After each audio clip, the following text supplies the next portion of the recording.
I land on the stall's awning, hopping along the edge, and watch the humans trade bits of paper for food. They're so wasteful, dropping scraps without a thought. A greasy crumb tumbles free, and this time, I'm quick. I swoop, snag it midair, and retreat to a lamppost to eat. It's salty, rich, better than the worms I dig from the dirt. The sun climbs higher, warming my wings, and the park grows louder. Music blares from hidden places, a rhythm that thumps through the air and makes my perch tremble. I don't like it. It drowns out the wind's song, the rustle of leaves, but the humans sway to it, some even flapping their arms like fledglings learning to fly. I cock my head. Maybe they're mocking me, or maybe they wish they could soar. Either way, they're stuck below, tethered to their machines and their noise. I glide toward the spinning wheel next, curious about its lazy dance. It's taller than the coaster, its arms reaching into my sky. I land on one of its spokes as it turns, clinging tight as the world tilts. Below, the humans in the little boxes cheer and point, their faces pressed to glass. They're looking at me, I realize, their eyes wide. "Look, a bird!" one shrieks, and I preen a little, fluffing my feathers. Let them admire. I ride the wheel up, until I'm higher than I've ever been without flapping, the park a patchwork of color and motion beneath me. The wind here is clean, free of the oil and sugar stink, and for a moment I forget the chaos below. Then the wheel dips and I launch off, not wanting to be trapped in its cycle. Mid-air, I spot something new, a pond, tucked between the metal nests, its surface glinting like a mirror. I bank toward it, thirsty after my morning's adventures. The water's edge is crowded with humans, some tossing bread to ducks who bob and quack greedily. I land on a branch overhanging the pond, eyeing the scene. The ducks are fat, lazy, their feathers slick with oil from the humans' gifts. I don't trust water so close to their mess. It smells wrong, tinged with something sharp. But I dip my beak anyway, quick and careful. The taste is bitter, and I shake my head, spitting it out. Better to find a puddle later, away from here. A sudden splash startles me. A human child has tossed a stone into the pond, and the ducks scatter, honking. I flutter higher, annoyed, and watch the ripples spread. The child laughs, a sound like a chick's chirp, and I soften a little. Maybe they're not so different from us, these humans. Loud, messy, always chasing something. But then a bigger human yells, and the child runs off, leaving the ducks to settle back into their gluttony. The day wears on, and the sun beats hotter. I seek shade in a tree near a place where humans line up for another ride, a thing that spins them upside down, their legs dangling like worms on a twig. Their screams are wilder here, and I wonder why they do it. Do they feel the rush I feel when I dive from a height, the air whistling past? Or is it just noise to them, something to fill their earthbound lives? I hop closer, perching on a sign that reads "Twister," and watch a group climb in. The machine whirs, then hurls them into the sky, flipping and turning. One drops something, a shiny thing that glints as it falls. I swoop after it, catching it in my beak before it hits the ground. It's hard, cold, a coin they use for their trades. I drop it into the grass. Useless to me. By now, my wings ache a little, but the park's energy keeps me moving. I drift toward a quieter corner, where humans sit on blankets, eating from baskets. The air here smells of bread and meat, and I land silently on a table's edge, eyeing a sandwich left unattended. A quick peck, a tug, and I've got a chunk of something soft and savory. The human returns, shouting, but I'm already gone, gulping my prize in the safety of a bush. It's a good day for scavenging. The afternoon stretches long, and the humans grow slower, their voices softening. Some sprawl on the grass, eyes closed, while others trudge toward the gates, dragging their young behind them. The park's pulse slows, but the machines keep roaring, relentless. I decide to revisit the roller coaster, drawn by its height and the wind it stirs. I perch again on its peak, watching the last carts of the day climb and fall. The screams are fainter now, tired, and I feel a strange kinship with these humans. They've spent their day chasing thrills, just as I've spent mine chasing sights and tastes. The sun dips low, painting the sky in oranges and pinks, and the park's lights flicker on, bright against the dusk. I take one last flight, soaring over the wheel, the coaster, the pond, the stalls. The humans are leaving now, their noise fading into the evening's hum. I land back on my oak, preening my feathers, satisfied. The park is theirs by day, but it's mine by night, when the wind sings clear and the stars reclaim the sky. As the gates clang shut, I trill softly, a song for the day's end. The amusement park is a strange place, full of clamour and waste, but it's alive in its own way, a flock of steel and flesh, fleeting as a migration. Tomorrow, they'll return, and I'll watch again, a sparrow in their sky, unseen but always there.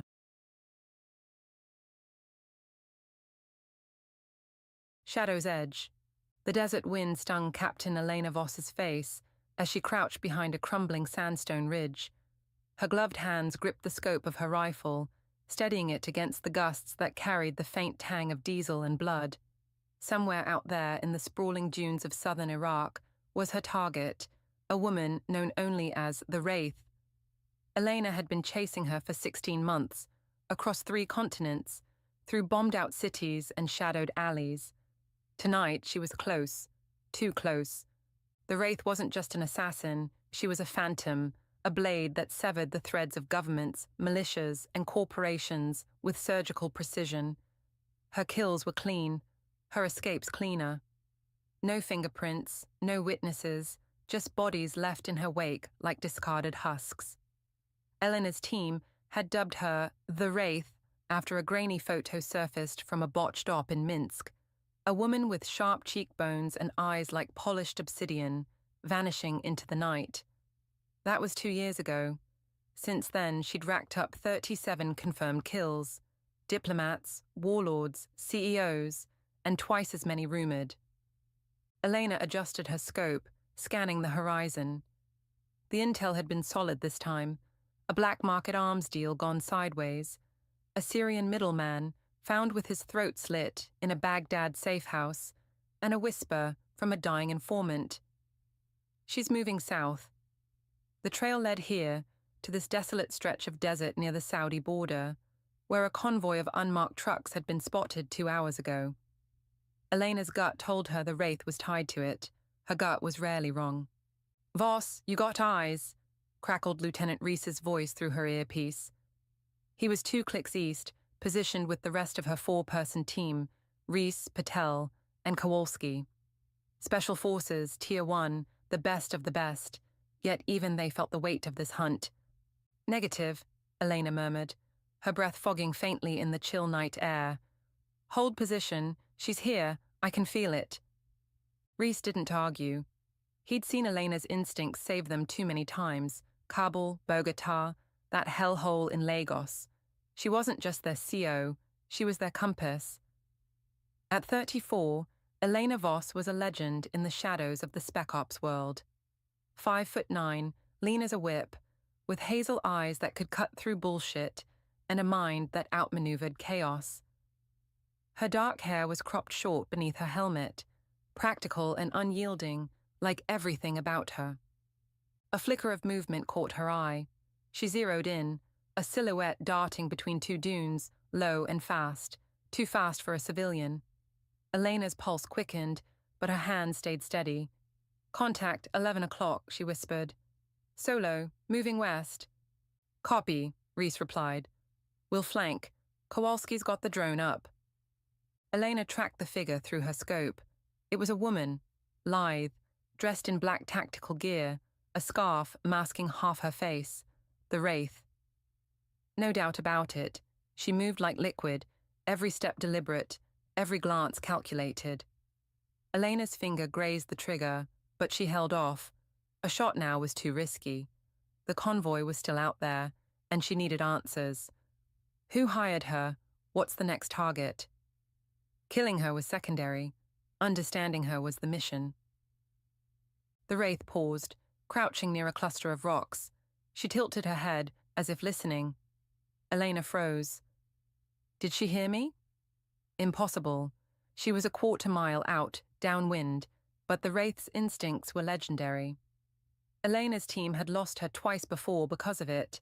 Once in Prague, when she'd vanished into a crowd seconds before a strike team closed in, and again in Mumbai, where she'd rigged a decoy bomb to cover her exit. Elena had underestimated her then. Not tonight. The drone's faint hum reached Elena's ears as Kowalski brought it online. She switched her comms. Kowalski, get me thermal on that position. Patel, cover the east approach. Reese, tighten the net. Roger, came the chorus of replies. The Wraith moved again, slipping toward a shallow ravine. Elena's scope tracked her, but something nagged at her, a flicker of doubt. The assassin was too exposed, too predictable. She wants me to see her. Elena's mind raced. A trap, a distraction. She scanned the dunes again, then spotted it, a glint of metal half buried in the sand, 50 yards from the Wraith's path. IED. The bastard had rigged the approach. Kowalski, abort drone sweep, Elena hissed. IED at grid Charlie 7. She's baiting us. The drone's hum cut off as Kowalski pulled it back. Shit, you're right. Thermal's picking up heat signatures. 3 devices, spaced out like a damn welcome mat. Elena's jaw tightened. The Wraith wasn't just running, she was hunting them. Reese, reposition north. We're going around. She slid down the ridge, her boots silent against the sand, and began a wide arc to cut off the Wraith's escape. The assassin was good, better than good, but Elena had spent her career dismantling monsters. She'd survived ambushes in Helmand, taken down cartels in Juarez, and walked away from a firefight in Donetsk with half her squad gone. This wasn't personal, it was professional. The ravine loomed ahead, a jagged scar in the desert floor. Elena dropped to a crouch, her rifle up, her breathing shallow. The Wraith had vanished into it, perfect terrain for an ambush. Elena tapped her comms. Patel, status. East is clear, Patel replied, her voice clipped. No movement. Reese? North's locked. She's boxed in. Elena nodded to herself. Boxed in doesn't mean caught. She edged forward, her senses razor sharp. The wind shifted, carrying a faint metallic scent. Blood? No, oil. She glanced left and saw a faint sheen on the ravine wall. A leak. The convoy trucks weren't far. A shadow flickered ahead. Elena dropped flat as a blade sliced through the air where her head had been. She rolled, bringing her rifle up, but the Wraith was already on her, fast, silent, a blur of black and steel. Elena blocked a second strike with her barrel, the impact jarring her arms. Up close, the Wraith's eyes glinted through the scarf. Cold, unreadable, alive with focus. Elena twisted, slamming her elbow into the assassin's ribs. The Wraith grunted, staggering back, but recovered in a heartbeat, lunging with a dagger aimed at Elena's throat. Elena sidestepped, grabbing the woman's wrist and wrenching it hard. Bone snapped. The Wraith didn't scream, just hissed, her free hand drawing a pistol. Drop it! Elena barked, her own sidearm already trained on the assassin's chest. The Wraith froze, her gaze locking with Elena's. For a moment neither moved, then, slowly, she let the pistol fall. Elena kicked it away, her heart hammering. On your knees. The Wraith complied, but her eyes never wavered. Up close, she was younger than Eleanor expected. Late 20s, maybe, with a face that could have been beautiful if it weren't carved from ice. You're good, she said, her voice low, accented faintly. Russian, maybe Eastern European. Better than the others. Who are you? Elena demanded. Who's your client? The Wraith smiled, a thin, predatory curve. You think I'd tell you? I think you'll tell me, or you'll bleed out here. The smile widened. Look behind you. Elena didn't flinch, but her instincts screamed. She risked a glance. 3 figures cresting the ravine's edge, rifles raised. Not her team. Mercs, the Wraith's backup. "Reese, Patel, now!" Elena snapped into her comms, diving left as gunfire erupted. Bullets chewed the sand where she'd stood. The Wraith rolled, snatching her dagger, and bolted into the shadows. Elena fired after her, clipping her leg, but the assassin didn't slow.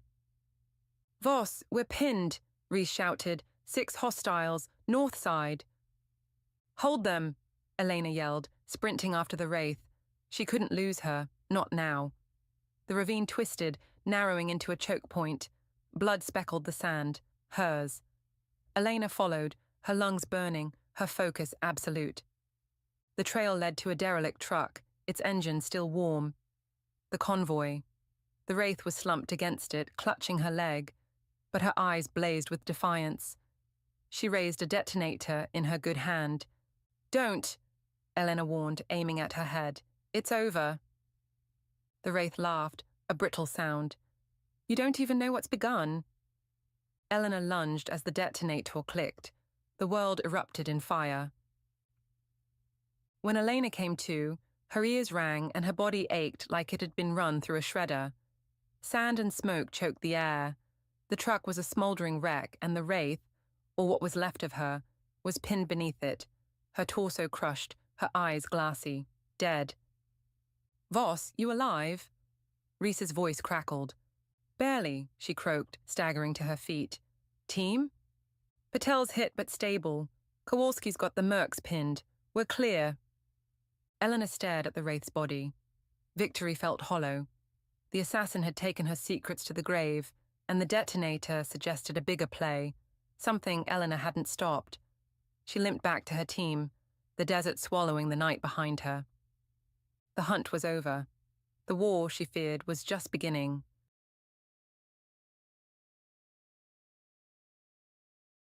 Shadows of faith. The habit felt heavier than Officer Elena Vasquez had expected. Not just the physical weight of the coarse black fabric draped over her shoulders, or the stiff white coif pinching at her scalp, but the weight of what it represented. Sisterhood. Devotion. A life she'd never lived, now borrowed for a purpose cloaked in secrecy. She adjusted the rosary beads hanging at her waist, their clack against her thigh a foreign rhythm, and took a deep breath. Today was day 1. Her first assignment undercover. The convent of St. Agnes sat on the edge of town, a grey stone relic perched atop a hill like a sentinel watching over the sprawl of East Haven. Its arched windows glinted in the pale March light, and the air carried the faint scent of damp earth and incense. Elena had driven past it 100 times in her 6 years on the force, but she'd never imagined stepping inside, let alone as Sister Maria, novice of the Order of the Sacred Veil. That was the alias the department had cooked up, complete with a forged backstory about a childhood in a strict Catholic family and a sudden calling after years of wayward living.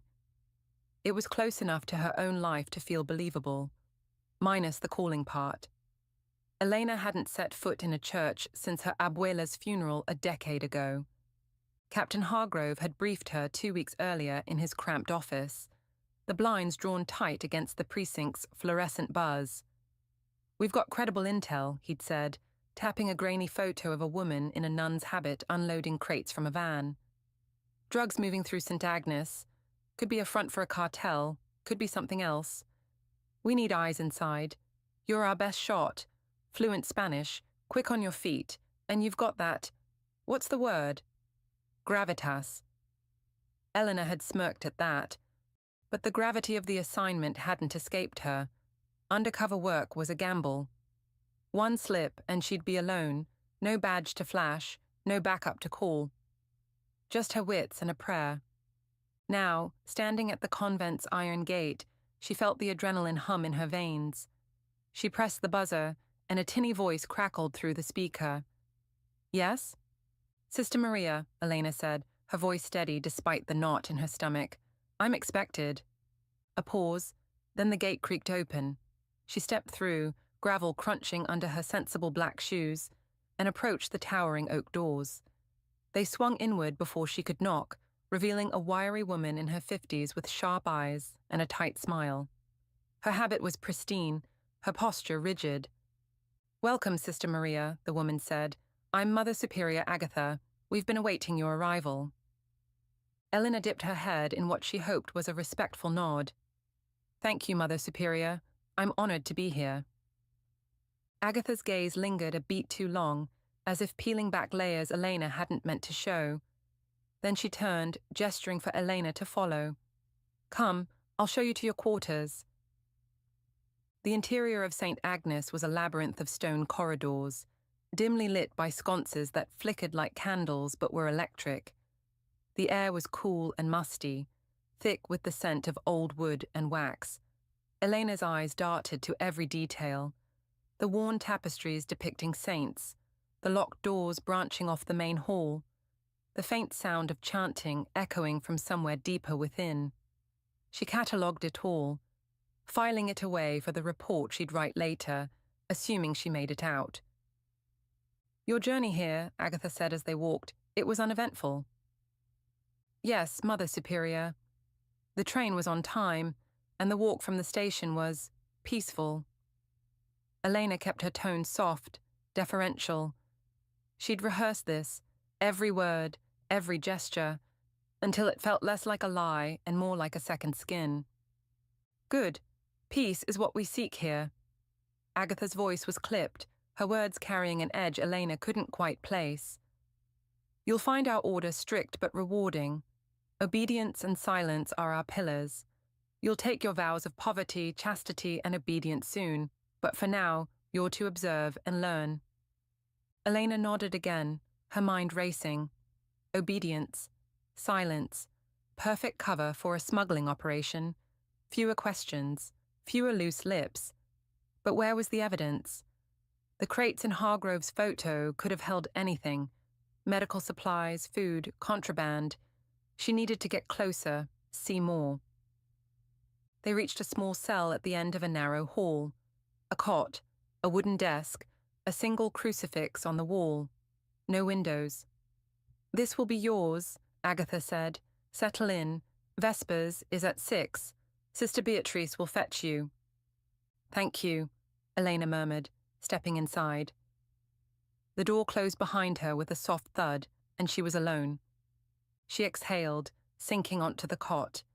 The mattress creaked under her weight, and she ran her fingers over the rosary again, grounding herself. Her real tools were hidden: a tiny audio recorder sewn into the hem of her habit, a burner phone tucked inside a hollowed-out prayer book. No gun. Too risky. If they searched her, she'd have to talk her way out of it, and "God told me to carry a Nokia" wouldn't cut it. The hours until Vespers crawled by. Elena unpacked the few items she'd brought: a Bible, a change of undergarments, a notebook, and rehearsed her cover story again. Orphaned at 12, raised by a devout aunt. A wild streak in her 20s she'd repented of. It was vague enough to avoid tripping over details, specific enough to sound real. She'd practiced the prayers too, though the Latin felt clumsy on her tongue. "Pater Noster, qui es in caelis." She muttered it under her breath, testing the rhythm. A knock startled her. The door opened and a younger woman peeked in, round-faced with freckles dusting her cheeks. "Sister Maria, I'm Sister Beatrice. Time for Vespers." Elena smiled, standing. "Thank you, sister." Beatrice led her through the corridors to a chapel, its vaulted ceiling lost in shadow. Rows of nuns knelt in pews, their voices rising in unison as they chanted. Elena slipped into place beside Beatrice, mimicking her posture, head bowed, hands clasped. The words washed over her, unfamiliar but hypnotic. She scanned the room from under her lashes. 20 women, maybe 25. Most were older, their faces etched with years of devotion. A few, like Beatrice, were younger, their eyes bright with fervor. No obvious signs of tension or guilt, no furtive glances, just faith or a damn good act. After Vespers, supper was served in a refectory, A long table, simple wooden benches, bowls of thin vegetable soup and crusty bread. Silence reigned, broken only by the clink of spoons and a reading from scripture by a nun at the head of the table. Elena ate slowly, watching. Agatha sat at the far end, her gaze sweeping the room like a hawk's. Another nun, tall and broad-shouldered, hovered near the kitchen door, her movements stiff. Something about her felt off, too alert, too deliberate. Eleanor filed it away. Back in her cell that night, she scribbled notes in the margins of her Bible, using a shorthand only she'd decipher. Tall nun, kitchen, watch. She tucked the burner phone under her pillow, its weight a small comfort, and lay awake, listening. The convent was quiet, but not still. Footsteps padded down the hall at odd intervals. A door creaked, a low murmur, too faint to make out. She strained her ears, heart pounding. This was why she was here, to catch the cracks in the facade. The next morning, after Lord's at dawn, Beatrice found her again. "Mother Superior wants you in the garden," she said, her tone chipper. "We're planting today." The garden was a walled patch behind the convent, rows of tilled soil dotted with early sprouts. Nuns worked in pairs, their habits streaked with dirt. Elena knelt beside Beatrice, digging holes for seeds, her hands clumsy in the unfamiliar task. "You're new to this, aren't you?" Beatrice teased, her smile warm. Elena chuckled. "I'm more used to books than dirt. You'll learn. It's soothing once you get the hang of it." They worked in silence for a while, the sun climbing higher. Then Eleanor saw it. A van pulling up to a side gate, partially hidden by a hedge. The tall nun from the refectory emerged, her strides purposeful, and began unloading crates with another sister. The crates were unmarked, heavy enough to make the women grunt as they carried them toward a shed. Elena's pulse quickened. This could be it. "Beatrice," she said casually, "what's in those crates?" Beatrice glanced up, then back at her work. "Supplies, I suppose. Food, maybe medicine. Sister Clara handles that." "Sister Clara?" "The tall one. She's in charge of provisions." Elena nodded, keeping her expression neutral. "Makes sense. But it didn't. Not entirely. The convent was small, its needs modest. Why so many crates? And why the secrecy, the shed, the hedge, the late-night murmurs? She needed to get closer. That afternoon, during a break between prayers, Elena slipped away. She'd memorized the layout, left from her cell, down the north corridor, past the chapel to the rear exit. The shed was 50 yards from the main building, its door padlocked. She crouched behind a row of bushes, watching. Clara emerged again, this time alone, and unlocked the shed. She hauled a crate inside, then relocked it and left. Elena waited until the coast was clear, then darted to the shed. The lock was sturdy, but she'd brought a paperclip, standard issue for a cop with a knack for improvisation.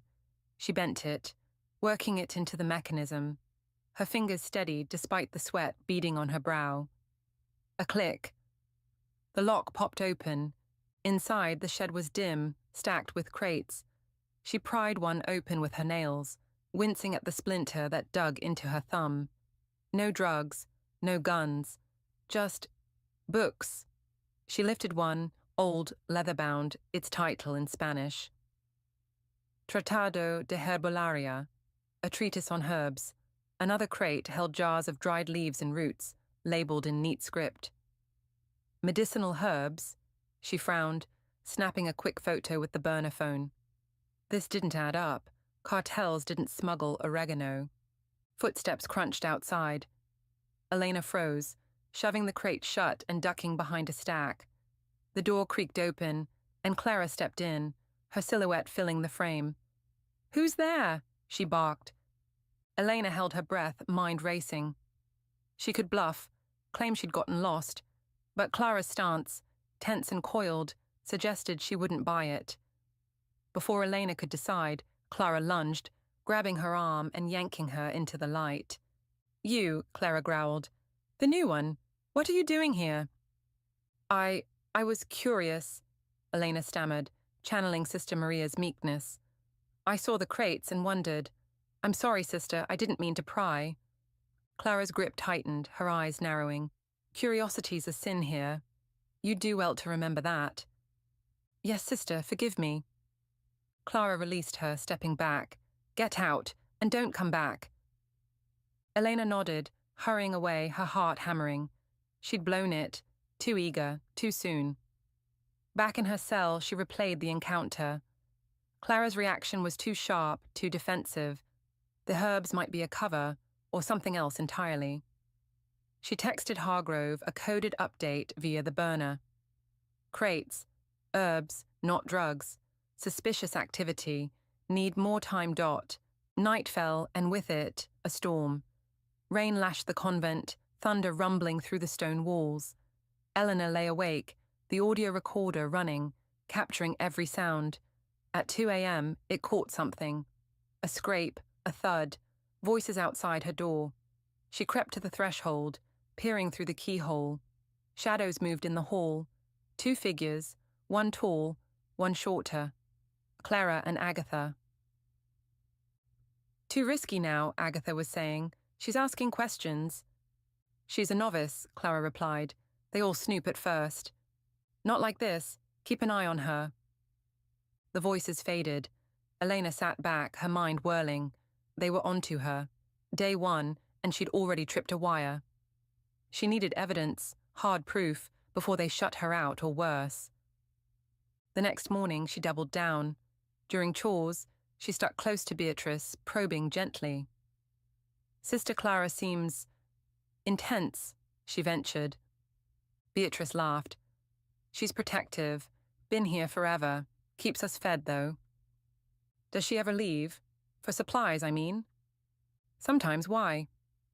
Just curious. Beatrice shrugged, unbothered. Elena let it drop, but her chance came that afternoon. Clara left in the van, alone. Elena slipped into the shed again, this time finding a crate half open. Inside, beneath a layer of herbs, were plastic bags, white powder, unmistakable, cocaine. She snapped photos, her hands shaking, and resealed the crate. Jackpot. She didn't hear the footsteps until it was too late. The shed door flew open, and Agatha stood there, rain dripping from her habit, her face a mask of fury. Sister Maria, she said, voice low. Or should I say, Officer Vasquez? Eleanor's stomach dropped. Don't lie. We found your phone, your little notes. Agatha stepped closer, her eyes cold. You think we're fools? Elena straightened, dropping the act. I think you're running drugs through a holy place. That's what I know. Agatha laughed, a harsh, brittle sound. You know nothing. This isn't about profit. It's survival. The cartel threatened to burn us down if we didn't cooperate. We had no choice. Bullshit, Elena snapped. You could have gone to the police. And risk our sisters, our lives? Agatha shook her head. You're naive, officer, but you're done here. Clara appeared behind Agatha, a knife glinting in her hand. Elena tensed, calculating. No gun, no backup, just her training and a prayer she didn't believe in. She lunged, dodging Clara's swipe, and drove her shoulder into the taller woman's gut. They crashed into the crates, wood splintering. Agatha shouted, but Eleanor was already moving, grabbing the knife, twisting Clara's arm until she dropped it. Stay down, Elena panted, pinning Clara. She looked at Agatha. Call it off. Now, or I bring the whole department down on you. Agatha hesitated, then nodded, defeated. Elena tied Clara's hands with a cord from the shed, her mind racing. She'd blown her cover, but she had the evidence, photos, recordings, a confession, enough to shut this down. Hours later, as squad cars rolled up the hill, Elena stood in the rain, the habit sodden and heavy. Hargrove clapped her shoulder. Hell of a first day, Vasquez. She smirked, exhausted. Yeah, pray I don't get another.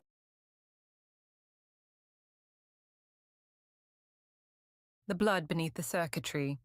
The rain streaked through the neon haze of New Cascadia. A city that never slept, its towers humming with drones and holographic billboards. Mira Tennyson stood on the balcony of her family's crumbling estate, the last remnant of their once great legacy, staring at the glowing skyline. At 28, she was the youngest of the Tennyson line, a family that had fallen from industrial titans to whispered rumors in less than a century. The estate's walls, cracked and overgrown with synthetic ivy, hid secrets she'd spent years ignoring until tonight. Her brother Elias had called her an hour ago, his voice jagged with urgency. "Mira, I found something in the vault. You need to see this. Now."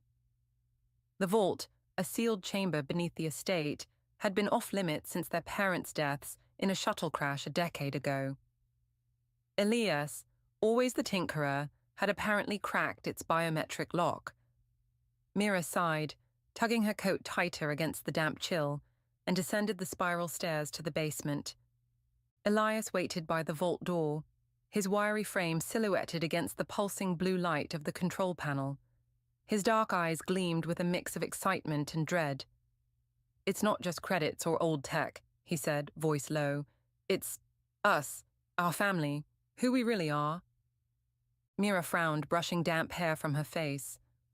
"What are you talking about? Just show me." He tapped the panel, and the vault door hissed open, revealing a chamber lined with sleek obsidian walls. In the center stood a cylindrical pod, its surface etched with faint runes that shimmered faintly. Beside it, a hollow projector flickered to life, casting the ghostly image of their grandfather, Amos Tennyson, into the air. His stern face, framed by silver hair, looked younger than Mira remembered from childhood vids. "If you're seeing this," Amos's voice crackled, "then the truth can't stay buried any longer. The Tennyson line isn't what you think. We're not just human. We're something more." Mira's stomach twisted. Elias shot her a glance, his fingers twitching nervously. The hologram continued. "In 2097, I was part of Project Hemlock, a DARPA experiment to merge human DNA with extraterrestrial samples recovered from the Kuiper Belt crash. The goal was immortality, soldiers who could heal, adapt, survive anything. But the samples weren't dead. They were alive, symbiotic, and they changed us. We became predators, blood drinkers, vampires in the old tongue." Mira laughed, sharp and disbelieving. "This is a joke, right? Grandpa's lost it." Elias didn't smile. He pointed to the pod. "Keep listening." Amos's hologram flickered. "The project failed, or so they thought.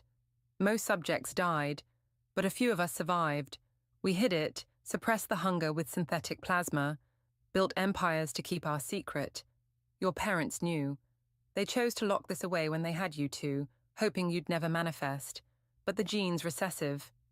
It skips generations. If you're here, it means it's waking up." The hologram blinked out. Silence pressed against Mira's ears, broken only by the faint hum of the pod. She turned to Elias. "You don't believe this, do you? Vampires. It's insane." He hesitated, then rolled up his sleeve. His forearm bore a faint silvery scar, 3 parallel lines like claw marks. "I've been feeling off, hungry but not for food. Last week I blacked out in the garage. When I came to, there was blood on my hands. Synthrat blood, I think, from the traps. I didn't remember doing it." Mira stepped back, her breath catching. "You're scaring me, Elias." "I'm scared too," he snapped. "But look at this." He pressed a panel on the pod, and it split open with a hiss, revealing a stash of vials, crimson liquid glowing faintly under the vault's lights. A data slate beside them lit up, displaying a log. "Tennyson Plasma Reserves, 2123, for suppression of symbiotic traits." Mira's mind raced. She'd always been the rational one, the one who fixed drones and balanced the family's dwindling accounts. This was beyond her. "So what? You think we're monsters now? That we're going to sprout fangs and hunt people?" "I don't know," Elias shouted, then softened. "But I've been digging. The crash that killed Mom and Dad, it wasn't an accident. The logs I hacked from the shuttle's black box showed an override command. Someone wanted them gone. Maybe someone who knew what we are. Before Mira could respond, a low rumble shook the estate. Dust sifted from the ceiling. Elias grabbed her arm. "That's not a quake. Someone's here." They bolted upstairs, emerging into the grand hall just as the front doors blasted inward. Figures in black exosuits stormed in, their visors glinting red. A woman stepped forward, her suit marked with a silver insignia, a stylized helix. Her voice was cold, amplified through a modulator. "Mira and Elias Tennyson, you're coming with us." Mira's hand went to the stun rod at her belt, but Elias grabbed her wrist. "Don't. There are too many." "Who are you?" Mira demanded, heart pounding. The woman tilted her head. "Call us Helix. We've been tracking your bloodline since Hemlock shut down. Your parents thought they could hide you, but the gene's active now. We can't let it spread." "Spread?" Elias's voice cracked. "We're not diseases." "You're weapons," the woman said, "and we're here to contain you." A dart hissed from one of the soldiers' guns, striking Elias in the neck. He crumpled, eyes rolling back. Mira lunged, but a second dart hit her shoulder, and the world blurred into darkness. She woke in a sterile chamber, strapped to a table beneath blinding lights. Elias lay on a table beside her, still unconscious. The woman from the estate stood over them, her visor retracted to reveal sharp features and pale eyes. A nameplate read, Asterisk, Dr. Asterisk, Vera. "You're awake," Vera said. "Good, we need to talk." Mira strained against the straps. "Let us go. We haven't done anything." "Yet," Vera countered. She tapped a holoscreen, pulling up a genetic map. Red markers pulsed across it, hundreds of them. "This is your DNA, the symbiotic strains fully integrated. You're not just carriers, you're active. Enhanced strength, regeneration, a taste for blood. It's only a matter of time before you lose control." Mira's throat tightened. "You're lying." "Am I?" Vera gestured to Elias. "He's already showing signs. And you haven't felt it. The restlessness, the dreams." Mira froze. She had dreamed, vivid, violent visions of running through the city, tasting copper on her tongue. She'd chalked it up to stress. "What do you want from us?" "Containment," Vera said, "or elimination. Helix has kept your kind in check for decades. The Kuiper symbiotes weren't a gift, they're a plague. Your grandfather was a fool to think he could control it." Elias stirred, groaning. "Mira." Vera turned to him. "Welcome back. You're lucky we got to you before you hurt someone." He blinked, dazed. "You killed our parents." Vera's expression didn't change. "They were liabilities, refused to cooperate. We couldn't risk them exposing the program, or you." Rage surged through Mira, hot and primal. The straps creaked as her muscles tensed, stronger than she'd expected. Vera noticed, stepping back. "Calm down. You don't want to test those restraints." But Mira couldn't calm down. Something snapped inside her. A flood of heat, a sharpening of her senses. She smelled Vera's sweat, heard the faint thud of her pulse. Her vision tunneled, and with a snarl, she tore free, the straps shredding like paper. Alarms blared as she lunged, slamming Vera against the wall. "Mira, stop!" Elias shouted, struggling against his own straps. Soldiers burst in, weapons raised. Mira ducked a stun blast, her movements impossibly fast, and grabbed a scalpel from a tray. She didn't think, just acted, slashing at the nearest soldier. Blood sprayed, and the scent hit her like a drug. Her mouth watered, a hunger she couldn't name clawing at her gut. "Mira!" Elias's voice cut through the haze. She froze, the scalpel dripping in her hand. The soldier clutched his arm, alive but wounded. Vera scrambled to her feet, barking orders. "Sedate her now." A needle jabbed Mira's neck and she collapsed, the world fading again. When she woke, she was in a cell, Elias beside her. His wrists were bruised from the straps, but he looked unharmed. "You okay?" he asked. Mira rubbed her temples, the hunger still simmering beneath her skin. "Number you?" "Same." He hesitated. "You were different back there. Fast. Strong. Like Grandpa said." She didn't want to hear it. "We need to get out. They're going to kill us." Elias nodded, pulling a small device from his pocket, a hacked multi-tool. "Stole this off a guard while they dragged us here. I've been working the lock." The cell door clicked open as he spoke, revealing a dimly lit corridor. Mira's pulse quickened. "Let's move."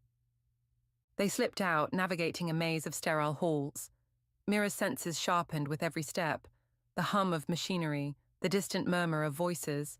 She felt alive, electric, and it terrified her. They reached a lab, its walls lined with pods like the one in their vault. Inside, each floated a figure, pale, still, connected to tubes pumping crimson fluid. "More of us," Elias whispered. "Or what's left," Mira said, bile rising. A terminal glowed in the corner, and she hacked in, her fingers flying over the keys. Files flooded the screen. Project Hemlock subjects, termination logs, Tennyson line, active threat. One entry caught her eye. Subject to 17, Amos Tennyson. Escaped containment, 2105. Status, unknown. "Grandpa's alive," Elias breathed. Before Mira could process it, boots thudded behind them. Vera and her team stormed in, weapons drawn. "End of the line," she said. Mira's hunger flared again, but she fought it down. "You can't keep this secret forever. People deserve to know." "They won't," Vera said. "You're anomalies. We'll erase you, like the rest." A shadow moved behind her, fast, silent. A figure, in a tattered coat, leapt from the darkness, driving a blade into Vera's shoulder. She screamed, dropping her gun. The soldiers turned, but the figure was a blur, disarming them with lethal precision. When the chaos settled, an old man stood over the bodies, his silver hair wild, his eyes glowing faintly red. "Grandpa," Mira whispered. Amos Tennyson smiled, fangs glinting. "Hello, kids. Took you long enough to find me?" "Oh." They fled the facility in a stolen skiff, Amos piloting through New Cascadia's undercity. He explained as they went. He'd faked his death after escaping Helix, living in the shadows, tracking their moves. "I knew you'd wake up someday," he said. "The symbiote's in our blood. It's not a curse. It's power. Helix wants to bury it, but we can use it." "For what?" Elias asked, clutching a vial of plasma from the lab. "To fight back," Amos said, "or to live free. Your choice." Mira stared at the city below, its lights bleeding into the rain. The hunger gnawed at her, but so did something else, purpose. The Tennyson mystery was unraveling, and with it, their future. Vampires or not, they were family, and family stuck together.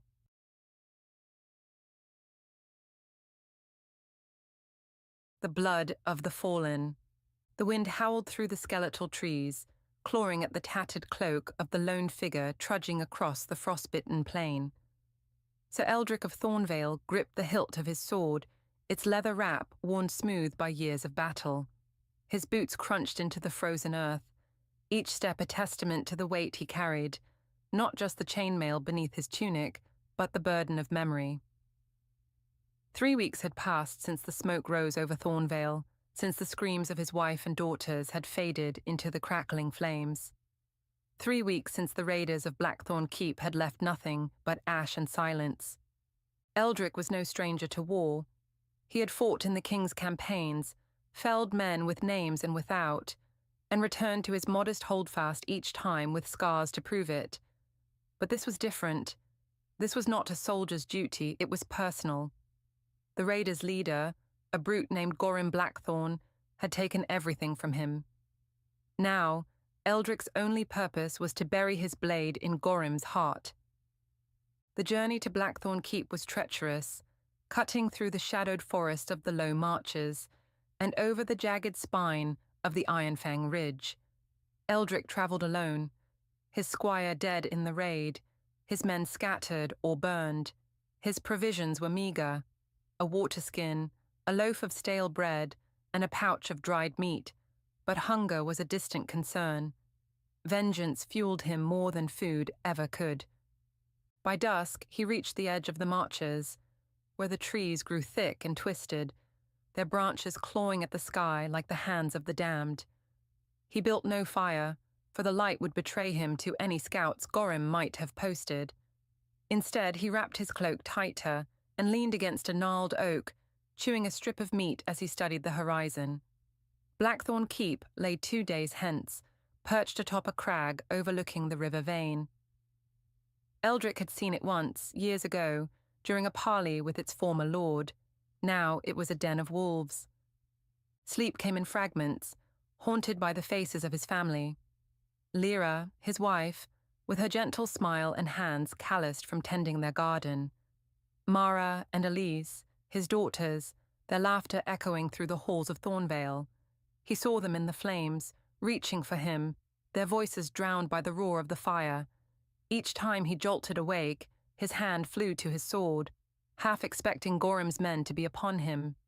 But the forest remained still, save for the wind's mournful wail. At dawn, he pressed on, following a deer trail deeper into the marches. The air grew heavy with the scent of pine and rot, and the shadows seemed to shift as if alive. By midday, he stumbled upon the first sign of trouble: a broken cart, its wheels splintered, abandoned beside a stream. Blood stained the ground, already congealing into the mud. Eldrick crouched, tracing a finger along the edge of a deep gouge in the wood. Axe work. Gorham's raiders had been here, likely preying on merchants or travellers fleeing the chaos of the borderlands. He rose, scanning the trees. A twig snapped to his left, and he spun, sword half drawn. A figure emerged, a boy, no older than 12, his face smeared with dirt and tears. His tunic was torn, and a crude bandage wrapped his arm, soaked red. "Please," the boy rasped, stumbling forward. "Don't hurt me." Eldrick lowered his blade, but kept his stance wary. "Who are you, lad?" "Thomas," the boy said, his voice trembling. They took my father. Killed my mother. The men with the black axes." "Blackthorn's men," Eldrick growled. He sheathed his sword and knelt, meeting the boy's wide eyes. "When?" "Last night. We were hiding, but they found us. My father told me to run." Eldrick's jaw tightened. Gorham's reach was spreading, his raiders growing bolder. Where were they headed? "North," Thomas said, pointing a shaking hand. "Toward the river." Blackthorn Keep lay north, beyond the Vane. Eldrick's path aligned with the boy's tale, but he couldn't afford a burden. Still, the memory of Elise's small hand in his own gnawed at him. He sighed. "Can you walk?" Tomas nodded, wiping his nose on his sleeve. Eldrick offered him a piece of bread, and the boy devoured it like a starving hound. Together they set off, the warrior and the orphan, bound by shared loss. The forest grew denser as they neared the river, the canopy blotting out the sun. Eldrick moved with purpose, his senses honed by years of war. Tomas struggled to keep pace, his breath ragged, but he didn't complain. By late afternoon, they heard the rush of the Vane, its waters swollen from recent rains. Eldrick paused at the tree line, peering across the rocky bank. A wooden bridge spanned the river, its planks weathered but intact. Too intact. "It's a trap," he muttered. Thomas frowned. "How do you know?" No bridge this close to Blackthorn Keep would be left unguarded. Eldrick scanned the far bank, spotting a glint of steel among the reeds. There. Before he could devise a plan, an arrow whistled from the shadows, thudding into a tree inches from his head. "Down!" he barked, shoving Tomas behind a boulder. Shouts erupted across the river as 5 men emerged, raiders clad in mismatched armor, their axes marked with the black thorn sigil. 2 carried bows, loosing arrows as the others charged across the bridge. Eldrick drew his sword, the steel singing as it cleared the scabbard. He rolled from cover, deflecting an arrow with his blade, and met the first raider mid-bridge. The man swung an axe in a wide arc, but Eldrick ducked beneath it, driving his sword up through the raider's gut. Blood sprayed as the man crumpled, and Eldrick yanked his blade free, turning to face the next. The second raider roared, a hulking figure with a scarred face, wielding a two-handed axe. He swung with brutal force, and Eldrick parried, the impact jarring his arms. Sparks flew as steel clashed, the raider pressing his advantage. Eldrick sidestepped a downward chop, slashing at the man's leg. The raider stumbled, and Eldrick finished him with a thrust to the throat. Arrows whizzed past as he retreated, dragging Tomas behind the boulder again. "Stay low," he ordered, peering out. The archers were advancing, flanked by the fifth raider, a wiry man with a dagger in each hand. Eldrick weighed his options. He couldn't outrun the arrows, and the bridge was a killing ground. His gaze fell on the riverbank. A fallen log jutted into the water, its roots tangled in the mud. "Follow me," he hissed, sprinting for the log. Tomas scrambled after him as arrows thudded into the earth. Eldrick reached the log, shoving it free with a grunt. It splashed into the current, and he leapt atop it, gripping a branch for balance. "Now, boy." Tomas hesitated, then jumped, landing clumsily beside him. The log rocked as the river swept them downstream, arrows splashing harmlessly into the water. The raiders cursed from the bank, their voices fading as the current carried Eldrick and Tomas around a bend. They washed ashore, half a mile later, drenched and shivering. Eldrick helped Tomas climb the muddy slope, his own strength waning. The boy's bandage had come loose, revealing a shallow gash. But he'd live. For now, they were safe. But Gorim would know someone had slipped his net. Night fell as they dried their clothes by a small shielded fire. Tomas stared into the flames, his voice barely a whisper. "Will you kill them all?" Eldrick sharpened his sword, the whetstone rasping against steel. "I'll kill the one who matters." The boy nodded, as if that were enough. They slept in shifts, Eldrick waking to the distant howl of wolves. By morning, the crag of Blackthorn Keep loomed against the sky, its walls dark and jagged. Eldrick studied it from a ridge, noting the patrols along the ramparts. A frontal assault was suicide. He'd need another way in. Tomas pointed to a ravine cutting through the hillside. "There's a stream, might lead under the walls." Eldrick grunted approval. They descended into the ravine, the air dank and cold. The stream was shallow, barely ankle-deep, but it flowed through a rusted grate beneath the keep's foundation. Eldrick tested the bars, finding one loose. With effort, he pried it free, creating a gap just wide enough to crawl through. "Stay here," he told Tomas. "If I don't return by dawn, run." The boy's eyes hardened. "I want to help." "You've done enough." Eldrick squeezed through the grate, emerging into a dank tunnel. The air stank of mold and decay, and faint torchlight flickered ahead. He crept forward, sword in hand, until the tunnel opened into a storeroom piled with barrels and crates. Voices echoed beyond. A guard post. He peered through a crack in the door. Two men lounged at a table, dice clattering between them. Eldrick waited until one rose to relieve himself, then slipped inside, driving his sword through the seated man's back. The guard choked, slumping forward, and Eldrick spun as the second returned, slashing his throat before he could shout. The keep's lower halls were a maze of stone and shadow, but Eldrick navigated by instinct, climbing a spiral stair toward the heart of the fortress. He dispatched another guard with a silent thrust, taking the man's cloak to blend in. At last, he reached the great hall, its doors ajar. Firelight spilled out, illuminating a scene of revelry. Gorim's men feasting on stolen bounty, their laughter coarse and drunken. At the far end, atop a crude throne of iron and bone, sat Gorim Blackthorn.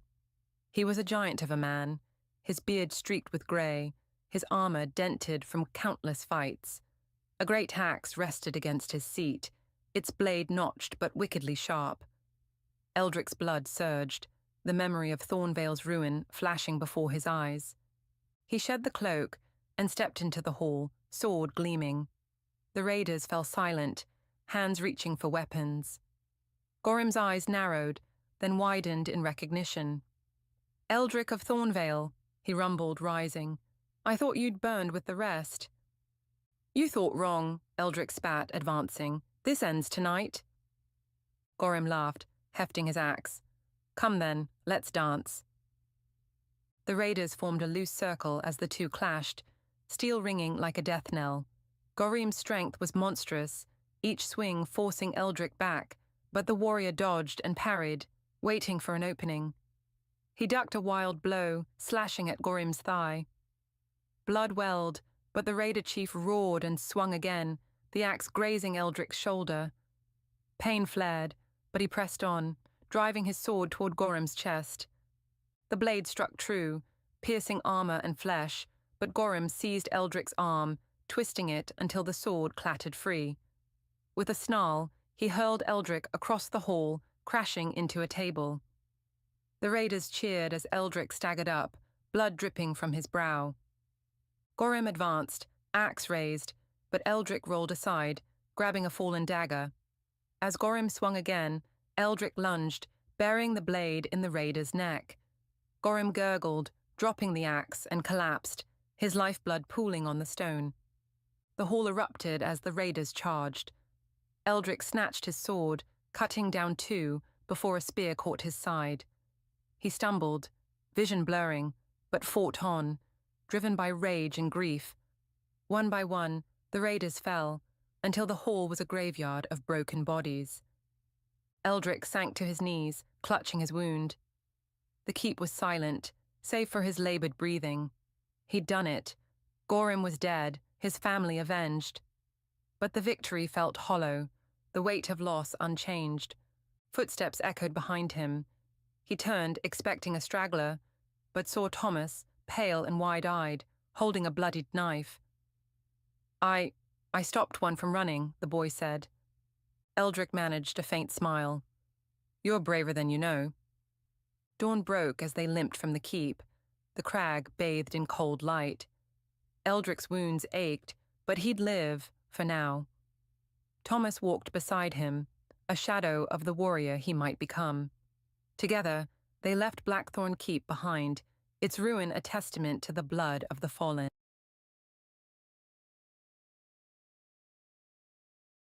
The coffee spill. The rain came down in sheets, hammering the asphalt outside the diner with a relentless rhythm. Inside, the air smelled of burnt coffee and fryer grease, a comforting haze that clung to the cracked vinyl booths. Daniel sat near the window, nursing a lukewarm mug, his eyes tracing the rivulet streaking down the glass. He was 42, though the lines etched into his forehead suggested a man who'd lived longer, harder years. His navy suit was wrinkled from a day of meetings, his tie loosened like a noose he couldn't quite escape.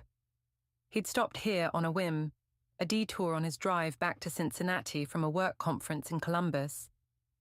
Something about the diner's neon sign, Rita's Roadside, had tugged at him, though he couldn't say why. Across the room, a woman in a grey coat shook out her umbrella, her movements sharp and deliberate. She slid into a booth near the counter, her auburn hair damp and clinging to her shoulders. She ordered coffee, her voice low but firm, and glanced around the diner with the air of someone who'd rather be anywhere else. Daniel didn't notice her at first. His mind was elsewhere, on the argument with Claire that morning, on the silent resentment that had calcified their marriage into something brittle and cold. 15 years, 2 kids, and a mortgage they could barely afford. He didn't love her anymore, not really, but leaving felt like admitting defeat. The woman's laugh broke his reverie. It was short, sharp, directed at something the waitress said. A quip about the weather, maybe. That sound, though, pierced through the fog of his thoughts. He knew that laugh. He'd heard it 1,000 times, late at night in a dorm room littered with textbooks and empty beer cans. His chest tightened. He turned his head slowly, almost afraid of what he'd see. It was her. Ellie. Eleanor Grayson, though she'd been just Ellie back then, his Ellie for 2 reckless, sunlit years at Ohio State.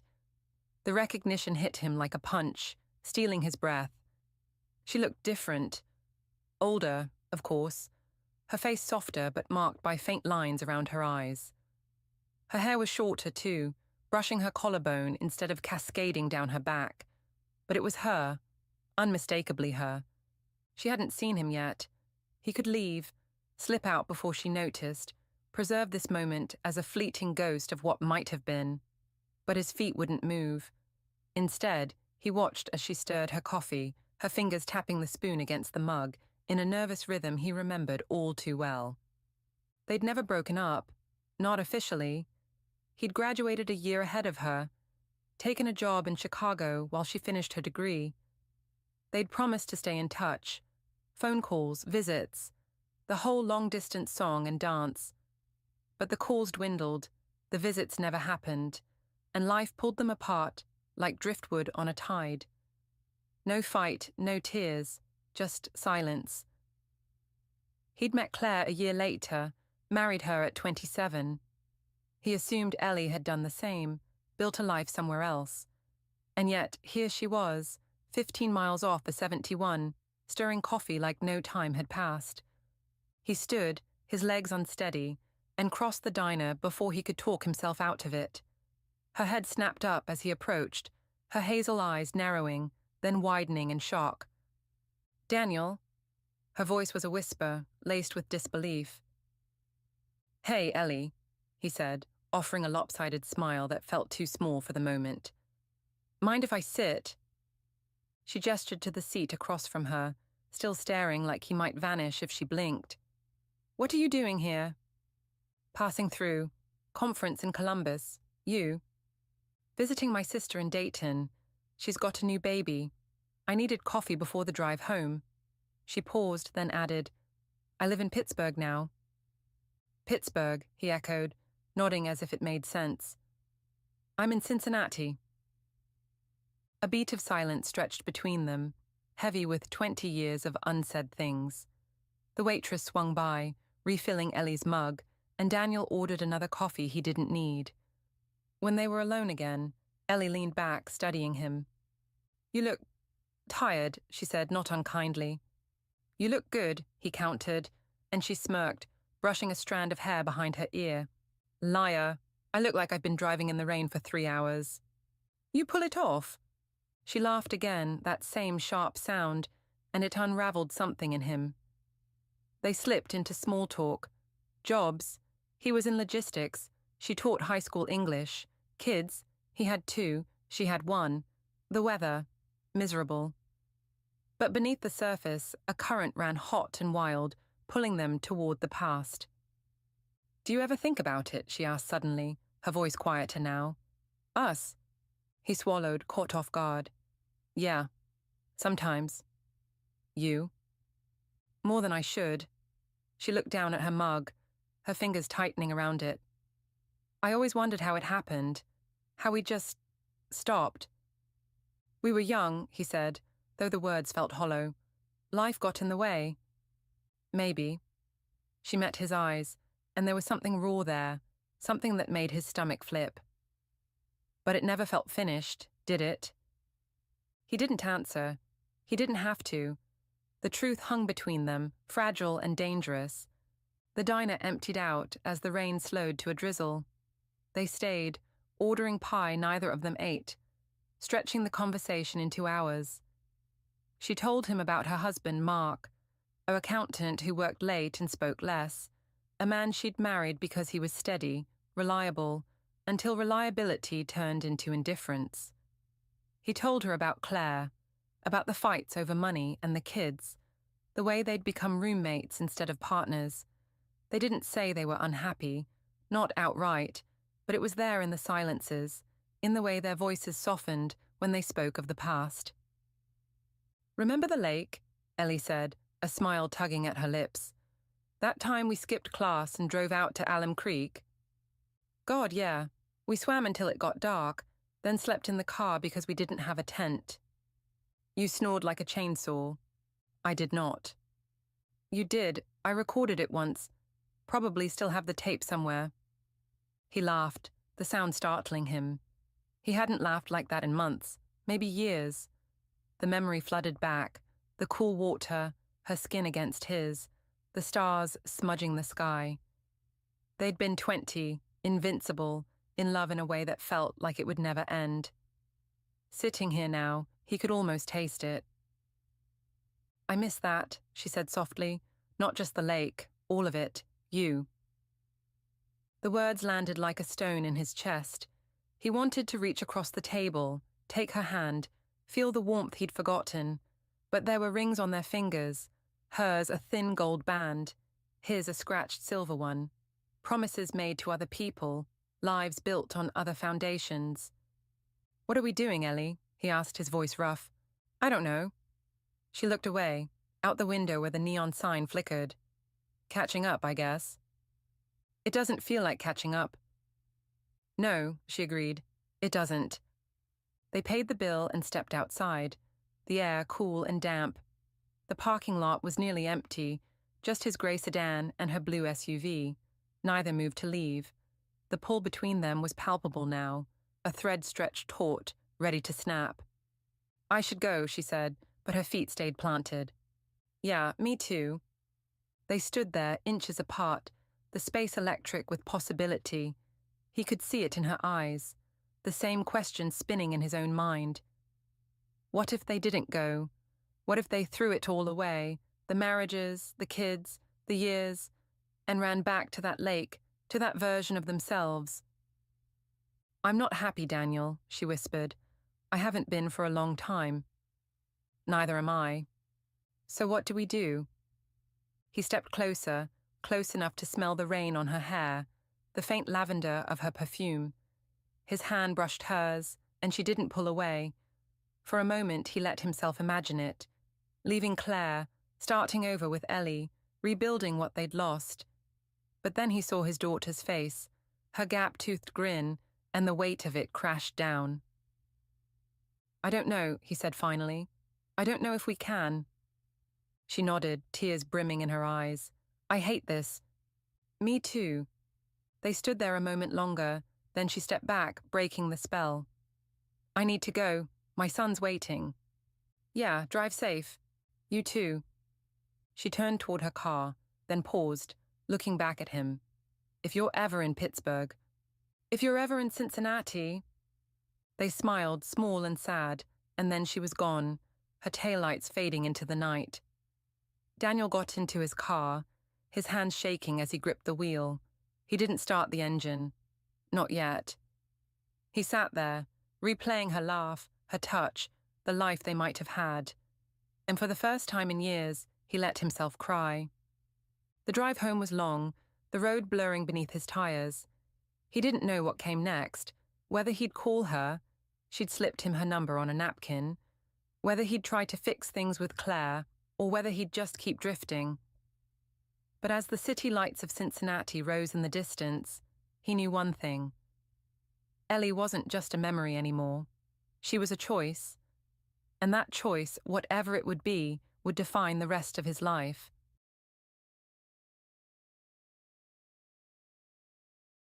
The Crescent City conclave. The air in New Orleans hung heavy with humidity and the faint tang of Mississippi River mud, even in the dead of February. The French Quarter buzzed with its usual cacophony, street musicians coaxing jazzy wails from trumpets, tourists laughing over hurricanes, and the clatter of horse-drawn carriages on cobblestone. But beneath the revelry, a deeper pulse thrummed, one that only a handful could sense. The ley lines, veins of raw magic threading through the city like roots beneath a live oak. Tonight, they shimmered with unease. Etienne Lafleur stood at the edge of Jackson Square, his long coat swaying in the breeze off the river. His dark eyes scanned the crowd, sharp as a hawk's. He was a tall man, lean and weathered, with skin the color of chicory coffee and a silver streak running through his black hair. A wizard of the Crescent Conclave, he'd spent decades guarding this city's secrets. Tonight, though, the secrets were unraveling. "Something's brewing," muttered Sabine, her voice low and rough as gravel. She stood beside him, a wiry woman with a tangle of grey curls and a cigarette dangling from her lips. Her hands twitched at her sides, itching to weave a spell. "Ain't felt the lines this restless since Katrina." Etienne nodded, his gaze settling on the saint. Louis Cathedral's spires piercing the night sky. "It's them, the Bayou Cabal. They're back." Sabine snorted, flicking ash onto the pavement. "Thought we ran those swamp rats out for good after the last dust-up. What they want now?" "Power," Etienne said simply.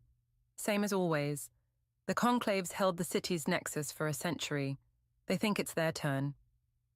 The nexus, a convergence of ley lines beneath the quarter, was New Orleans' beating magical heart. Whoever controlled it could tap its boundless energy, bending reality itself. The Crescent Conclave had kept it safe, balanced, using it to shield the city from threats mundane and arcane. The Bayou Cabal, though, saw it as a prize to be plundered. A ripple of magic pulsed through the air, sharp and discordant. Etienne's head snapped toward Decatur Street. "They're here." The first strike came as a swarm of shadows peeling off the walls of Café du Monde. Tourists shrieked, scattering as tendrils of darkness lashed out, shattering coffee mugs and overturning tables. Etienne raised a hand, muttering an incantation in Creole. A shimmering barrier flared around the square, deflecting the shadows like rain off a tin roof. "Sabine, cover the east," he shouted. She was already moving, her fingers tracing sigils in the air. Vines erupted from the pavement, thick and thorny, snaring the shadows and dragging them down. "Ain't your garden variety spellcasters?" she growled. "They've got teeth this time." From the direction of the river, a figure emerged, striding through the chaos with an eerie calm. He was tall and gaunt, draped in a tattered coat of alligator hide, his face obscured by a wide-brimmed hat. Cyprien Roux, leader of the Bayou Cabal. His staff, a gnarled cypress branch, crackled with green fire. "Etienne Lafleur," Cyprien drawled, his voice like a snake slithering through mud. "Still playing gatekeeper, I see." "Cyprien," Etienne replied coldly. "You should have stayed in the swamp." The air between them thickened, charged with unspoken spells. Then Cyprien thrust his staff forward, and the ground beneath Etienne erupted. He leapt aside, rolling as jagged roots speared upward, dripping with brackish water. With a flick of his wrist, Etienne summoned a gust of wind laced with silver light, slicing the roots to splinters. Around them, the battle spread. Sabine traded blows with a Cabal witch who hurled bolts of swamp gas that ignited midair. Another Conclave wizard, a young man named Julien, dueled a Cabal enforcer near the presbytere, their spells colliding in bursts of flame and ice. The quarter became a war zone, magic tearing through the night like a hurricane. Cyprien's next attack was a wave of illusion, gathers with glowing eyes lunging from the shadows. Etienne dispelled them with a chant, his voice steady despite the sweat beading on his brow. "You're wasting your time, Roux. The Nexus won't bend to you." "It will when you're dead," Cyprien snarled. He slammed his staff into the ground, and the ley lines flared, a sickly green light pulsing upward. The earth trembled, cobblestones cracking, as the Cabal's magic clawed at the Nexus's wards. Etienne staggered, feeling the strain on the Conclave's defenses. He reached into his coat, pulling out a small grease bag tied with red thread. Clutching it, he whispered a prayer to the lower, then flung it at Cyprien. The bag burst mid-air, releasing a swarm of glowing moths that swarmed the Cabal leader, their wings trailing sparks. Cyprien roared, swatting at them, his concentration broken. Etienne seized the moment, channeling the Nexus's power into a spear of golden light. He hurled it, aiming for Cyprian's chest, but the Cabal leader twisted his staff, deflecting it into a nearby lamppost. The metal warped and melted, hissing as it hit the ground. "You can't hold us back forever," Cyprian said, grinning through the fading moth swarm. "This city's ours by right." "It belongs to no one," Etienne shot back. "Not you, not me. We're just its keepers." The fight spilled toward Bourbon Street, where the nightlife masked the chaos. Drunken revelers cheered, mistaking fireballs for fireworks, while Conclave and Cabal wizards clashed in alleys and rooftops. Sabine pinned a Cabal sorcerer against a wall with a lattice of vines, her cigarette still smoldering. "You all picked the wrong night to mess with us," she said, tightening the spell until he slumped unconscious. Julian wasn't faring as well. His opponent, a hulking man with tattoos that glowed like embers, battered him with fists wreathed in flame. Julian's ice shields shattered under the onslaught, and he hit the ground hard, blood trickling from his nose. "Hold on, Cher," Sabine called, sprinting toward him. She wove a spell mid-stride, summoning a gust of wind that hurled the tattooed man into a dumpster. Julian groaned, pushing himself up as she reached him. "You good?" "Been better," he rasped, wiping his face.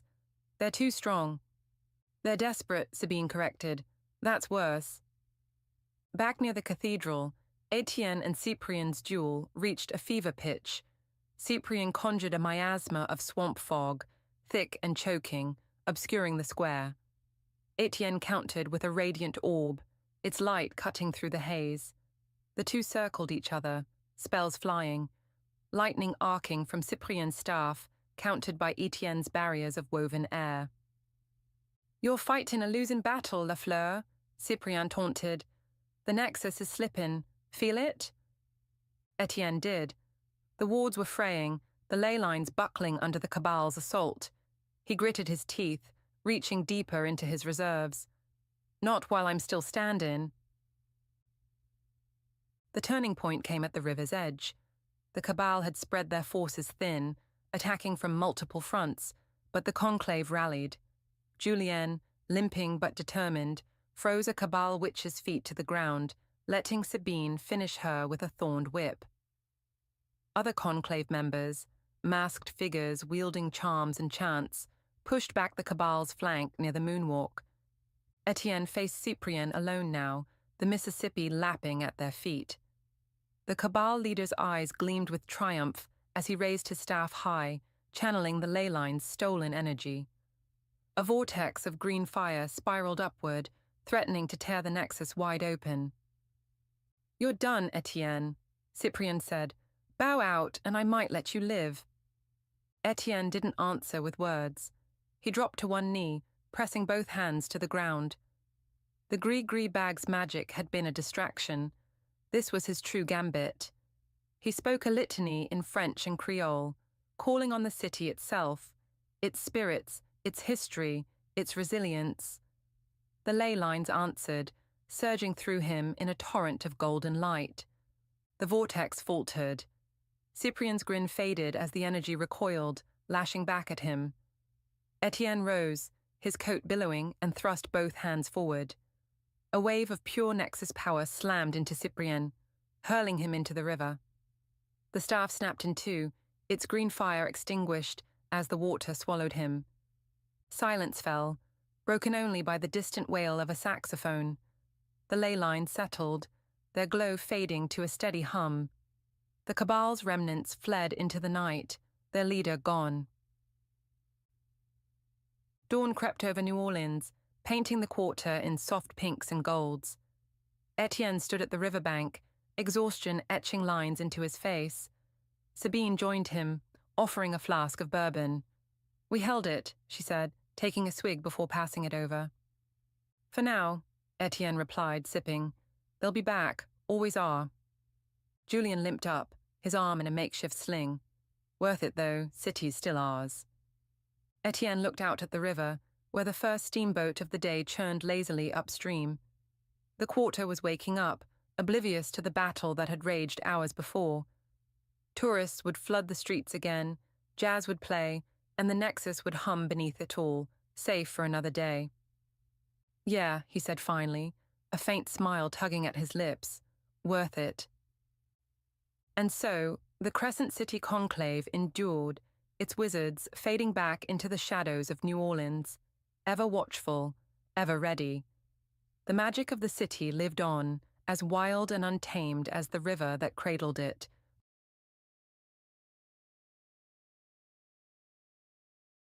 The crimson tent. The air smelled of popcorn and gasoline, a heady mix that clung to the crimson tent like a second skin. The Marlowe Circus wasn't the grandest show on earth, not anymore, but it still drew a crowd in every dusty town it rolled into. The big top sagged at the edges, patched with mismatched canvas, and the bleachers creaked under the weight of restless spectators. But the performers, they were magic stitched into human form, every leap and tumble a defiance of gravity and despair. Lila Marlowe, ringmaster and last of the founding family, stood center ring, her sequined top hat tilted at a rakish angle. Her voice boomed over the crackling loudspeaker. Ladies and gentlemen, prepare yourselves for feats of wonder and daring. The crowd, farmers, factory workers, kids with sticky hands, leaned forward, eyes wide. They didn't know the real show was about to begin, not under the lights, but in the shadows creeping into their town. Act 1. The setup. Backstage, the troupe was a kaleidoscope of chaos. Theo, the strongman, flexed his tattooed arms, adjusting the straps of his leather harness. His real name was Theodore Grayson, but no one called him that unless they wanted a fist-shaped reminder of his circus moniker. Beside him, Esme twirled a knife between her fingers, her raven hair pulled into a tight bun. She was the blade thrower, precise as a sniper, and twice as deadly when provoked. Then there was Finn, the trapeze artist, all lean muscle and restless energy, pacing like a caged panther. His sister, Clara, the tightrope walker, sat cross-legged on a crate, threading a needle through a tear in her costume. Her calm was a counterpoint to Finn's storm. Lila clapped her hands, silencing their chatter. Listen up, you misfits. We've got trouble brewing in Graysonville. Theo snorted. Ain't that the name of every podunk town we hit? This one's different, Lila said, her green eyes sharp. Sheriff came by earlier. Said there's a gang moving in. Extortion, robbery, the works. They've got the locals scared stiff. Finn stopped pacing. What's that got to do with us? We're performers, not the cavalry. Lila smirked. We're more than that. And you know it. This town's got no one else. Sheriff's outnumbered, and the nearest state troopers are 2 days out. We've got skills these thugs won't see coming. Esme arched an eyebrow, flipping her knife into the air and catching it without looking. You're saying we play heroes? I don't work for free, darling. Think of it as a bonus show, Lila said. We take these bastards down. We keep this town's coin flowing into our ticket booth. No town, no audience. Clara looked up from her sewing, her voice soft but firm. She's right. We've seen what happens when people lose hope. I'm in. Finn glared at her. You're too soft, Clara. This isn't a tightrope walk. No, she replied, meeting his gaze. It's a balancing act. Same difference. Theo cracked his knuckles. I'm game. Been itching to hit something that hits back. Lila nodded. Good. Tonight's show goes on as planned. After, we scout. Agreed? The troupe grumbled but nodded. The circus was their lifeblood, but it had always been more than tricks and applause. They were a family forged in sawdust and sweat, and family didn't back down. Act 2, the performance. The show that night was electric. Theo hefted a rusted tractor over his head, veins bulging, while the crowd roared. Esme's knives sang through the air, pinning apples to a spinning board inches from Finn's smirking face. Clara danced across the tightrope, a ribbon of grace against the tent's crimson glow, and Finn flew from trapeze to trapeze, flipping mid-air like he'd been born with wings. Lila wove it all together, her voice a spell that held the audience captive. But their eyes weren't just on the crowd. They scanned for strangers. Hard faces that didn't clap, men who slipped out before the finale. Finn caught a glimpse of one, a wiry guy in a leather jacket, a scar slicing his cheek. He whispered to Clara as they took their bows. "Saw one. North exit." She nodded, her smile never faltering. "We're on." After the tent emptied, the troupe shed their costumes for darker clothes, still theatrical but practical. Lila traded her top hat for a black cap, her sequined coat for a leather duster. Theo strapped a crowbar to his back. Esme tucked knives into her boots, and Finn and Clara grabbed coils of rope from the trapeze rig. They moved like a unit, silent and sure, slipping into the night. Graysonville was a grid of sagging houses and flickering streetlights, the kind of place where dreams went to rust. The sheriff had tipped Leela off about an old warehouse on the edge of town, a hulking shadow against the moonless sky. That's where they headed, sticking to alleys and rooftops. Finn scaled a drain pipe, peering through a grimy window. "Got eyes on 6, he whispered down. "Armed. Pistols, maybe a shotgun. They're counting cash. Looks like a shakedown haul." Theo grinned, cracking his neck. "My kind of party." Lila held up a hand. "We don't go in blind. Esme, recon. Clara, Finn, find us a high vantage. Theo, you're with me." Esme melted into the shadows, returning minutes later with a smirk. "2 guards out back, smoking. Lazy. Rest are inside, distracted." "Perfect," Lila said. "Let's give 'em a show they'll never forget." Act 3, the takedown. It started with Esme. She crept behind the guards, a ghost in the dark, and with 2 flicks of her wrists, her knives found their marks, not lethal, but deep enough to drop them. She dragged them into the bushes, tying them with rope from Finn's stash. Clara and Finn took the roof, slipping through a skylight. They rigged a net of trapeze ropes, suspending it above the warehouse floor where the gang counted their loot. Clara's steady hands knotted it tight, Finn's agility keeping them silent. Below, the scar-faced man barked orders, oblivious. Lila and Theo went for the front. She strode in bold as brass, duster flapping, while Theo loomed behind her. "Evening, gentlemen," she drawled. "Heard you're the new act in town. Mind if we audition?" Scarface sneered, drawing a pistol. "Wrong move, lady. This ain't your circus." "Oh, but it is," Lila said, and snapped her fingers. The net dropped. Finn and Clara yanked the ropes, ensnaring 3 of the gang in a tangle of cord and curses. Theo charged, a human battering ram, slamming into another thug and sending him crashing into a stack of crates. Esme darted in from the side, knives flashing, disarming the last man before he could blink. Scarface fired, the shot echoing, but Lila was already moving. Years of dodging spotlights made her untouchable. She grabbed a broom from the corner, spinning it like a staff, and cracked it across his wrist. The gun clattered away. Theo finished it, hoisting Scarface by the collar and pinning him to the wall. "Show's over," Lila said, breathing hard. "Who's your ringmaster?" Scarface spat blood. "You're dead when he finds out." "We'll take our chances," she replied, nodding to Theo. He knocked the man out cold with a single tap. They tied the gang up, left a note for the sheriff, courtesy of the Marlowe troupe, and vanished into the night. Act 4, the aftermath. Back at the tent, the troupe collapsed onto crates and hay bales, adrenaline fading into exhaustion. Finn rubbed his shoulder, bruised from the rope pull. "That was insane, Lila. We're not doing it again, right?" She laughed, sharp and bright. "Depends on the town." Clara stitched a cut on Esme's arm, her hand steady as ever. "We did good. They won't mess with Graysonville again." Theo cracked open a bottle of whiskey, passing it around. "To the circus," he toasted, "and to punching up." Word spread fast. By morning, the townsfolk were buzzing, half in awe, half in disbelief. The sheriff tipped his hat to Leela at the next show, a rare grin on his face. Ticket sales spiked, and whispers followed them to the next town. The Marlowe Circus didn't just entertain, it fought. Act 5. The legend grows. Weeks turned to months, and the troops' double life took root.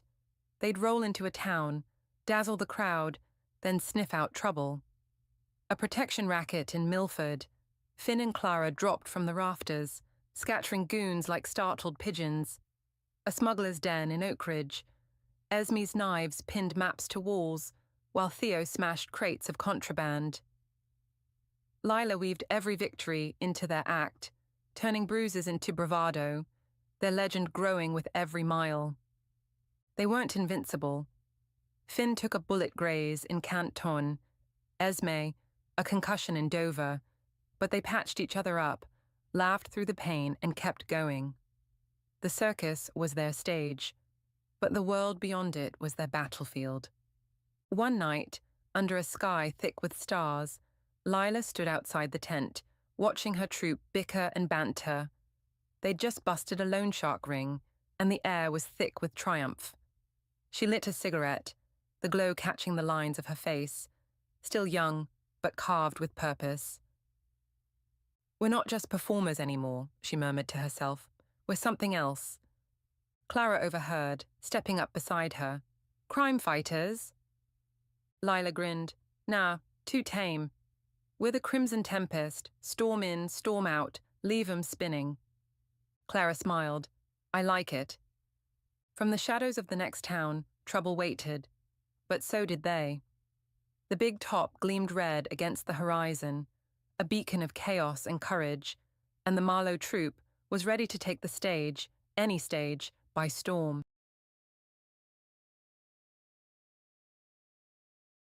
The dust of tomorrow. The sun hung low over the cracked remnants of old Highway 17, a ribbon of shattered asphalt stretching across the plains like a scar from a forgotten age. Dust swirled in the wind, coating the hooves of Cale's mare, Sable, as she trotted steadily onward.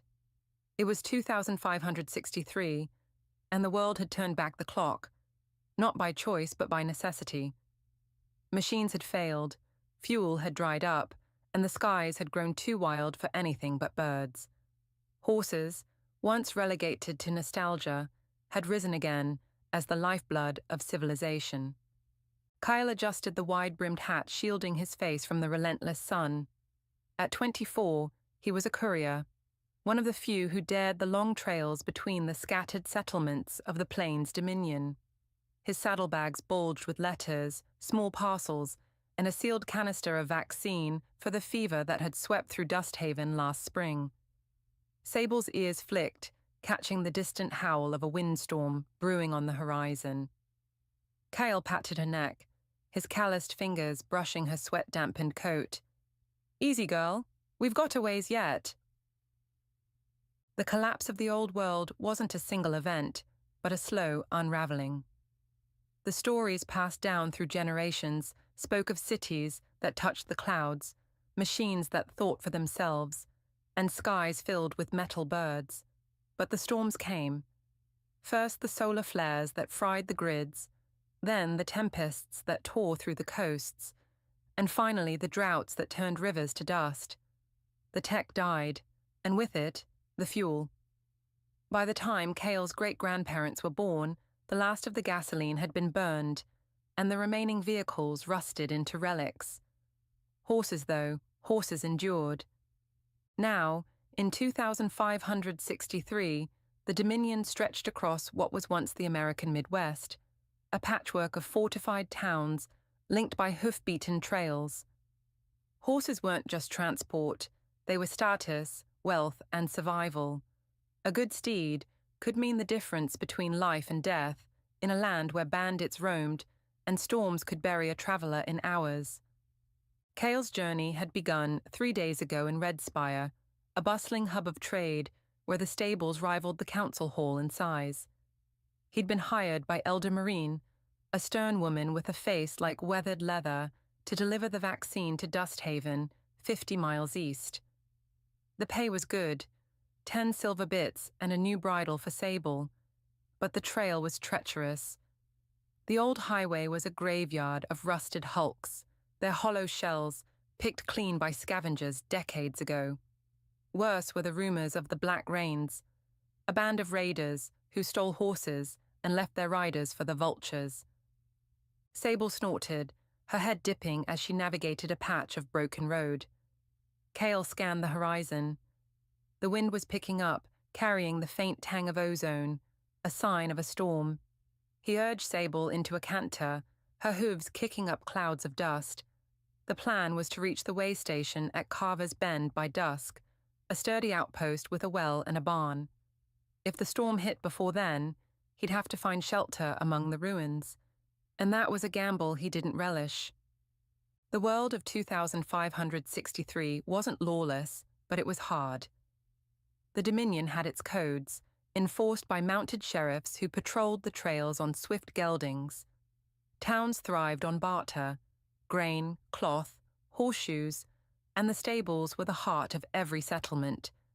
Breeds had been refined over centuries, the sturdy plains drafters for hauling, the fleet-footed dust runners for couriers like Cale, and the towering war chargers ridden by the Dominion's guard.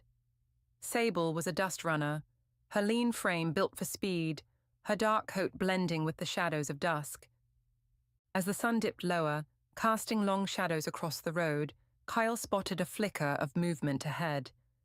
He slowed Sable to a walk, his hand drifting to the short sword at his hip. A figure emerged from behind a rusted truck, a girl, no older than 16, leading a limping bay horse. Her clothes were patched, her face streaked with dirt, and her eyes wide with desperation. "Help," she called, her voice cracking. "Please, he's hurt." Kyle reined Sable in, wary but not heartless. "What happened?" "Stepped in a hole back there," she said, gesturing vaguely behind her. "He's been limping for miles. I can't fix it alone." Kyle dismounted, keeping Sable's reins in hand as he approached. The bay's left foreleg was swollen, the hoof tender when Kyle pressed it. "Sprain, maybe a fracture," he muttered. "You're lucky he's still walking." "Can you help him?" the girl asked, clutching the reins like a lifeline. Cale glanced at the sky. The storm was closing in, a dark wall of dust and lightning. He couldn't afford the delay, but leaving her here was as good as a death sentence. "Name's Cale," he said. "What's yours?" "Lyra," she replied, her voice steadier now. "All right, Lyra. We're not far from Carver's Bend. I've got a salve that might ease the swelling, but we need to move fast. Can you ride?" She nodded, and Kyle dug into his saddlebag, pulling out a tin of liniment. He smeared it on the bay's leg, wrapping it with a strip of cloth. "It's not much, but it'll hold till we get shelter. Follow me." They set off, Sable leading the way as the bay hobbled behind. Lyra rode hunched over, whispering to her horse, whose name, Cale learned, was Thorn. The wind howled louder now, stinging their faces with grit. Cale kept his eyes on the road, but his mind churned. Something about Lyra's story didn't sit right. Holes didn't just appear on the old highway, and her horse's limp seemed too convenient. By the time Carver's Bend came into view, a cluster of stone buildings huddled around a windmill, the storm was nearly upon them. The way station's keeper, a grizzled man named Torv, waved them into the barn as thunder rumbled overhead. "Cutting it close, courier," he grunted, eyeing Lyra suspiciously. Kyle tied Sable to a post, then helped Lyra with Thorn. The barn smelled of hay and horse sweat, a comforting contrast to the chaos outside. Torv lit a lantern, casting flickering shadows across the stalls. "You vouch for her?" he asked Kyle, nodding at Lyra. "She's with me," Kyle said, though doubt gnawed at him. Torv shrugged and shuffled off to tend the fire in the main house. Cale turned to Lyra, who was brushing Thorn's flank with trembling hands. "Where you headed?" he asked. "Dusthaven," she said, not meeting his eyes. "Family there."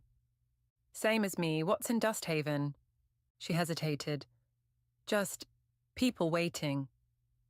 Cale's instincts screamed trap, but the storm left him no choice. He settled Sable with a handful of oats, then sat against a bale of hay, sword within reach. Lyra curled up near Thorn, her breathing slow and even, or so she wanted him to think. Sleep didn't come easy.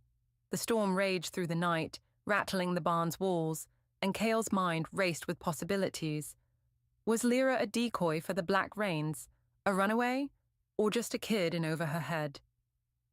He dozed fitfully, waking at every creak.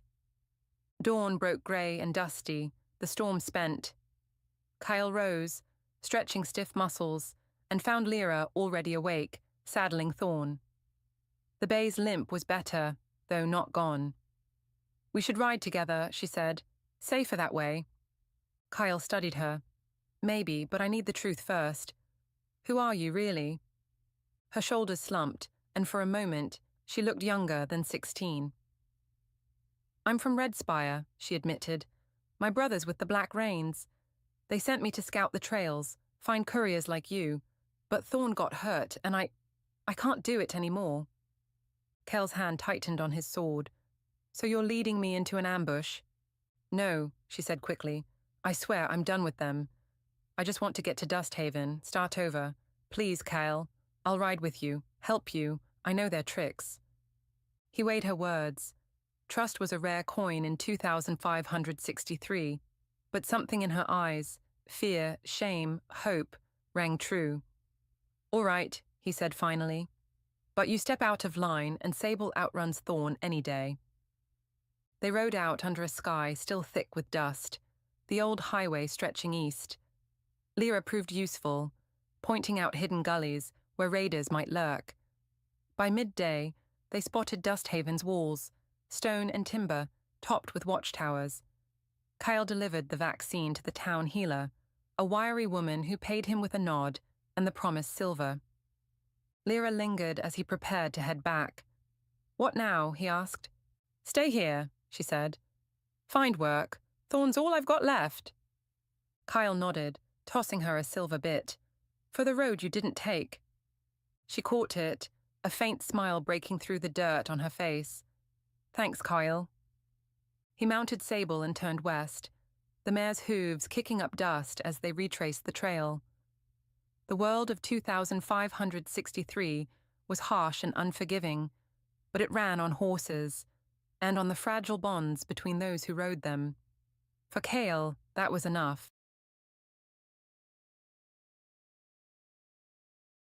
The echo beneath. Dr. Elena Voss was not a woman who believed in ghosts. Her world was one of equations, datasets, and the cold precision of the scientific method. At 38, she had built a career out of dismantling mysteries, not embracing them. Her latest project was no exception, a geophysical survey of the Karst Plateau, a limestone labyrinth in Slovenia riddled with caves and sinkholes. She was there to map subterranean water flows using an experimental sonar array. Nothing paranormal, nothing unexplainable, just sound waves and rock. The plateau was a desolate place in late February, its winds sharp and relentless. Elena's team had set up camp near the edge of a sinkhole known locally as Brezno Jurelo, the throat of the abyss. It was a 300-meter drop into darkness, a natural cathedral of stone that swallowed light and sound alike. The locals avoided it, muttering tales of lost shepherds and strange noises, but Eleanor dismissed these as folklore. She was here for facts. Her equipment was cutting edge, a network of drones fitted with low-frequency sonar emitters designed to penetrate the dense limestone and map the hidden rivers below. The drones would hover above the sinkhole, sending pulses into the depths, while a receiver array on the surface recorded the echoes. Simple, elegant, and, Elena hoped, revolutionary. The first day went smoothly. The drones buzzed like oversized insects, their sonar pulses thudding rhythmically into the earth. The data streamed back in real time, painting a 3D model of the subsurface on Elena's laptop. She watched the screen as chambers and tunnels took shape, vast echoing voids carved by millennia of water. By evening, her team was tired but triumphant. They'd mapped nearly a kilometer of uncharted caverns. That night, Elena stayed up late in her tent, reviewing the data. The wind howled outside, tugging at the canvas, but she barely noticed. Something in the readings caught her eye. A faint anomaly in the sonar returns from the deepest part of Brezno-Zhrelo. It wasn't a cave wall or a water channel. It was too regular, too structured. A perfect circle, 10 meters wide, embedded 500 meters below the surface. She frowned, adjusting the filters. Equipment glitch? No, the signal was consistent across multiple drones. She leaned back, rubbing her eyes. It could be a geological anomaly, a collapsed lava tube perhaps, or a fossilized reef. But the symmetry nagged at her. Nature didn't draw perfect circles. She flagged the data for further analysis and crawled into her sleeping bag, the wind's wail lulling her into uneasy sleep. The next morning, Elena sent the drones back into the sinkhole, this time with a tighter focus on the anomaly. Her team, 3 graduate students and a grizzled technician named Marco, watched the screens with bleary curiosity. Marco, a local who'd grown up near the plateau, was skeptical. "Probably just a big rock," he grunted, sipping coffee from a dented thermos. "Or your fancy toys are seeing things." Elena ignored him, her eyes fixed on the data. The drones descended, their pulses growing louder, more insistent. The circular structure came into sharper focus. Not just a ring, but a dome, smooth and seamless, buried under layers of sediment. The sonar couldn't penetrate it. Whatever it was made of, it reflected sound like polished metal. "That's not natural," said Anna, one of the students, her voice tight. "Could it be man-made? Some kind of bunker?" 500 meters down. Elena shook her head. No technology from any known civilization could build that deep in limestone. It's older than anything human. The team fell silent, the implications sinking in. Marco shifted uncomfortably, muttering something in Slovene under his breath. Elena didn't catch it, but she didn't need to. The air felt heavier now, the wind colder. She decided to deploy a secondary tool, a ground-penetrating radar unit she'd brought as a backup. It wasn't as precise as the sonar, but it could confirm the dome's composition. By midday, the radar was humming, its waves sinking into the earth. The results were baffling. The dome didn't register as stone, metal, or any known material. It absorbed the radar entirely, leaving a blank void in the readings, like a hole in reality itself. Elena's scientific detachment began to fray. This wasn't just an anomaly, it was a defiance of physics. She ordered the team to pack up the radar and prepare for a third run with the sonar, this time with maximum power.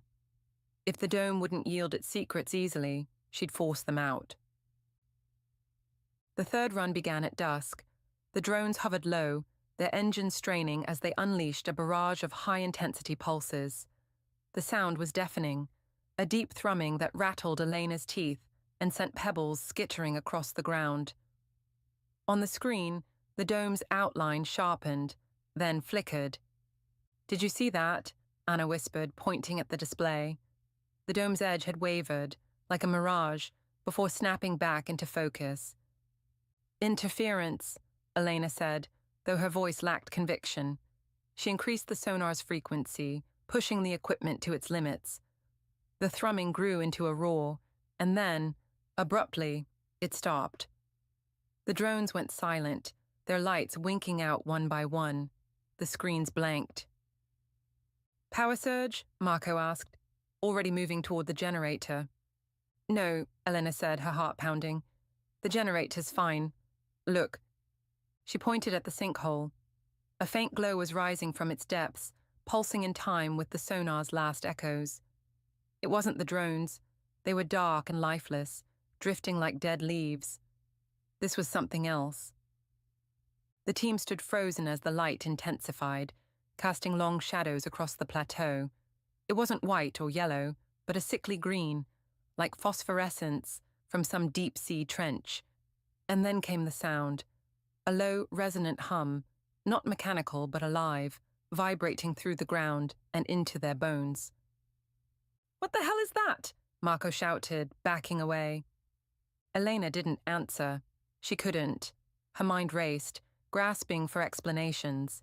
Geothermal vents, bioluminescent algae, anything rational, but nothing fit.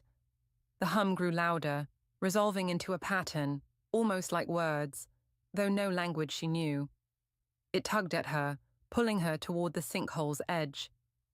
"Doctor, Voss, get back!" Anna grabbed her arm, yanking her away. The spell broke, and Eleanor stumbled, her breath ragged. The glow began to fade, the hum retreating into silence. Within minutes, the plateau was dark again, the wind the only sound. No one slept that night. The team huddled in the main tent, debating what they'd seen. Marco wanted to leave, claiming the sinkhole was cursed. Anna and the other students were shaken but curious, peppering Elena with questions she couldn't answer. Elena herself was silent, replaying the hum in her mind. It hadn't just been sound, it had felt like a presence, aware and watching. At dawn, she made a decision. "We're going down," she said, her voice steady despite the tremor in her hands. "We need to see it up close." The team protested, but Eleanor was resolute. She requisitioned climbing gear from a nearby town, and by noon, she and Anna, the only one willing to join her, were descending into Brezno Zrelo.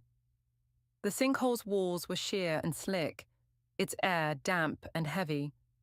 Their headlamps cut through the gloom, revealing stalactites like jagged teeth. The descent took hours, each meter a test of nerve. At 300 meters, they reached the bottom, a cavern vast enough to swallow a cathedral, its floor littered with bones and broken stone. Eleanor's Geiger counter clicked softly. Background radiation, nothing unusual. But her sonar receiver, recalibrated for close range, picked up something else, a faint echo emanating from the cavern's western wall. They followed it, navigating a maze of tunnels until they reached a dead end, a smooth circular slab embedded in the rock. The dome. Up close, it wasn't stone or metal, but something glassy, its surface rippling faintly under their lights. Elena touched it, and the hum returned, louder now, reverberating through her skull. "Dr. Voss," Anna began, but Eleanor waved her silent. She pressed both hands against the slab, and it pulsed, the ripples accelerating. Then, with a sound like cracking ice, it split open, revealing a chamber beyond. Inside was darkness, but not empty darkness. Shapes moved within it, vague, humanoid outlines that shimmered like heat haze. The hum became voices, overlapping and urgent, speaking in a tongue that defied comprehension. Elena's headlamp flickered, then died. Anna's followed. In the sudden black, the shapes drew closer. Elena felt them brush against her, not physically, but mentally, a cascade of images and emotions flooding her mind. She saw a city of impossible spires, its streets paved with light. She saw beings, tall and ethereal, their forms shifting like liquid. She saw them bury something beneath the earth, a weapon, a warning, a prison, and seal it with the dome. Then came a sense of loss, of exile, of a world abandoned. Anna screamed, snapping Elena back to herself. The shapes retreated, the voices fading. The slab resealed itself, leaving no trace of the opening. Their headlamps flickered back on, illuminating only rock. They climbed out in silence, reaching the surface as night fell. The team demanded answers, but Eleanor had none, or none she could articulate. The dome had been a vault, she was sure, built by something older than humanity, something that had left echoes of itself behind. Not ghosts, not gods, but a presence science couldn't yet name.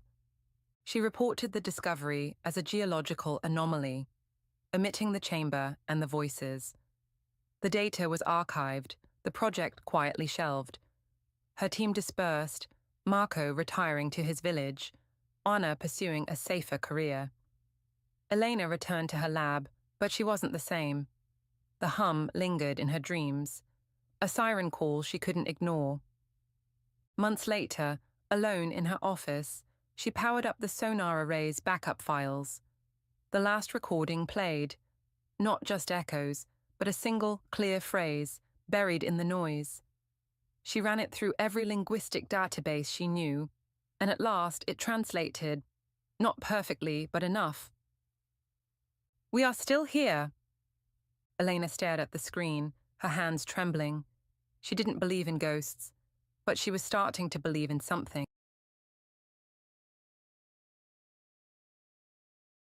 The echo of tomorrow. The air shimmered like heat rising off asphalt on a summer day, though it was a chilly February evening in 2025. A low hum pulsed through the quiet street, rattling the windows of the old brownstone where Clara Bennett lived. She was hunched over her desk, scribbling notes for her dissertation on quantum entanglement, when the sound jolted her upright. Her coffee mug tipped, spilling dark liquid across her papers. She cursed under her breath, reaching for a rag, when a figure materialized in the center of her living room. Clara froze. The man was tall, gaunt, his face streaked with grime and desperation. His clothes were a patchwork of synthetic fabrics she didn't recognize, frayed and singed at the edges. A faint glow pulsed from a device strapped to his wrist, flickering erratically like a dying firefly. He stumbled forward, catching himself on her couch, and locked eyes with her. "Clara," he rasped, his voice raw as if he'd been screaming for days. "You have to listen. There's no time." She didn't scream. She didn't run. Years of studying the impossible had dulled her instinct to panic. Instead, she straightened, clutching the rag like a lifeline. "Who are you? How do you know my name?" He didn't answer immediately. His gaze darted around the room, her cluttered bookshelves, the flickering TV muted on a news channel, the half-dead fern in the corner, as if cataloguing a world he'd forgotten. Then he met her eyes again. "My name's Elias. I'm from 2078, and I've come to warn you." Clara's mind raced. Time travel was theoretical, a puzzle she'd wrestled with in equations, not a reality standing in her living room. Yet here he was, solid and breathing, his chest heaving with exhaustion. She took a cautious step closer. "Warn me about what?" "The collapse," he said, the word heavy as stone. "It starts in 3 days. February 28th, 2025. Today." Her stomach dropped. She glanced at the calendar on her wall. February 28th, 2025. The coincidence, or lack thereof, made her skin prickle. "What collapse? What happens?" Elias sank onto the couch, wincing as if every movement cost him. "It's not one thing, it's everything, a cascade. The grid fails, cyber attacks, sabotage, overload, supply chains break down, riots erupt. Then the storms hit, worse than anything you've seen. By 2030, half the world's underwater or ash. By 2078... He trailed off, his eyes hollow. "There's barely anything left." Clara's scientific mind rebelled. She crossed her arms, skepticism warring with the unease creeping up her spine. "That's impossible. Systems don't just fail like that overnight. There'd be signs, warnings." "There were," Elias snapped, his voice cracking. "You're living in them. The blackouts last month, the food shortages in Europe, the cyber attacks on the East Coast. You've ignored them because they're not your problem yet. But they will be." She opened her mouth to argue, then stopped. The blackouts had been strange, unexplained, sporadic, dismissed as glitches. The news had been buzzing about tensions in the Pacific too, though she'd tuned it out. Still, she shook her head. "Even if you're right, why me? I'm a grad student, not a world leader. What am I supposed to do?" Elias leaned forward, his hands trembling. "You're the key, Clara. In my time, they found your work, your dissertation. You cracked something about quantum entanglement, a way to stabilize energy grids. It could have stopped the collapse, but you never finished it. You died in the riots. 3 months from now." The room spun. Clara sank into a chair, her knees weak. "I... die?" "Unless you listen," he said fiercely. "Finish your work. Get it to someone who can use it. Now, before it's too late." She stared at him, her mind a storm of doubt and fear. How do I know you're not insane or lying? Elias hesitated, then tapped the device on his wrist. It buzzed, projecting a holographic image into the air. A cityscape of jagged ruins, skeletal skyscrapers, clawing at a blood-red sky. People shuffled through rubble, their faces gaunt, their eyes empty. A child clutched a doll made of rags, staring blankly at the camera. The image flickered, then vanished. "That's New York," he said quietly. 50 years from now. I grew up there." Clara's throat tightened. It could have been a fake, a trick, but the anguish in his voice felt too real. She stood, pacing to steady herself. "Okay, let's say I believe you. What's the plan? I can't just finish my dissertation in 3 days. It's years of work." "You don't have years," Elias cut in. "You have hours. The first blackout hits tomorrow night. After that, it's chaos. You need to distill what you've got, your core idea, and get it to Dr. Helen Voss." "Voss?" Clara blinked. "My advisor. She's brilliant, but she thinks my entanglement theories are fringe." "She'll listen if you make her," Elias said. "In my time, she's remembered as one of the last scientists who tried to fix things. She's your shot." Clara rubbed her temples, the weight of it crushing her. "And what about you? Why risk coming back?" Elias looked away, his jaw tight. "Because I've seen what's left. I've lost everyone. If there's a chance to change it." He didn't finish, but the unspoken hung between them. "I have nothing left to lose." Silence settled, thick and heavy.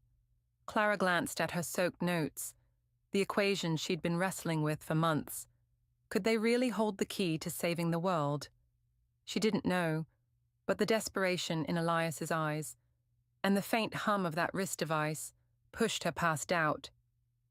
"Okay," she said finally, "let's do this." The next 12 hours were a blur. Clara dragged her laptop to the coffee table, spreading out her notes while Elias hovered nearby, recounting fragments of his future. She typed furiously, distilling her sprawling theories into a concise framework, a method to use quantum entanglement to create a decentralized energy grid immune to cascading failures. It was rough, incomplete, but it was something. Elias paced, his agitation growing as night fell. "The blackout's coming," he muttered, glancing out the window. 8:47 p.m., first wave." Clara checked the clock. 7:32 p.m. "Then we've got an hour. Help me focus. What fails first?" "Power plants," he said. "Hacked, overloaded. Then the backups go down." She nodded, tweaking her model to prioritize redundancy. Her fingers ached, her eyes burned, but adrenaline kept her going. Elias's presence was a constant pressure, a reminder of stakes she couldn't fully grasp. At 8:46 p.m., the lights flickered. Clara's heart stopped.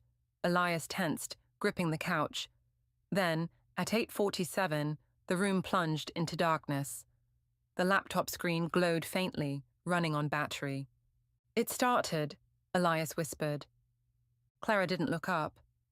"I'm almost done. Give me 10 minutes." Outside, car alarms blared. Shouts echoed down the street. She blocked it out, finishing the last paragraph. A plea to Voss to test the theory, to push it further. She saved the file to a USB drive, hands shaking. "We need to move," Elias said. "Voss's lab is at the university, right?" "Yeah, 10 blocks." Clara grabbed her coat and the drive. "Let's go." The city was unraveling. Street lights were dead, traffic lights dark. Horns blared as cars gridlocked into sections. People spilled onto the sidewalks, some confused, some angry.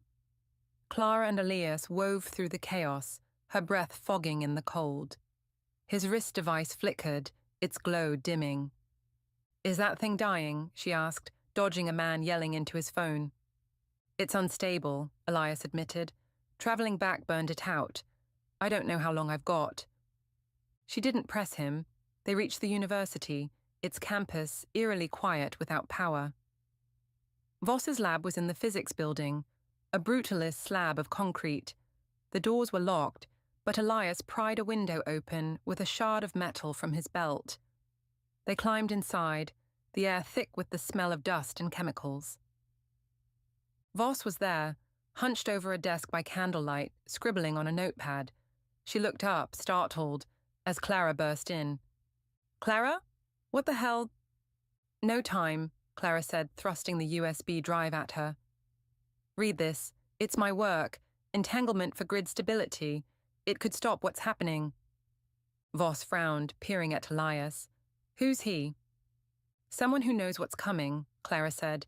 "Please, Helen, trust me." Voss hesitated, then plugged the drive into her laptop. "Solar-powered," Clara noted with relief. She skimmed the file, her frown deepening. "This is ambitious, theoretical. You're saying it's practical now?" "It has to be," Clara said. "The blackout's just the start. Test it, scale it. You're the only one who can." Voss studied her, then nodded slowly. "All right, I'll call in favors, get it to the grid engineers. But if this is nonsense—" "It's not," Elias said, his voice firm despite his fading strength. Voss raised an eyebrow but said nothing, already dialing her phone. Clara exhaled, tension draining from her shoulders. It wasn't a fix, not yet, but it was a chance. Elias swayed, clutching the wall. The device on his wrist sputtered, its light nearly gone. Clara grabbed his arm. "You okay?" He smiled faintly. "I did what I came for. That's enough." Before she could respond, the air shimmered again. His form flickered, like a bad signal, then vanished. The device clattered to the floor, lifeless. Clara stared at it, her chest tight. "Elias?" No answer, just the hum of Voss's voice on the phone, the distant chaos outside. She picked up the device, its metal cold against her skin, and slipped it into her pocket. Days turned to weeks. The blackout spread, but Voss's team worked fast. Clara's framework became a blueprint, tested in makeshift labs as the world teetered. Riots flared, storms raged, but patches of the grid held, stabilized by principles she'd barely dared to dream were real. By May, the worst had passed. Not unscathed, millions were displaced, cities scarred. But the collapse Elias had described never fully came. Clara didn't know if he'd returned to a new future or faded entirely. She kept his device on her desk, a silent reminder. One night, as she revised her dissertation, now a cornerstone of the recovery, she found a note tucked in her old papers, handwriting she didn't recognize. "Thank you, Clara. We're still here." She smiled, tears blurring the ink, and kept writing.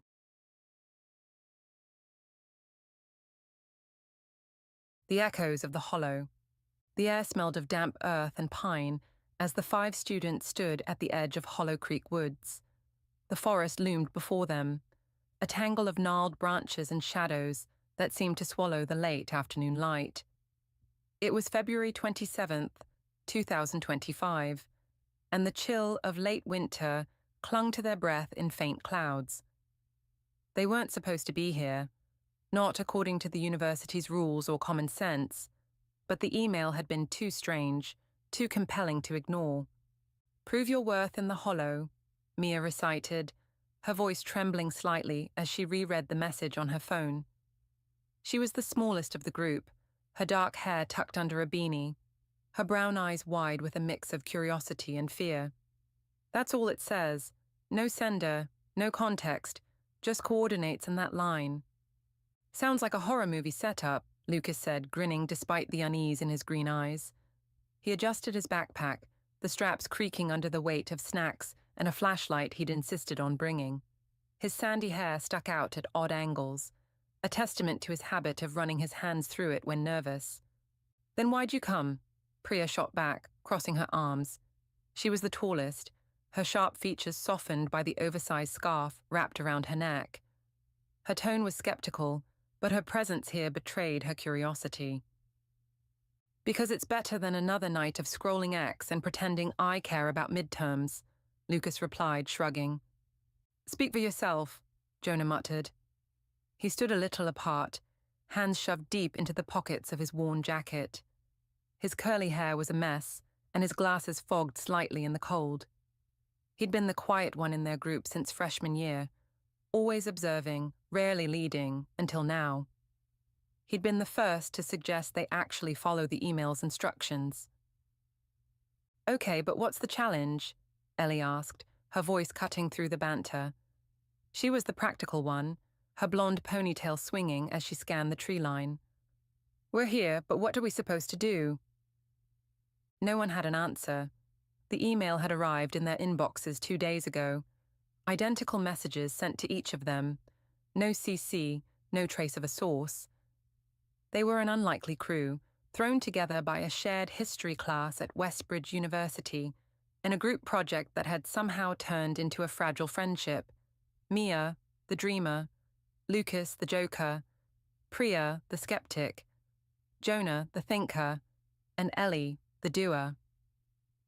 None of them could explain why they'd all gotten the same cryptic invite, or why they'd shown up. Let's just go in, Jonah said finally, his voice steady despite the flicker of doubt in his eyes. We'll figure it out. And so they did. The woods were denser than they'd expected, the path, if it could be called that, overgrown with roots and brambles. The coordinates had led them here, but there was no sign of anything unusual. No markers, no clues, just the oppressive silence of the forest. The sun dipped lower, casting long shadows that stretched like fingers across the ground. Anyone else feel like we're being watched? Mia whispered after 20 minutes of walking. Her flashlight beam darted between the trees, catching glints of frost on the bark. Probably just deer, Ellie said, though her grip tightened on the stick she'd picked up as a makeshift walking staff. Or the Blair Witch, Lucas quipped, earning a glare from Priya. Shut up, Lucas, she said, but her eyes flicked nervously to the side. They pressed on, the air growing colder as the light faded. It was Jonah who spotted it first. A faint glow ahead, flickering through the trees like a distant lantern. He stopped, pointing silently, and the others gathered around him. What the hell is that? Priya asked, her skepticism giving way to unease. Only one way to find out, Jonah said, and before anyone could argue, he started toward it. The glow led them to a clearing, a perfect circle of bare earth surrounded by towering pines.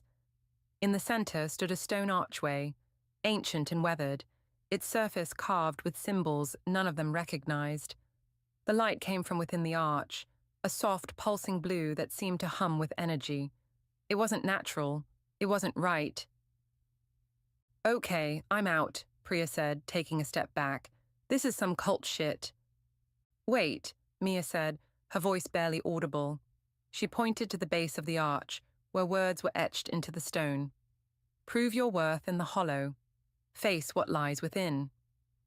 It's the same as the email, Ellie said, her brow furrowing. So, we go through? Are you insane? Priya snapped.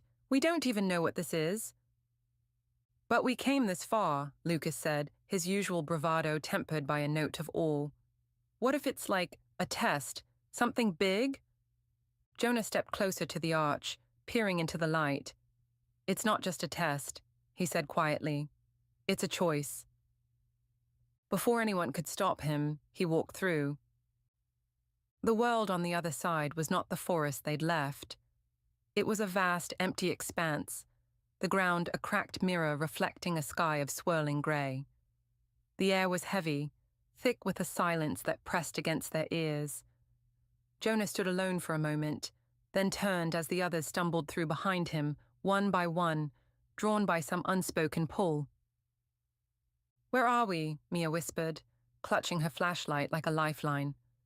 No idea, Ellie said, her voice tight.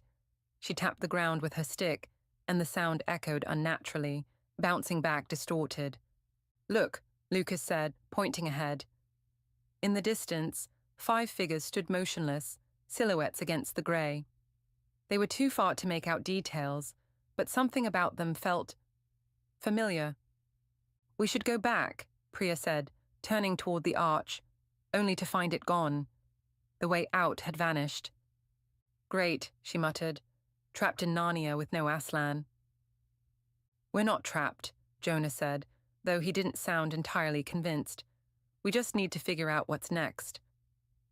The figures in the distance began to move, walking toward them with slow, deliberate steps. As they drew closer, the students froze. The faces staring back at them were their own, exact copies, down to Mia's beanie and Lucas's crooked grin. But their eyes were wrong, flat, lifeless, like glass marbles. What the fuck? Lucas breathed, taking a step back. The copies stopped a few feet away, silent and unblinking. Then, as one, they spoke. Prove your worth. How? Ellie demanded, her voice shaking but firm. The copies didn't answer. Instead, they turned and walked away, splitting off in different directions across the mirrored plane. Each student felt a tug, an invisible thread pulling them toward their double. I think we have to follow, Jonah said, his gaze locked on his own retreating figure. Split up, Priya said incredulously. That's how people die in movies. We don't have a choice, Mia said, her voice small but resolute. She started after her double, and after a moment's hesitation, the others followed suit. Mia's journey took her to a crumbling house, its walls papered with memories, photos of her childhood, drawings she'd made as a kid, pages from journals she'd burned years ago. Her double stood in the center, holding a mirror. When Mia looked into it, she didn't see her reflection. She saw her mother, gaunt and tired, staring back with hollow eyes. You left me, the image said, its voice a rasp. You went to college and forgot. Mia's throat tightened. Her mum had been sick for years, and Mia had chosen Westbridge over staying home to help. Guilt had gnawed at her ever since, but she'd buried it, until now. I didn't forget, she whispered. I needed to live. The double tilted its head. Prove it. The mirror shattered, and the house dissolved into mist. Lucas found himself in a field of broken clocks, their hands spinning wildly. His double sat atop a pile, laughing, a sharp, mocking sound that echoed his own. You waste it, it said. Every day, every chance. You're nothing. Lucas clenched his fists. He'd always played the clown, dodging responsibility, coasting through life on charm and luck. But hearing it laid bare stung deeper than he'd expected. I'm more than that, he said, his voice raw. I can be. The double smirked, then vanished, leaving the clocks silent. Priya's double led her to a courtroom where faceless figures judged her silently. You're a fraud, her double said, its voice dripping with contempt. All your big talk, your perfect grades, it's just a mask. Priya bristled. She'd fought her way to Westbridge on scholarships, clawing past every doubt, every stereotype. But beneath it all, she'd always feared she wasn't enough. I earned this, she said, glaring at her double. I belong here. The courtroom faded and the double's smirk softened into something like approval.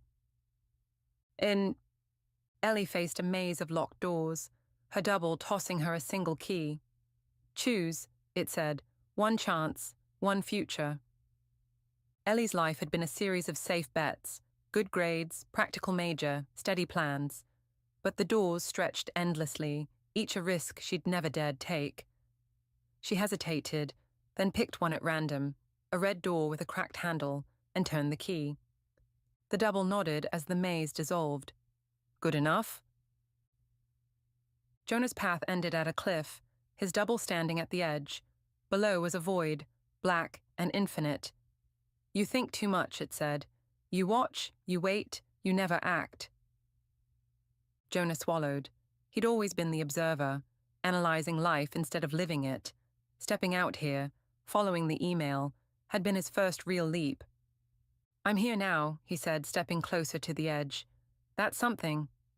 The double smiled faintly and stepped into the void, leaving Jonah alone.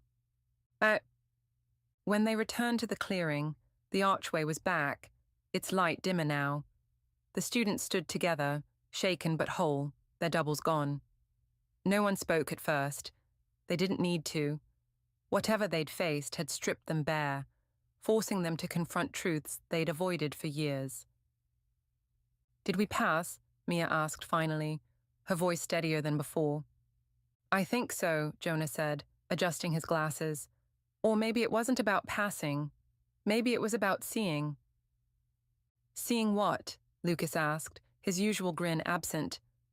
"Ourselves," Ellie said simply, tossing her stick aside. Priya nodded, her arms uncrossing for the first time all day. "Let's go home." They stepped through the arch together, emerging into the familiar chill of Hollow Creek woods. The forest was quiet, the glow gone, the stone arch nowhere in sight. It was as if nothing had happened, except everything had. In the weeks that followed, the change was subtle but undeniable. Mia called her mum more often, even planning a visit home. Lucas traded late-night scrolling for a part-time job, testing his own limits. Priya let her guard down, laughing more freely with the group. Ellie signed up for an art class, something impractical and entirely her own. And Jonah started speaking up, his quiet voice carrying a new weight. They never found out who sent the email or what the hollow really was. Some nights, they'd speculate over coffee, government experiment, alien prank, collective hallucination. But the truth didn't matter. What mattered was the shift, the ripple that spread through their lives from that one strange, cold day. The challenge hadn't just changed them, it had woken them up.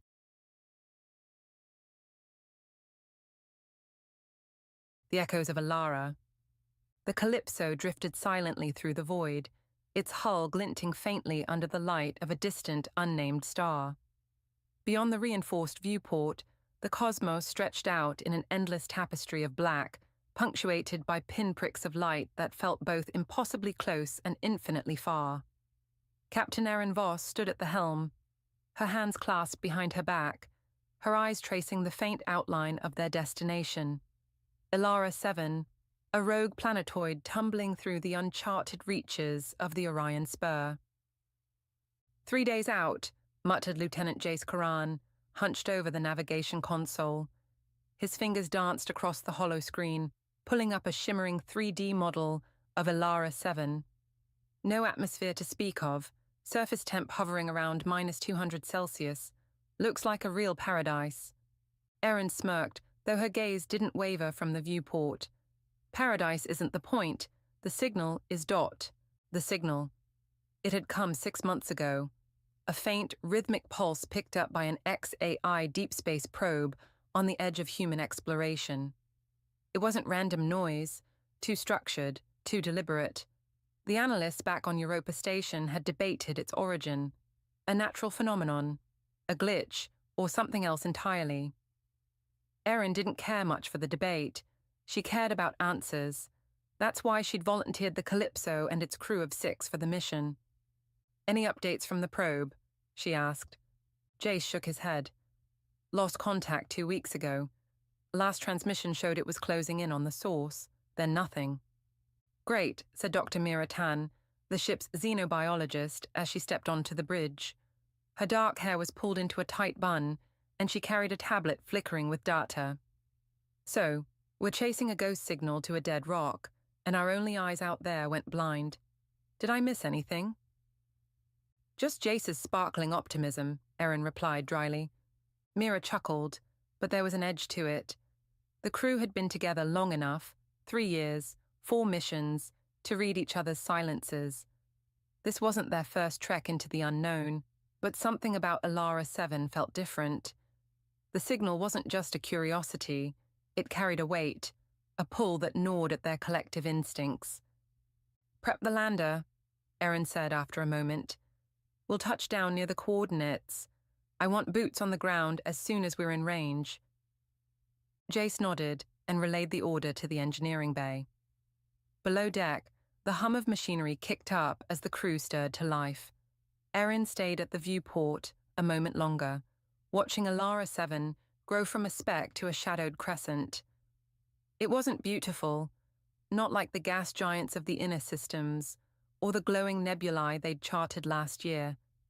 It was a jagged, pockmarked thing, its surface a mottled grey-brown that swallowed light rather than reflected it, and yet she couldn't look away.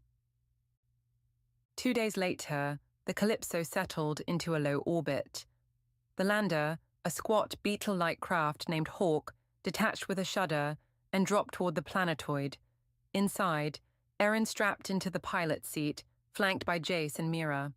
The rest of the crew, engineer Samir Patel, geologist Lena Voss, Erin's younger sister, and comms specialist Tariq Reza, stayed aboard the mothership, monitoring from above.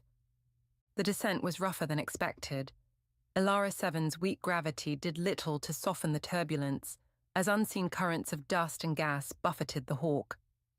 Erin's hands tightened on the controls, her jaw set as she guided them toward a flat expanse near the signal's origin. "Touchdown in 10, she said, her voice steady despite the rattling hull. "Brace yourselves." The Hawk hit the surface with a jolt, kicking up a cloud of fine, ash-like dust that hung in the airless void before settling slowly. Through the cockpit window, the landscape stretched out in eerie stillness, a cracked plain littered with angular boulders, their edges sharp enough to slice through a suit. In the distance, a low ridge rose, like the spine of some ancient beast. "Welcome to Elara 7, Jace said, unbuckling his harness. "Let's hope the locals are friendly." Mira shot him a look. "If there are locals, I'll eat my tablet." They suited up, pressure suits with reinforced plating, oxygen tanks humming softly, and stepped onto the surface. The crunch of their boots was silent in the vacuum, but Erin felt the vibration through her soles.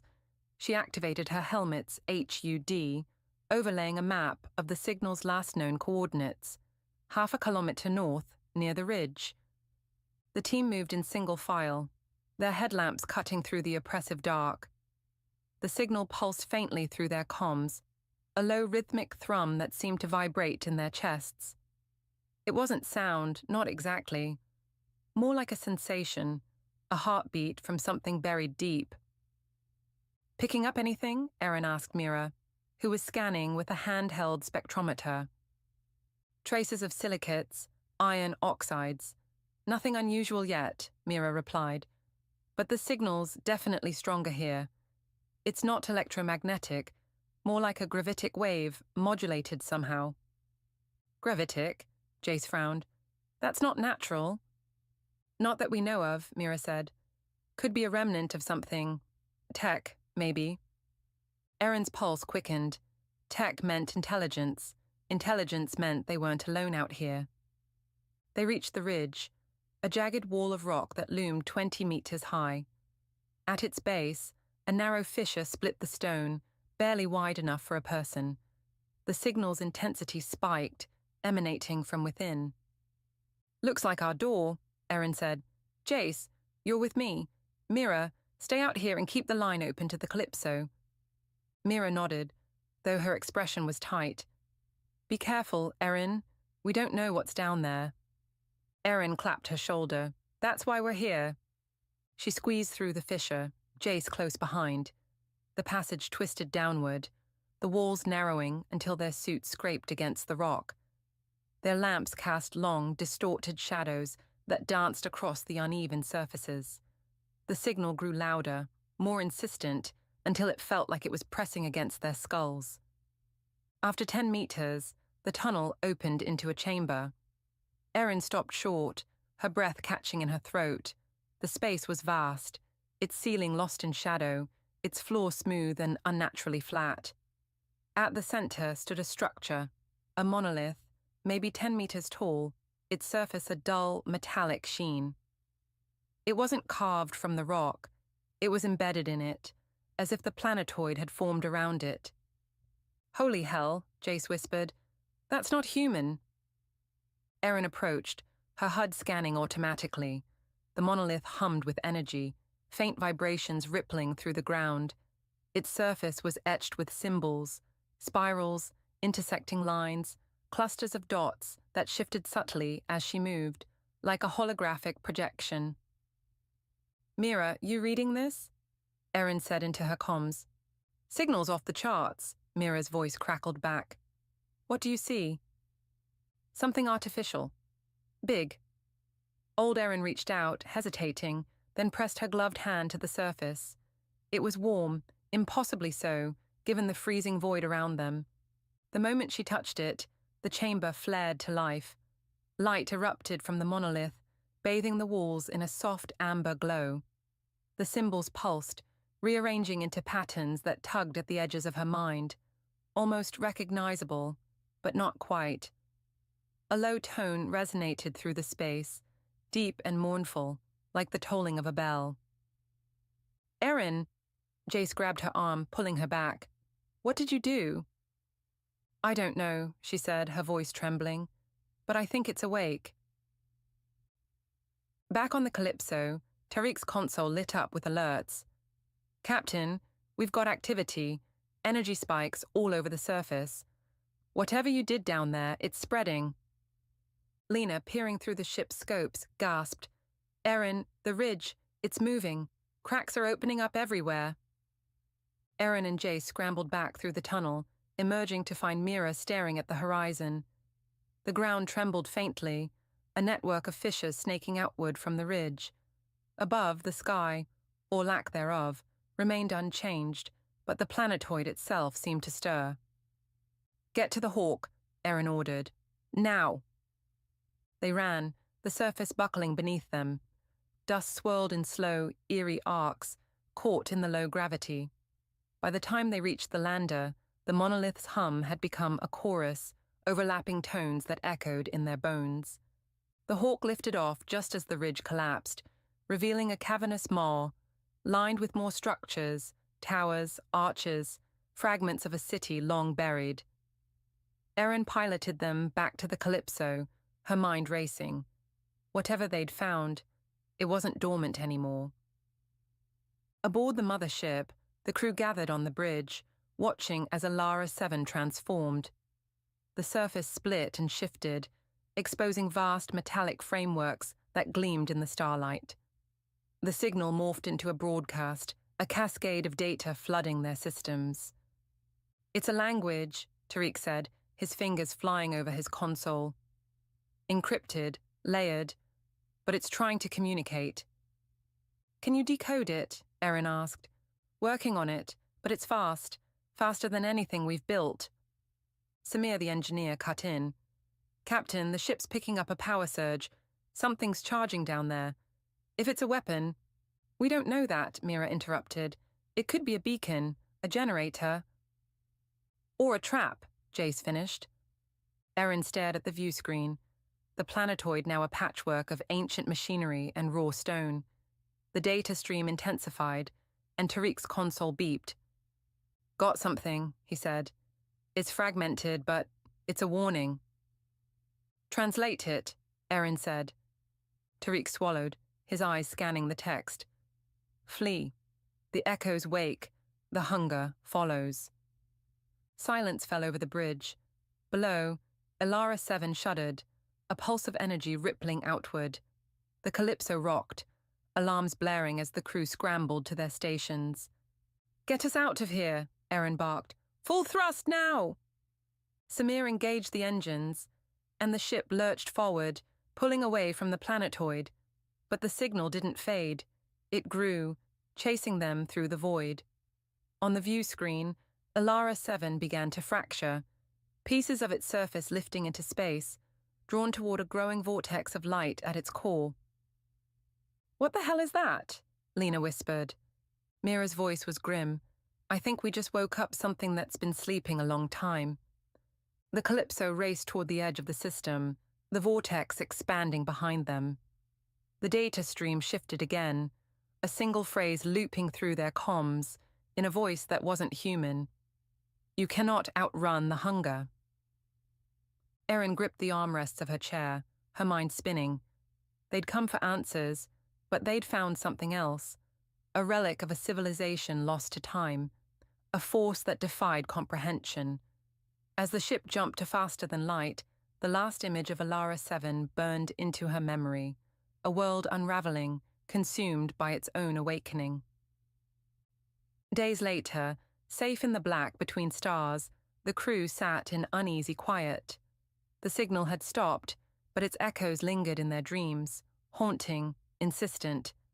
Tariq's decryption efforts yielded scraps, references to the hunger, a collapse, a flight that failed. Whatever had built the monolith hadn't survived it. Erin stood at the viewport again, staring into the abyss. She didn't know if they'd escaped or merely delayed the inevitable. But one thing was certain: the universe was bigger, older, and far more alive than they'd ever imagined. And it was watching.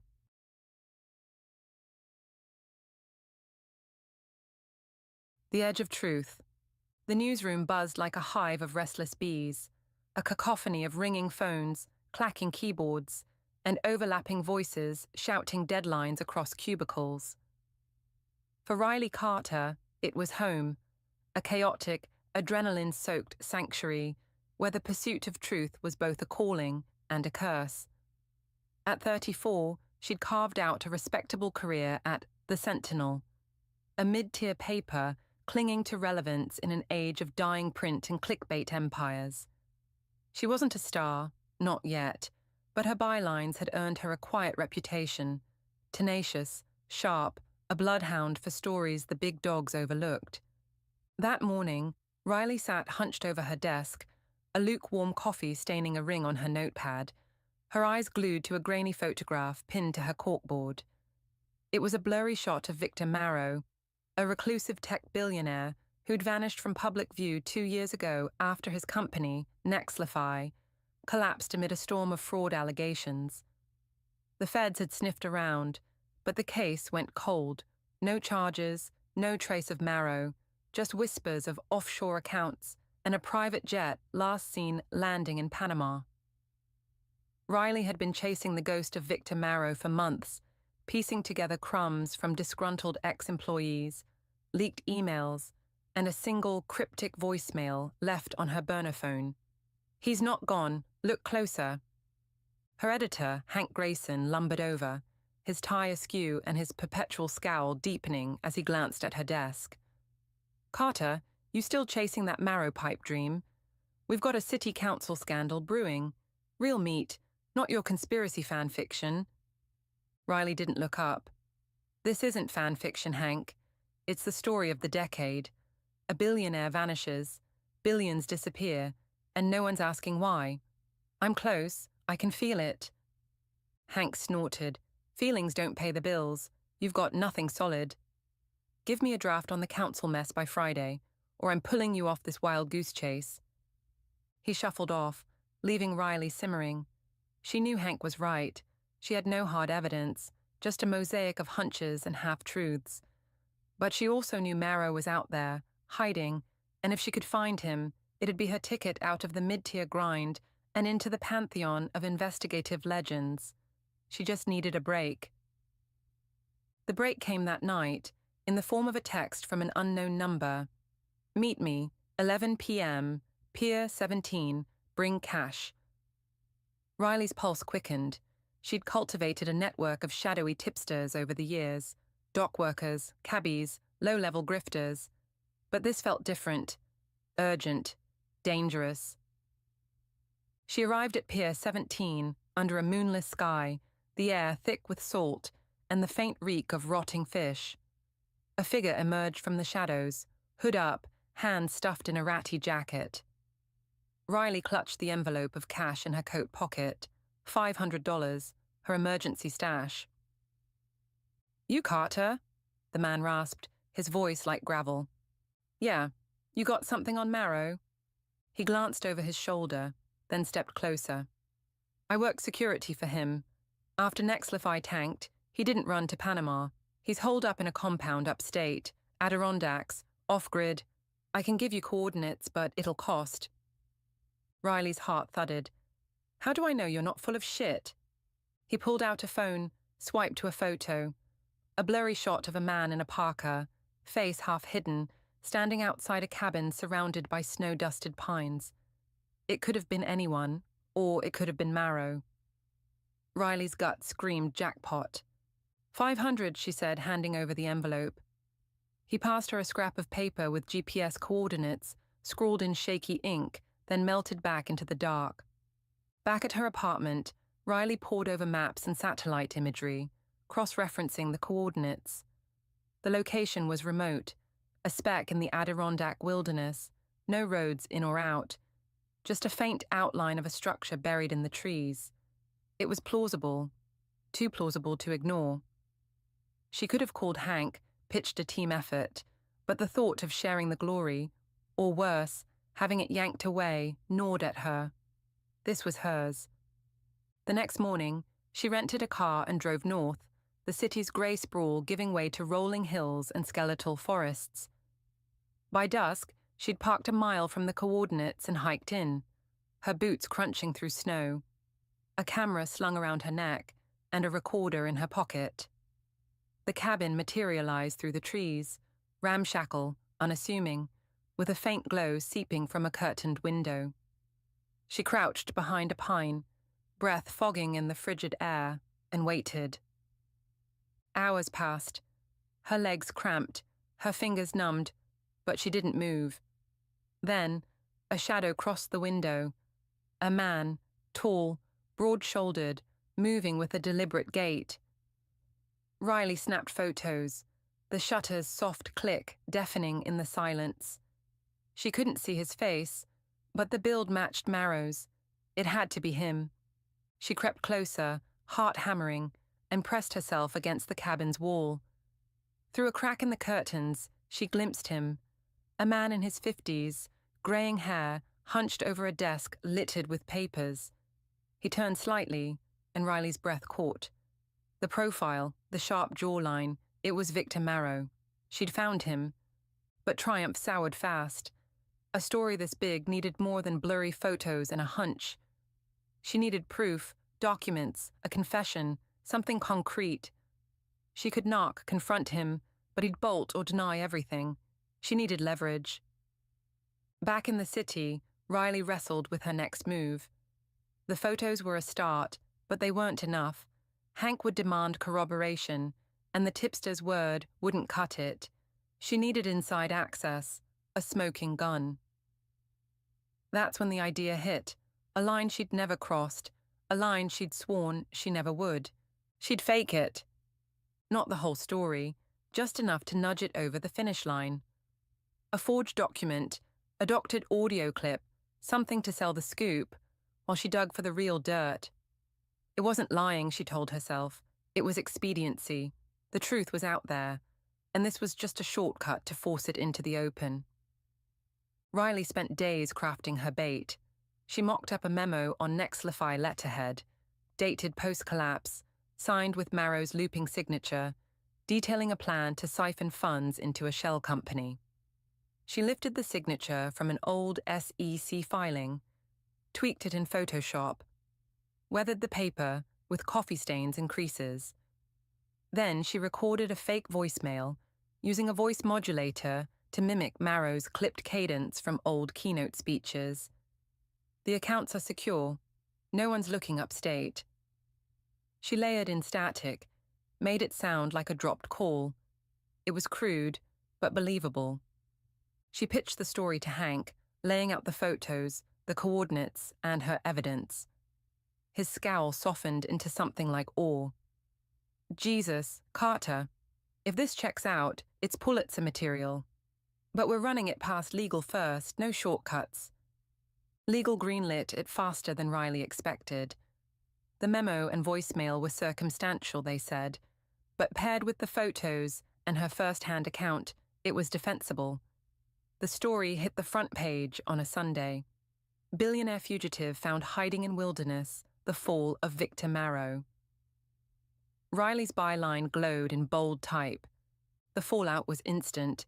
Social media erupted, cable news ran the photos on loop, and the feds reopened their investigation. Riley was a hero, a star. Interview requests flooded her inbox, and Hank slapped her back like she'd single-handedly saved the paper. But beneath the high, dread coiled tight.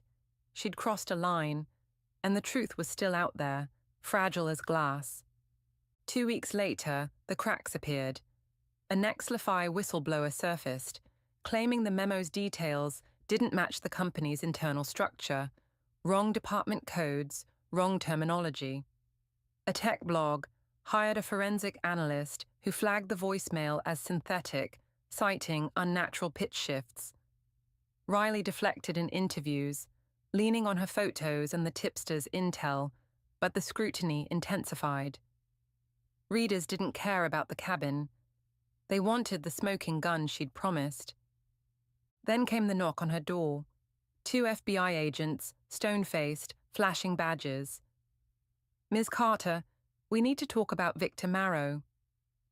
They sat her down in an interrogation room, a tape recorder whirring between them. "We raided the cabin," the lead agent said, a wiry man with eyes like flint. "Found a man matching Marrow's description. But he's not talking, and your evidence, the memo, the voicemail, doesn't hold up. Care to explain?" Riley's mouth went dry. I got them from a source, anonymous. I verified what I could." "Verified?" The agent slid a report across the table. "Our experts say the memo's a fake. The voicemail's a fabrication. You're either a dupe or a liar. Which is it?" Panic clawed at her. She could come clean, admit the forgery, but that'd tank her career, maybe land her in jail. Or she could double down, ride it out, hope the real truth surfaced to bail her out. "I stand by my story," she said, voice steady despite the tremor in her hands. "The photos are real. He's there." The agent leaned back, unimpressed. "We'll see, but if this falls apart, it's on you." It fell apart fast. Marrow's lawyers swooped in, claiming the man in the cabin was a lookalike caretaker, not the billionaire himself. DNA tests were pending, but the damage was done. The Sentinel retracted the story, citing unresolved discrepancies.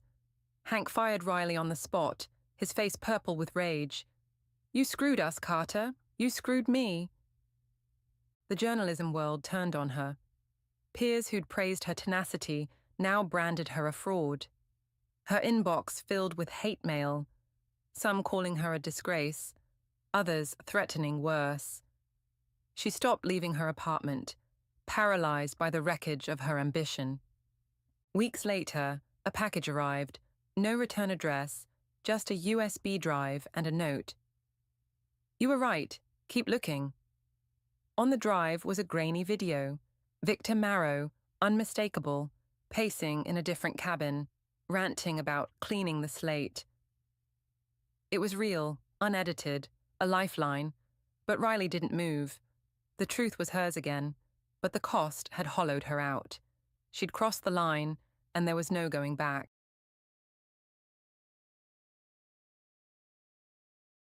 The Emporium of Oddities.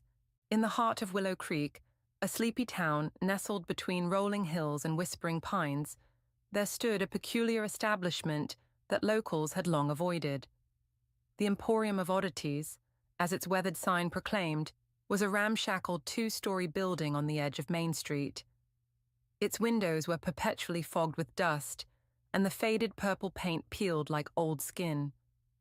Most folks in Willow Creek crossed the street rather than walk past it, muttering about the strange woman who ran it, and the even stranger things she sold. For years, it was a blemish on the town's otherwise quaint charm. A place shunned, feared, and whispered about in tones reserved for ghost stories. The woman in question was Marigold Finch, a wiry figure with silver hair that cascaded in wild curls and eyes that seemed to see straight through you. She'd arrived in Willow Creek 20 years prior, rolling into town in a battered van painted with moons and stars. No one knew where she'd come from, and she never volunteered the information. She bought the old haberdashery, abandoned since Old Man Grayson passed, and turned it into her shop. From the start, the Emporium unsettled people. Marigold didn't sell practical goods like flour or nails.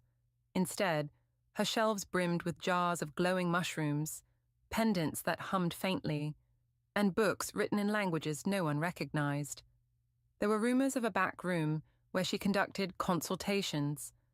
though what that entailed was anyone's guess. The townsfolk tolerated her at first, chalking her up as an eccentric outsider who'd eventually move on. But Marigold stayed, and the whispers grew darker. Children dared each other to peek through the windows, only to run off screaming about shadows that moved on their own. Pastor Evans called her a witch from the pulpit, warning that her wares invited sin. When Betsy Miller's prize cow stopped giving milk after Betsy bought a peculiar wind chime from the Emporium, the town's suspicion hardened into outright rejection. By the end of her first year, Marigold Finch and her shop were pariahs. Folks shopped at the general store instead, even if it meant paying more, and the Emporium became a place to avoid, an oddity best left alone. For 2 decades, Marigold kept to herself, tending her shop with quiet defiance. She didn't seem to mind the isolation. Customers were rare, mostly travelers passing through who didn't know better, or the occasional teenager seeking a thrill. The town carried on around her, its economy limping along on farming and a small lumber mill. Willow Creek wasn't thriving, but it survived until the blight came. It started in the spring of 2024, a creeping rot that turned the fields brown and brittle. The wheat withered before it could ripen, and the apple orchards dropped fruit that blackened on the ground. At first, the farmers blamed a bad season, but by summer, it was clear this was no ordinary misfortune. The soil itself seemed poisoned, refusing to nurture even the hardiest crops.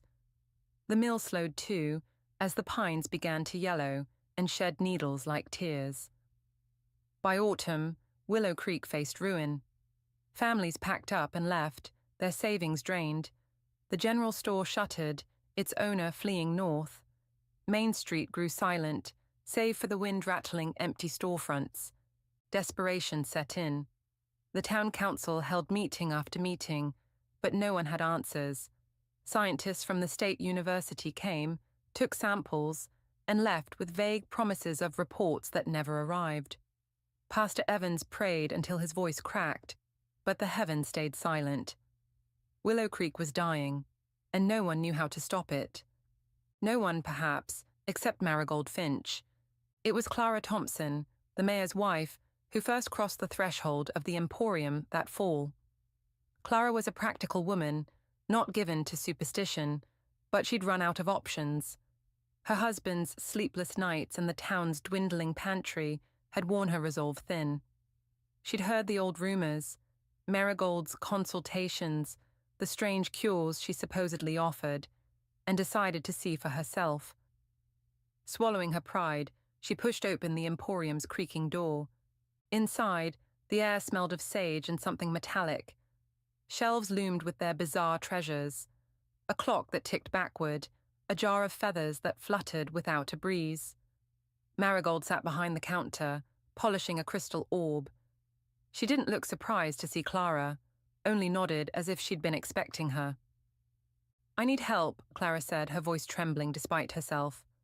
"The town's dying. The fields, the trees. Everything's gone wrong. Can you do anything?" Marigold studied her for a long moment, then set the orb aside. "Bring me a handful of soil from the worst of it," she said, "and something living that's still fighting to grow. I'll see what I can do." Clara returned the next day with a jar of crumbling dirt and a frail, wilting daisy she'd plucked from her garden. Marigold took them without a word and disappeared into the back room. Clara waited, listening to the faint hum that seeped through the walls. An hour later, Marigold emerged with a small vial of shimmering green liquid and a pouch of what looked like blackened seeds. "Mix this into a barrel of water and pour it over the fields," Marigold instructed, handing her the vial. "Plant these where the ground's sickest. They'll take root fast. Don't ask what they are. Just trust they'll work." Clara hesitated. "What's the catch?" Marigold's lips quirked. "No catch.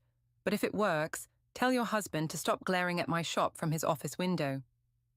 Clara did as she was told, though she half expected to be laughed out of town. She enlisted her son, Tim, to help, and together They watered a barren patch of the Thompson farm with the strange concoction. They buried the seeds in the cracked earth and waited. By morning, something impossible had happened. Tiny green shoots poked through the soil, their leaves vibrant against the dead landscape.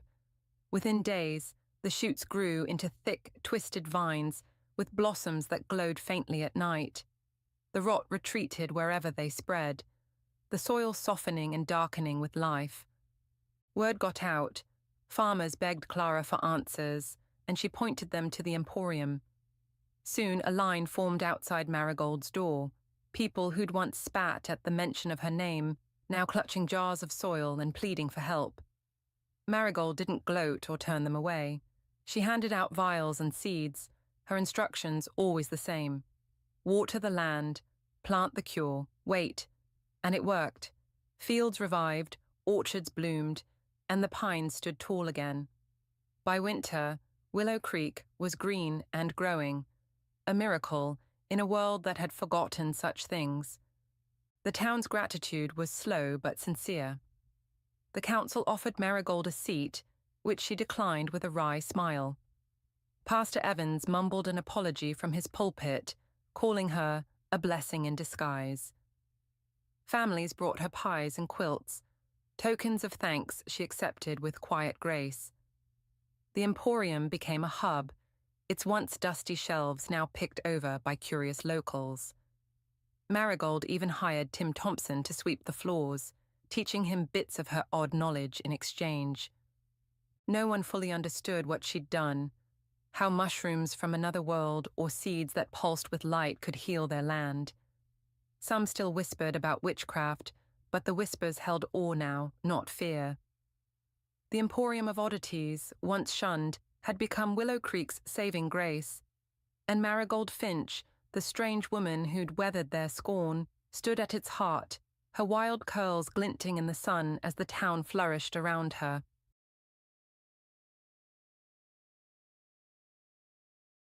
The fall of Harrow Creek.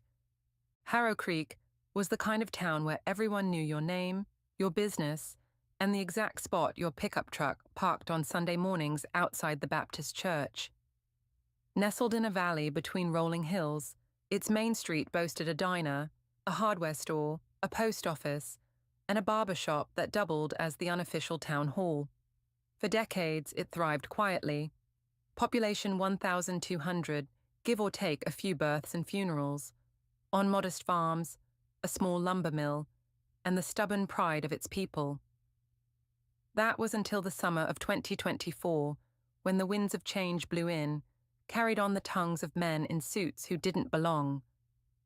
It started with Mayor Ed Grayson. Ed was a bear of a man, broad-shouldered and barrel-chested, with a voice that could quiet a room or rally a crowd, depending on his mood.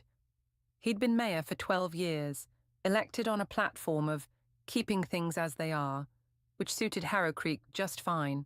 But Ed had a secret. He was tired of the potholes he couldn't afford to fix, tired of the mill-cutting jobs, tired of watching the young folks pack up for the city, leaving behind a town that felt more like a memory every year. So, when the letter arrived on his desk, embossed with the seal of Pinnacle Development Group, Ed saw not just an offer, but a lifeline. Pinnacle wanted to build a resort. Not just any resort, mind you, but a sprawling luxury complex with a golf course, spa, and condos overlooking the creek. They promised jobs, tourism, and a fat check to the town treasury. Ed's eyes gleamed as he read the numbers. $15 million up front, plus a cut of the profits. He could see it already. New roads, a renovated school, maybe even a community centre with his name on it. All he had to do was sell the land, most of which was town-owned pasture and forest. Nobody used much anyway. It seemed too good to be true, which, of course, it was. Ed called a town meeting that July, packing the old gymnasium with folding chairs and sweaty bodies. The air buzzed with curiosity as he laid out Pinnacle's proposal, his gravelly voice painting a picture of prosperity. "This is our chance," he boomed, pounding the podium. "We've been scrabbling in the dirt too long. This puts Harrow Creek on the map." Most folks clapped, lured by the promise of jobs. A few, though, stayed quiet, farmers like Clara Henshaw, whose family had tilled the valley for generations, and Tom Ridley, the mill foreman with a nose for trouble. Clara stood up first, her wiry frame taut with defiance. "That land's not just sitting there, Ed. It's grazing for my cattle, water for my fields. You sell it, you're selling my livelihood." Her grey eyes bored into him, and a murmur rippled through the crowd. Tom followed, his weathered hands gripping his cap. "And what about the mill? You think folks'll stick around cutting lumber when they can wait tables for rich city slickers? This'll gut us." Ed waved them off. "Change is hard, I get it. But we're dying slow out here. This is survival." He won the vote that night, 68 to 32, and the deal was set. Contracts were signed, handshakes exchanged, and Pinnacle's men rolled into town with briefcases and blueprints. That should have been the end of it. A new chapter for Harrow Creek. But power, once stirred, doesn't settle so easily. The first cracks appeared in September, when Pinnacle's surveyors found the land wasn't quite as empty as Ed had claimed. A dozen families lived on the fringes, small homesteads with no deeds, just history. They'd been there since the Depression, squatting on town property, nobody bothered to challenge. Now, Pinnacle wanted them gone. Ed, flush with visions of his legacy, agreed to evict them. He called it cleaning house. But to folks like Clara and Tom, it looked more like betrayal. The evictions were ugly. Sheriff Dan Wilkes, a lanky man with a perpetual frown, served the notices himself, backed by deputies who'd rather have been anywhere else. Families hauled mattresses and heirlooms into pickup beds, while Pinnacle's bulldozers idled nearby. Old Mrs. Carter wept as her shack came down. Jimmy Tate threw a rock at a deputy and got a night in jail for his trouble. The town watched, torn between guilt and the promise of progress. Ed doubled down, plastering Main Street with flyers about the resort's benefits, but the mood had soured. Enter Councilman Lyle Brewer. Lyle was Harrow Creek's golden boy turned prodigal son, a slick, handsome 40-something who'd left for law school, made a name in the city, and returned 2 years prior with a smile that didn't reach his eyes. He'd run for council on charm and vague promises, and now he saw an opening. Lyle started whispering in the barber shop, the diner, wherever ears would listen. "Ed's selling us out. This isn't progress, it's a land grab." He didn't care much about the homesteaders, truth be told, but he cared about power, and Ed's stumble was his chance. Lyle called a special meeting in October, packing the gym again. This time he took the podium, his tailored suit a stark contrast to Ed's rumpled flannel. "Folks, we've been lied to," he said, voice smooth as whiskey. "Pinnacle's not here to save us, they're here to bleed us dry. That $15 million, peanuts compared to what they'll make, and those jobs, minimum wage. If we're lucky." He held up a stack of papers, documents he claimed proved Pinnacle had bribed Ed with a personal payout. The crowd gasped. Ed's face went red. "It's a damn lie," Ed roared, lunging from his chair. "I've never taken a cent." But the papers looked real. Bank records, emails, a signature that might have been his. Lyle had forged them, of course, with help from a city friend who owed him a favor, but nobody could prove it. Doubt crept in like damp rot, and Ed's grip on the town weakened. Clara and Tom rallied behind Lyle, forming a loose coalition of the disgruntled. Clara wanted her grazing land back. Tom wanted the mill protected. Others joined for their own reasons, lost homes, lost trust, lost hope. Lyle fed their anger, turning meetings into shouting matches. By November, Harrow Creek was split down the middle. Ed's loyalists, clinging to the resort dream, versus Lyle's rebels, demanding the deal be scrapped. Pinnacle watched from the sidelines, unfazed, their machinery chewing up the valley inch by inch. Winter brought the breaking point. Ed, desperate to salvage his plan, leaned on Pinnacle for support. They obliged, funneling cash into a propaganda blitz. Ads on the local radio, glossy mailers, even a groundbreaking ceremony, with free hot dogs and a brass band. It might have worked, except Lyle had a trump card, the water. Harrow Creek's namesake ran through the town, a clear, cold stream that fed wells and fields alike. Lyle hired an engineer, another city contact, to test it. The results, delivered in a packed December meeting, were damning. Pinnacle's construction had stirred up sediment and chemicals, tainting the creek. Fish floated belly up, Clara's cows sickened. "This is what they're doing to us," Lyle thundered, holding up a jar of murky water. "Ed's resort is poisoning our town." Ed tried to fight back, claiming the tests were fake, but the evidence was there for all to see. The crowd turned feral, yelling, cursing, one man even throwing a chair. Sheriff Wilkes had to break it up, and Ed slunk out the back, his legacy in tatters. Lyle seized the moment, filing an injunction to halt construction.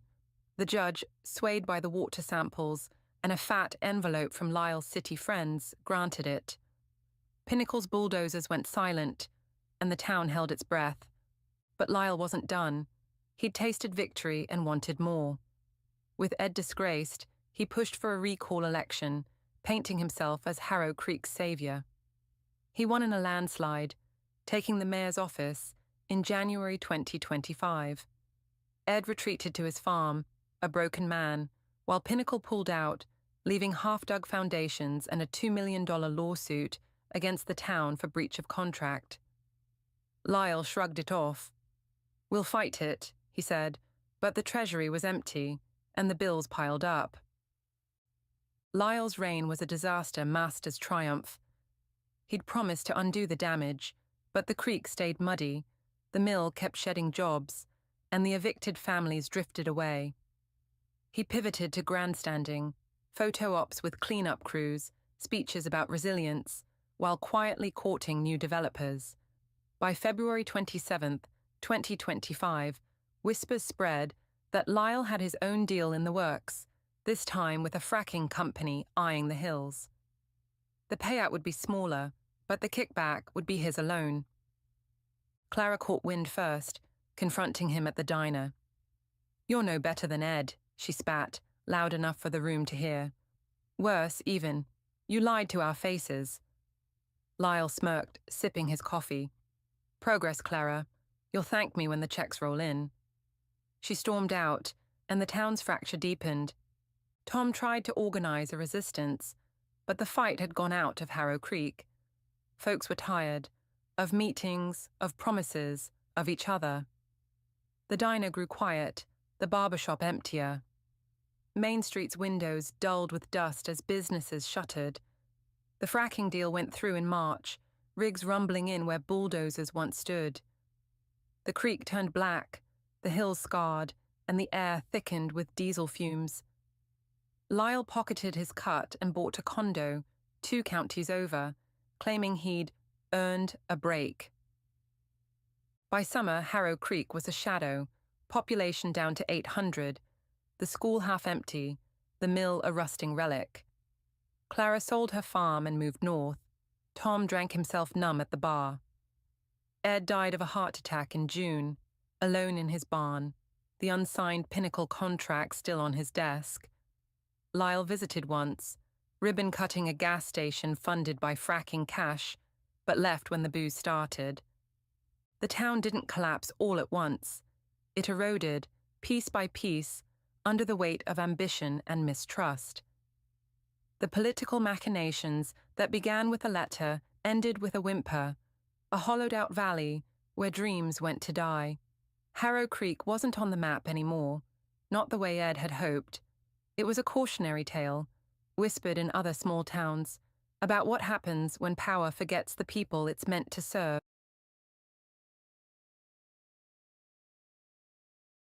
The fever of 75. In the summer of 1975, the small town of Marrow's Bend, nestled in the humid cradle of southern Louisiana, was struck by something no one could explain. It began with a boy named Tommy LeBeau. 13 years old, who collapsed in the middle of a baseball game under a sky so blue it hurt to look at. His coach thought it was heat stroke. July had been relentless that year, but when Tommy's fever spiked to 106 degrees and his skin erupted in a lattice of red, spiderweb-like marks, the local doctor, a weary man named Paul Guidry, knew it was something stranger. Tommy didn't die that day. He lingered for 3 weeks in St. Agnes Hospital, a squat brick building with flickering fluorescent lights and a staff unprepared for what came next. His symptoms baffled everyone. The fever that wouldn't break, the rash that spread and faded like tides, and a delirium that had him whispering about the Red River running through his bones. By August, 6 more children in Marrow's Bend fell ill with the same signs. 2 died. One, a girl named Clara DuPont, slipped away in her sleep. The other, a boy called Jimmy Tate, seized until his heart gave out. The town locked its doors, and whispers of curses crept through the bayou. Dr. Guidry sent blood samples to the state health department, then to the CDC when Louisiana couldn't make sense of it. The results were maddeningly vague. Elevated white cell counts, traces of an unknown protein, nothing conclusive, no bacteria, no virus, nothing they could pin down.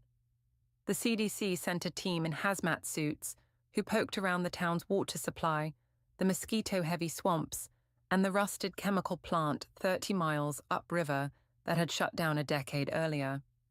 They found nothing.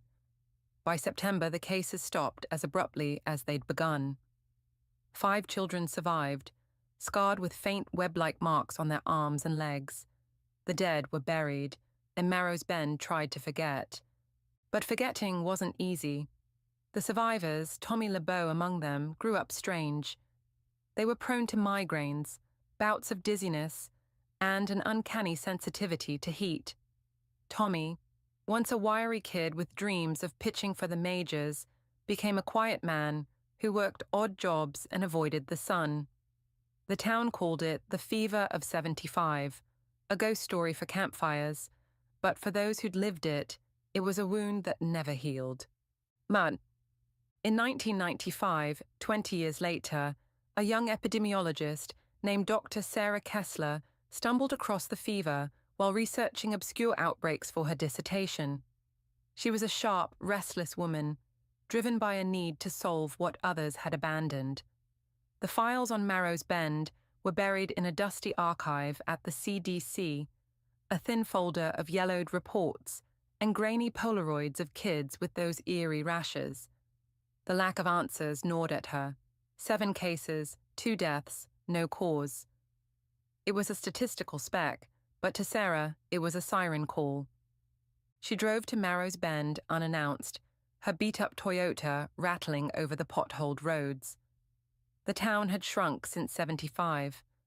Half the shops on Main Street were boarded up, and the chemical plant's skeleton loomed in the distance like a bad memory.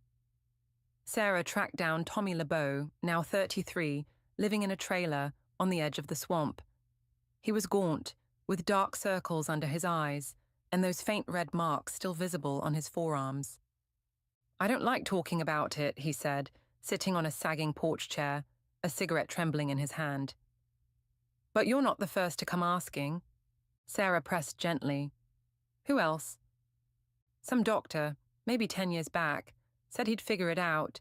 Never heard from him again." Tommy told her what he remembered, the heat in his blood, the dreams of rivers that weren't water but something alive, pulsing. He'd been tested over the years. Blood draws, scans, nothing ever showed up. The other survivors, he said, had scattered or died young. One had drowned in a boating accident. Another succumbed to leukemia at 25. Sarah scribbled notes, her mind racing. Was it a toxin? A parasite? Something environmental tied to that summer? She spent weeks in Marrow's Bend, interviewing old-timers, digging through records at the county library, even taking soil samples near the swamp. She found a pattern. All 7 kids had played in the same field near the bayou that July, a low patch of land that flooded every spring. She tested the water, the dirt, the air. Nothing toxic, nothing unusual. The chemical plant was a dead end too. Its records showed it had dumped nothing exotic, just standard industrial sludge, and not since the 60s. Sarah published her findings in a small journal in 1997, a cautious paper titled Unresolved Pediatric Syndrome, Marrow's Bend, 1975. She called it LeBeau's fever after Tommy, hoping the name might spark recognition elsewhere. It didn't.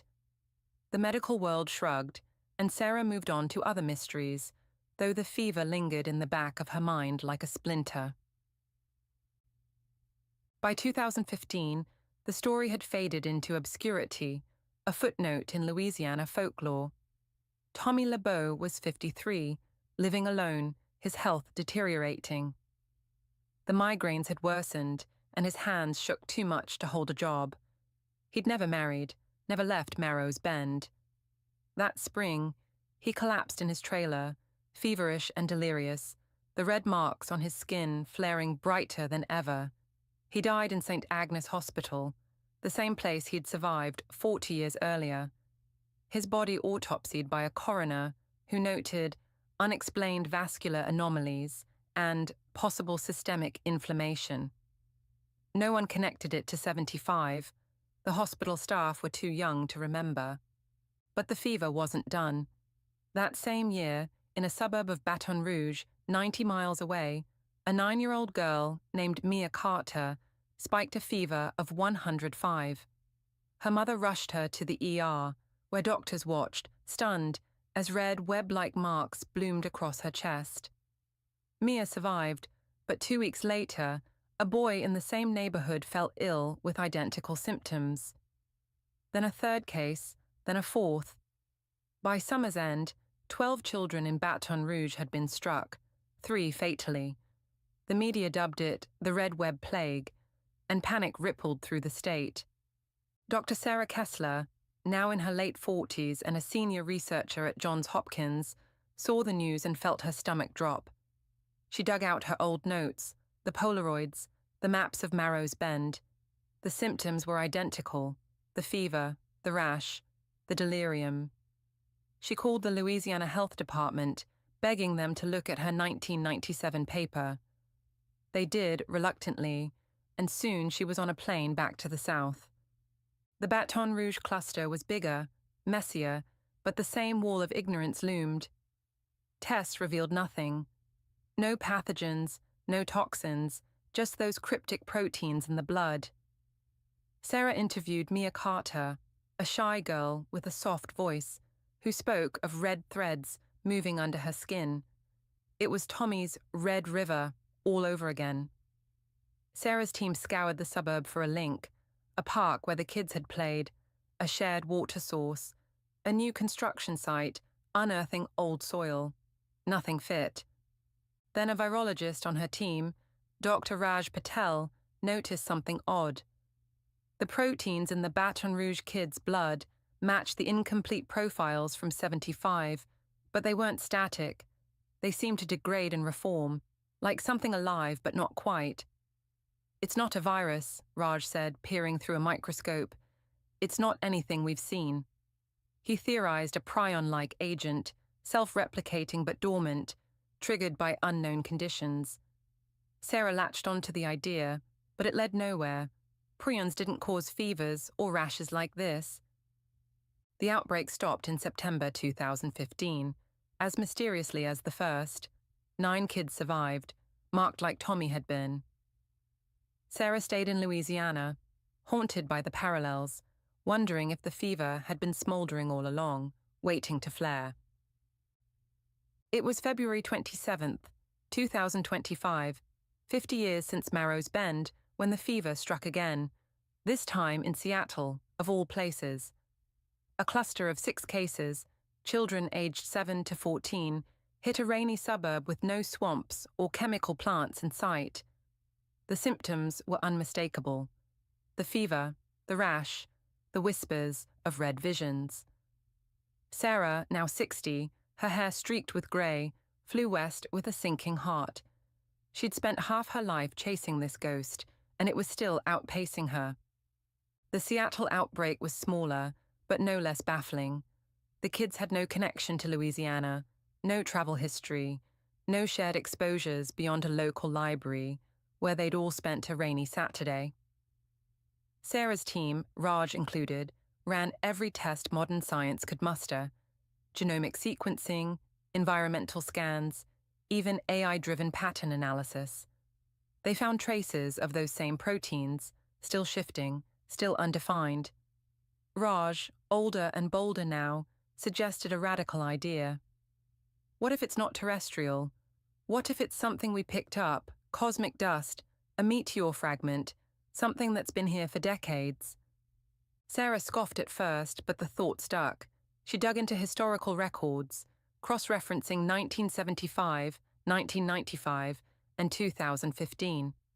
There it was, a meteor shower, the Eta Aquariids, peaked in May each outbreak year, visible over the southern US and, faintly, the northwest.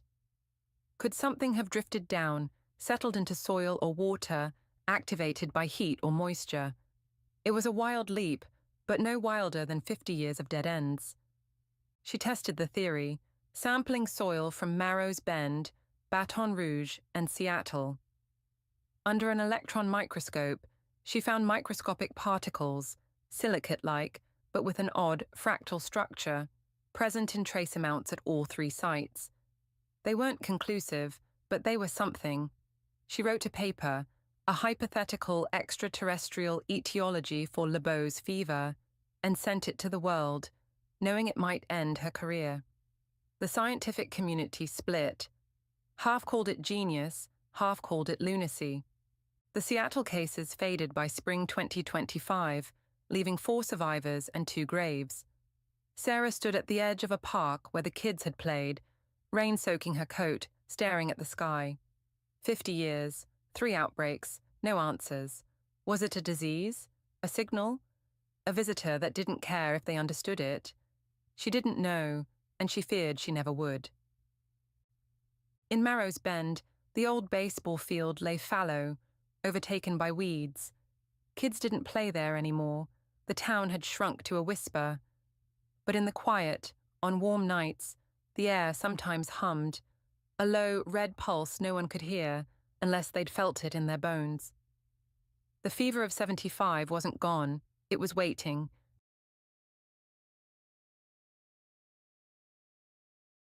The fire within.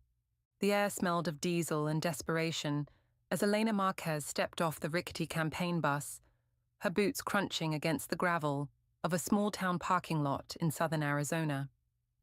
The sun was a relentless tyrant, baking the cracked asphalt and the faded banners that read Elena for Senate in bold red letters. At 38, Elena was no stranger to heat, literal or political, but today felt different.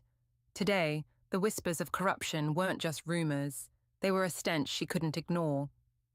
She adjusted her blazer, smoothing the wrinkles from a 16-hour day of shaking hands and dodging loaded questions. Her campaign manager, Javier, flanked her, his phone pressed to his ear as he barked orders to the advance team. "No, the mic needs to be live in 10. Get it done." He hung up, turning to her with a grin that didn't reach his eyes. "Ready, boss? This crowd's a big one." Elena nodded, scanning the sea of faces gathered near the makeshift stage. Farmers in worn denim, retirees clutching iced tea, college kids with signs proclaiming "Clean government now." They were all here for her, or at least for the version of her they'd built in their minds, the scrappy daughter of immigrants, the former public defender who'd taken on slumlords and won, the woman who promised to drain the swamp of Arizona politics. But the swamp had teeth, and it was biting back. The trouble started 3 weeks ago, when an anonymous email landed in her inbox. No subject, no signature, just a single line. "Check the donations from Solstice Energy." Elena had forwarded it to Javier, expecting a quick dismissal, another crank trying to spook her. Instead, Javier's face had gone pale, his usual bravado replaced by a stuttering excuse about looking into it. That was her first clue. Solstice Energy was a major donor, a solar power conglomerate that had funneled $200,000 into her campaign through a series of PACs. On paper, it was clean. A green energy company backing a progressive candidate. But Elena wasn't naive. She'd spent years in courtrooms, sniffing out lies beneath polished veneers. So she dug. Late at night, hunched over her laptop in a cheap motel room, she traced the money. Shell companies, offshore accounts, and a trail that led to a single name, Senator Rick Callahan, her opponent. Callahan was a fossil in Arizona politics. 20 years in office, a ruddy-faced, good old boy who'd built his empire on oil and gas lobbying. Solstice Energy wasn't just funding her campaign, it was funding his too. The same money, laundered through layers of bureaucracy, propping up both sides of the race. It was a setup. If she won, they'd own her. If she lost, Callahan stayed king. Either way, the swamp won. Eleanor! Eleanor! The chant pulled her back to the present. She climbed the stage steps, her heart pounding a rhythm of fury and resolve. The microphone screeched as she tapped it, and the crowd hushed. "Thank you, Nogales," she began, her voice steady despite the sweat trickling down her spine. "You're why I'm here. Not the big donors, not the lobbyists, you, the people who work the land, who raise families, who deserve a government that doesn't sell them out." Cheers erupted, but her eyes caught a flicker of movement at the crowd's edge. A man in a grey suit, too polished for this dusty town, scribbling furiously on a notepad. Press? Maybe. Or one of Callahan's spies. She pressed on. "I've spent my life fighting for justice. As your senator, I'll do the same. But I'll be honest with you. There are forces out there who don't want me to win. Forces who think they can buy this election." The crowd murmured, a mix of confusion and curiosity. Javier shot her a look from backstage. "What the hell are you doing?" But she ignored him. She hadn't told him about tonight's gamble. She couldn't trust anyone, not yet.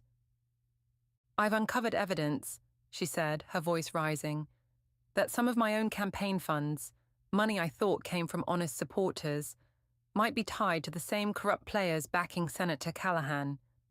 I'm not here to play their game. Tomorrow I'm turning over everything I've found to the FEC and the press.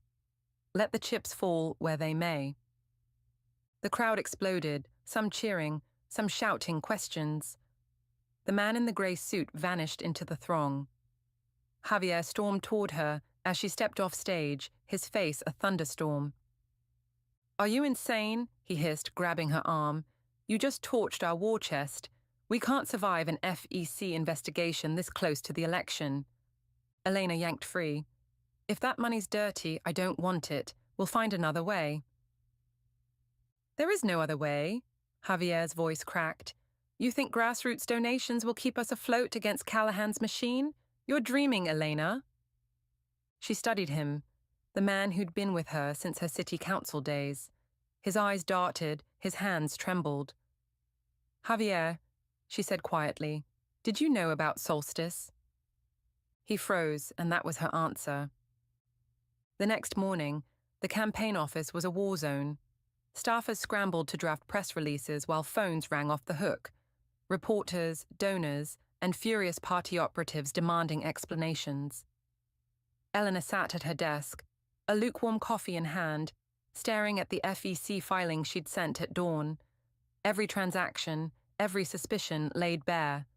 She'd kept Javier out of it, claiming the discovery as her own. He'd betrayed her, but she wouldn't ruin him, not yet. The door burst open and Maria, her communications director, stormed in. "You've got guts, I'll give you that. CNN's calling it the boldest move of the cycle. But Callahan's team just dropped a bomb." Elena's stomach sank. "What now?" Maria slid a tablet across the desk. The headline screamed, "Marquez campaign linked to illegal foreign contributions." Below it, a grainy photo of Elena shaking hands with a man she vaguely recognized, a fundraiser from months ago. The article claimed he was a front for a Mexican cartel, funneling cash into her coffers. "It's a lie," Elena said, her voice flat. "They're hitting back." "Of course it's a lie," Maria snapped, "but it's a good one. They've got documents, forged, probably, but they look real enough to stick. We're bleeding support already." Elena rubbed her temples. Callahan wasn't just fighting dirty, he was rewriting the board. She'd exposed his game, and now he was burying her in a fabricated scandal. The irony stung. She'd spent her career defending the innocent, and here she was, framed as the crook. "What's our move?" Maria asked. Elena stood, pacing to the window. Outside, a protester waved a sign. "Marquez equals cartel puppet." She clenched her fists. "We fight, we prove it's fake, and we hit Callahan harder." "How? We're out of money, Elena. Javier's right, we can't—" "Javier's gone," she cut in. "I'm firing him today. He knew about Solstice and didn't tell me. I need people I can trust." Maria blinked, then nodded slowly. "Okay, but we're still screwed unless you've got a miracle up your sleeve." Elena didn't answer. She didn't have a miracle, yet. But she had something Callahan didn't, a fire that wouldn't quit. The next week was a blur of depositions, press conferences, and sleepless nights. Elena hired a forensic accountant with her own savings, a grizzled ex-cop named Ruth, who chewed gum like it owed her money. Ruth confirmed the cartel story was bunk.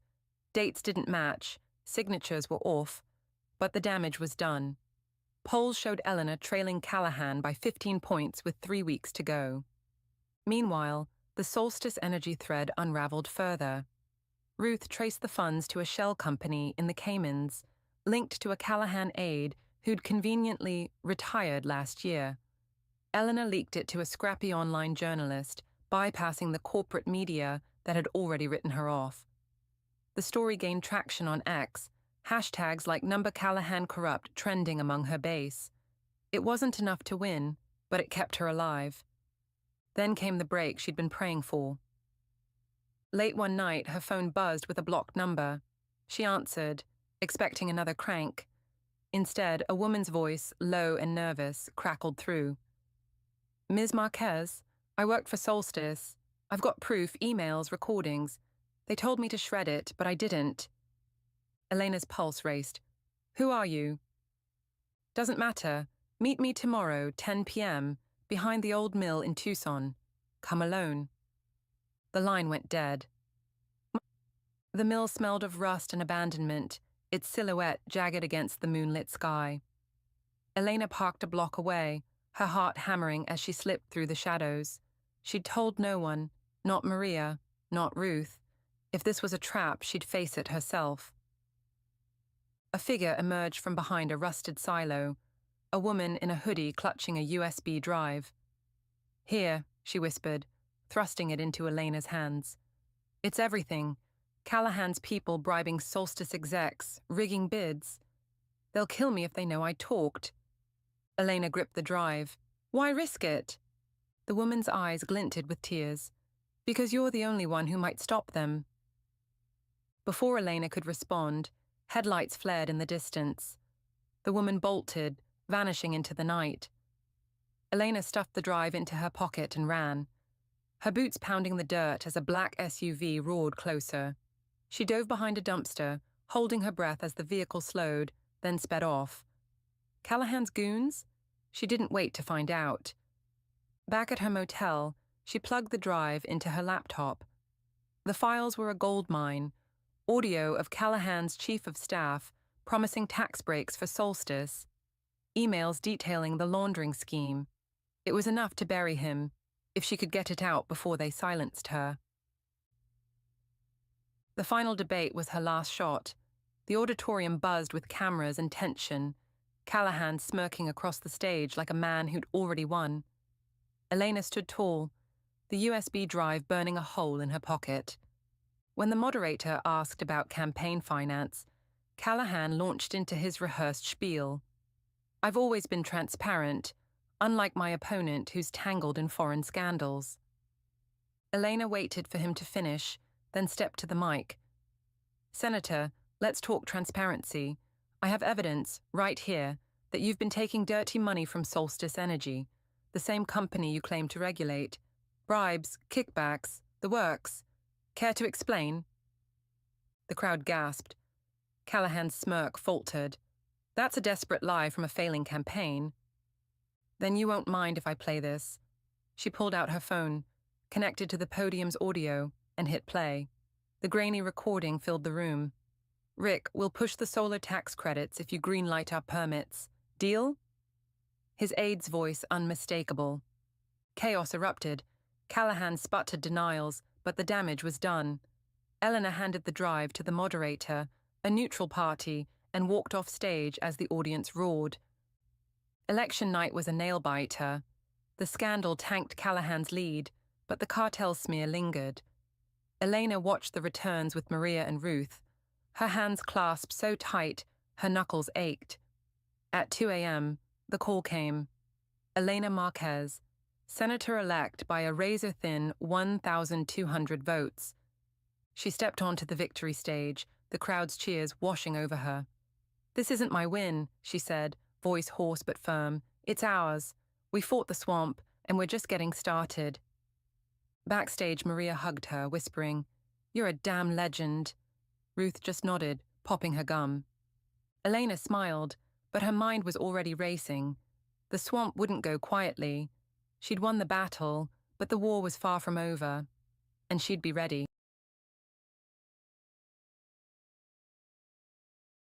The Gilded Cage. Lila Grayson stood at the edge of the stage, her breath catching in her throat as the roar of the crowd swelled like a tidal wave.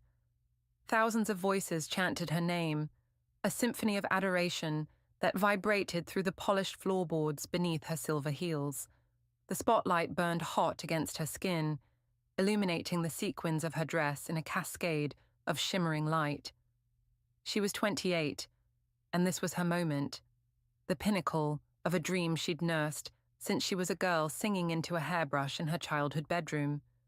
But as she raised the microphone to her lips, something shifted inside her, a faint tremor of unease she couldn't name. The song poured out of her, a ballad she'd written in the quiet hours of a sleepless night 2 years ago, before the world knew her name. Back then, she'd been a barista by day, a dreamer by night, scribbling lyrics on napkins stained with coffee rings. Now, those same lyrics, "Take me where the shadows fade, where the heart's not afraid to break," echoed through Madison Square Garden, sung back to her by a sea of strangers who'd memorized every word. She should have felt victorious. Instead, she felt like a ghost haunting her own life. The concert ended with a standing ovation, flowers tossed onto the stage, and the flash of cameras blinding her as she waved goodbye. Backstage, her manager, Carl, clapped her on the shoulder, his grin wide enough to show the gold caps on his molars. "You're a star, kid. A goddamn supernova. Tomorrow's headlines are already writing themselves."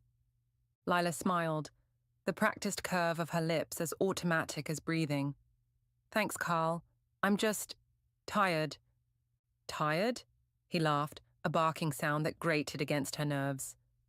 "You've got the world by the throat and you're tired? Get some sleep. We've got the press junket at 9, then the photo shoot for Vogue. Oh, and don't forget the charity gala tomorrow night. You're presenting the award." She nodded, the itinerary piling up like bricks on her chest. As Carl bustled off to schmooze with the venue staff, Lila slipped into her dressing room and locked the door. The mirror reflected a woman she barely recognized. Flawless makeup, cascading auburn hair, eyes lined with kohl that made them look bigger, sadder. She sank onto the velvet chairs and kicked off her heels, her toes curling against the cool floor. For a moment, she let the silence settle, a rare reprieve from the noise that had become her life. Her phone buzzed on the table, a relentless intruder. She ignored it at first, but the vibrations persisted, a drumbeat of obligation. With a sigh, she picked it up. Notifications flooded the screen. 472 missed calls, 1,209 texts, and a swarm of social media tags.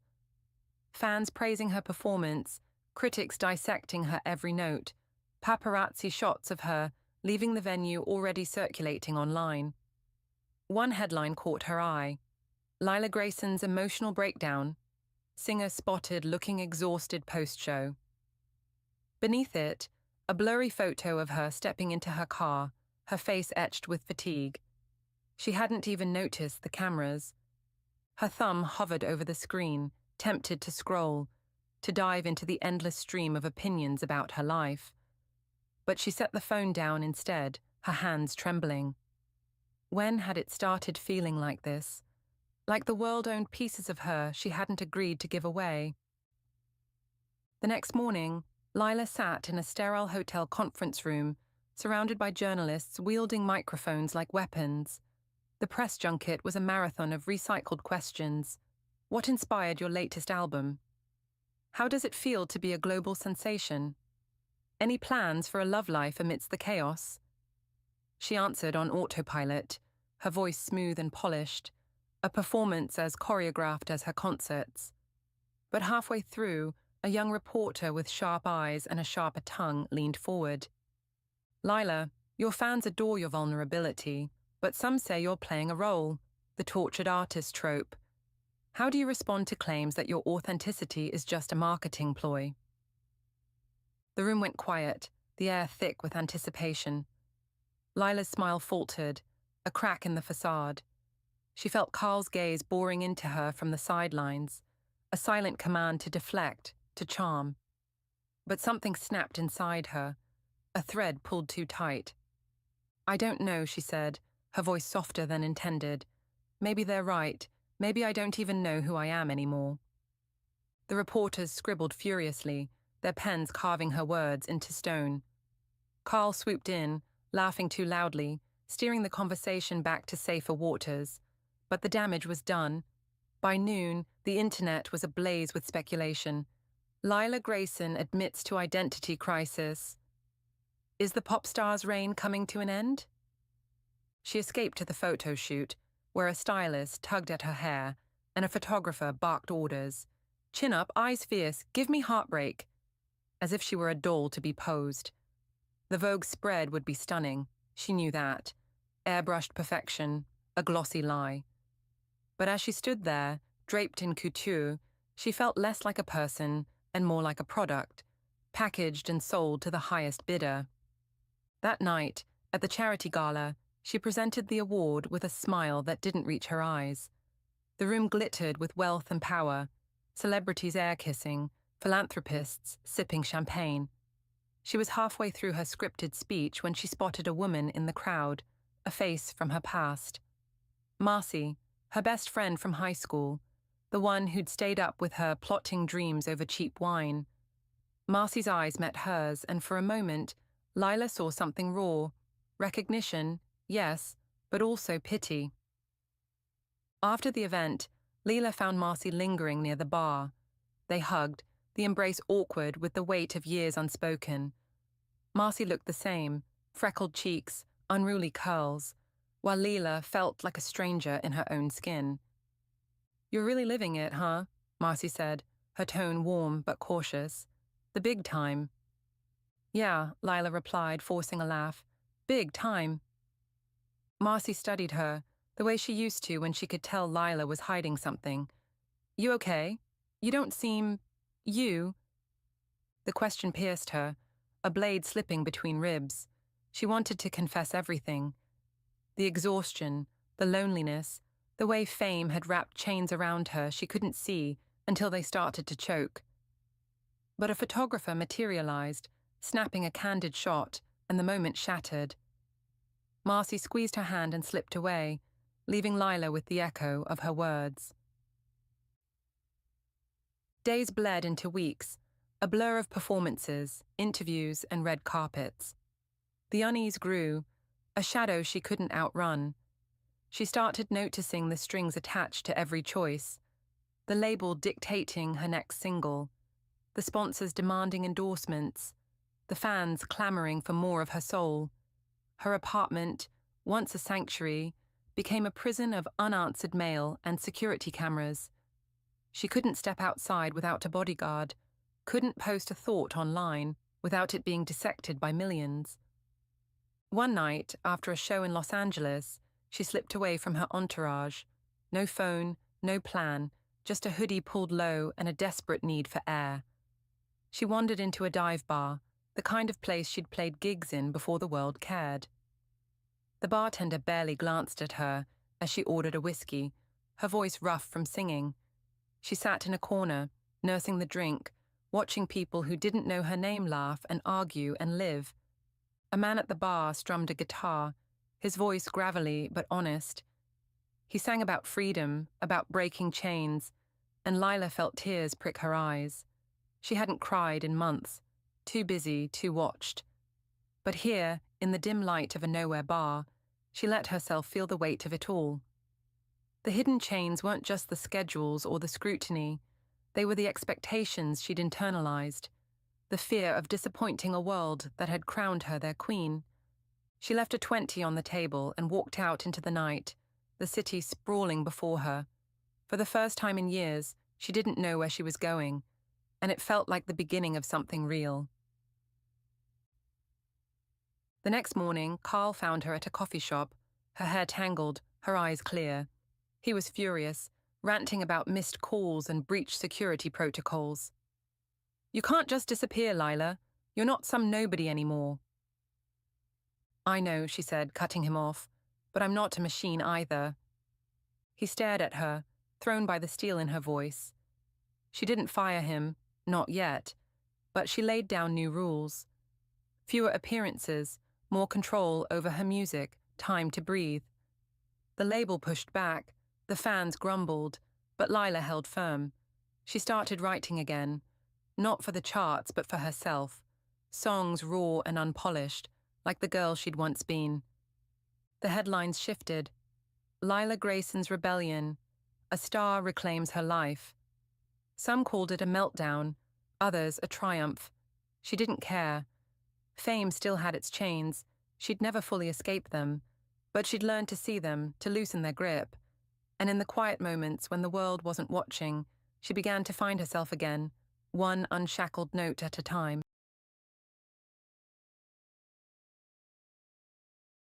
The girl in the borrowed gown. Mira stood in the alley behind the bakery, her flour-dusted apron sagging against her hips, and stared at the envelope in her hands. It was heavy, the kind of paper that whispered wealth before you even touched it. Her name, Mira Elena Torres, was written in looping calligraphy across the front, as if someone had taken the time to make her feel important. She turned it over, noting the crimson wax seal stamped with a crest she didn't recognize. A lion entwined with ivy. The whole thing felt like a mistake. She tore it open anyway. "Dear Miss Torres," the letter began, "you are cordially invited to attend the 47th Annual Lumiere Gala, hosted by the Crestwood Foundation, on the evening of March 5th, 2025, at the Grand Atrium. Your presence is requested to celebrate an evening of art, philanthropy, and legacy. Formal attire required. RSVP by February 28th. Mira blinked at the date. Today was February 28th. She flipped the envelope again, searching for a clue, some hint that this was meant for someone else. The bakery's address was printed below her name, precise and unmistakable. 1437 Maple Street. No mix-up there. But why her? She was nobody. A 23-year-old with a GED, a rented room above a laundromat, and a job needing dough for minimum wage. The Crestwood Foundation sounded vaguely familiar, like something she'd skimmed in a discarded newspaper, but galas. Those were for people with trust funds and private jets, not girls who smelled like yeast and burned sugar. The back door creaked open, and Luis, the bakery owner, poked his head out. "Mira, you gonna stand there all day? Mrs. Callahan's waiting for her rye." "Yeah, sorry," she muttered, shoving the letter into her apron pocket. She trudged back inside, the envelope crinkling against her thigh, and handed over the bread to the impatient old woman at the counter. But her mind was elsewhere, spinning through possibilities. Was this a prank? A scam? She'd heard of those. fancy invitations luring people into pyramid schemes or identity theft. Yet the paper felt too real, the wax too deliberate. That night, in her cramped room with its peeling wallpaper and flickering bulb, Mira sat cross-legged on her mattress and reread the letter. The Grand Atrium was downtown, a glass-domed masterpiece she'd only seen from the bus window. The Lumiere Gala was a big deal. Google told her that much. Tickets cost thousands, and the guest list included CEOs, artists, and politicians. She typed Crestwood Foundation into her cracked phone screen and scrolled through glossy photos of last year's event. Women in shimmering gowns, men in tailored tuxedos, champagne flutes catching the light. She laughed aloud, a sharp, bitter sound. This wasn't her world, but the RSVP deadline loomed. Curiosity gnawed at her. She dialed the number at the bottom of the invitation, expecting a robotic voicemail or a scammer's pitch. Instead, a crisp voice answered on the second ring. Crestwood Foundation, how may I assist you? Hi, Mira stammered. I got this invitation. For the gala. My name's Mira Torres, and I think there's been a mistake. A pause. The sound of typing. Then, Miss Torres, I have you on the guest list. No mistake. Will you be attending? Who invited me? She pressed. The invitations are issued by the Foundation's board. I don't have specifics beyond that. Shall I confirm your attendance? Mira hesitated. I don't even have anything to wear. We can assist with that, the woman said smoothly. A stylist will contact you tomorrow if you accept. A stylist. Like she was some kind of celebrity. It was absurd, but the word yes slipped out before she could stop it. Excellent, we'll see you on the 5th. The line went dead. Mira stared at her phone, heart thudding. What had she just agreed to? And the next day, a woman named Celeste arrived at the bakery with a garment bag slung over her arm and a tablet in hand. She was tall, impeccably dressed in a cream blazer, and smelled faintly of lavender. Luis raised an eyebrow but said nothing as Celeste whisked Mira into the back room. I've pulled options based on your RSVP profile, Celeste said, unzipping the bag. The gala's theme is ethereal light. Think soft metallics, flowing fabrics. Mira gaped at the dresses spilling out. Silver silk, pale gold chiffon, a deep indigo with beadwork that caught the dim light. I can't afford this, she said. It's covered by the Foundation, Celeste replied, waving a hand. Try this one. She handed Mira the silver dress, a sleeveless number with a plunging neckline and a skirt that shimmered like liquid. Mira ducked behind a stack of flour sacks to change, fumbling with the zipper. When she stepped out, Celeste clapped her hands. Perfect. We'll need shoes. Size 7, yes? And some minimal jewelry. Hair and makeup will be done on site. This is insane, Mira said, catching her reflection in a cracked mirror. She barely recognized herself. The girl in the apron was gone, replaced by someone who might actually belong at a gala. It's just the beginning, Celeste said with a cryptic smile. March 5th arrived too quickly. Mira took the bus downtown, the garment bag draped across her lap, her stomach twisting with nerves. She changed in a gas station bathroom, teetering in the borrowed heels Celeste had sent, and took a deep breath before stepping into the night. The Grand Atrium loomed ahead, its glass dome glowing like a lantern against the dark sky. A line of sleek cars disgorged passengers in tuxedos and gowns, their laughter floating on the crisp air. Mira clutched her invitation, half expecting security to turn her away, but the man at the door scanned her name, nodded, and waved her through. Inside, the atrium was a cathedral of light. Chandeliers dripped crystals, casting prisms across marble floors. A string quartet played in one corner, while waiters glided with trays of champagne and tiny, unrecognizable appetizers. Mira stood frozen, the silver dress suddenly feeling like a costume. Everyone else moved with purpose, their voices polished and assured. She was an imposter, and surely they could tell. First time? A voice asked. She turned to see a man in his 30s, lean and sharp-featured, with dark hair swept back. His tuxedo fit like it was made for him, which it probably was. He held 2 champagne flutes and offered her one. "Yeah," she said, taking the glass. "Is it that obvious?" "Only to someone who's been watching the door," he replied, a faint smirk tugging at his lips. "I'm Julian Crestwood." Her stomach dropped. Crestwood, as in the foundation. "Mira Torres," she managed. "Nice to meet you, Mira. What brings you here?" "I have no idea," she admitted. "I got an invitation out of nowhere. I work at a bakery." His eyebrows lifted, but there was no judgment in his expression, only curiosity. "A baker at the Lumiere Gala. That's a story I'd like to hear."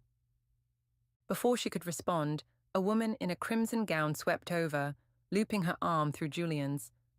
"Darling, you're needed for the toast," she purred, sparing Mira a dismissive glance.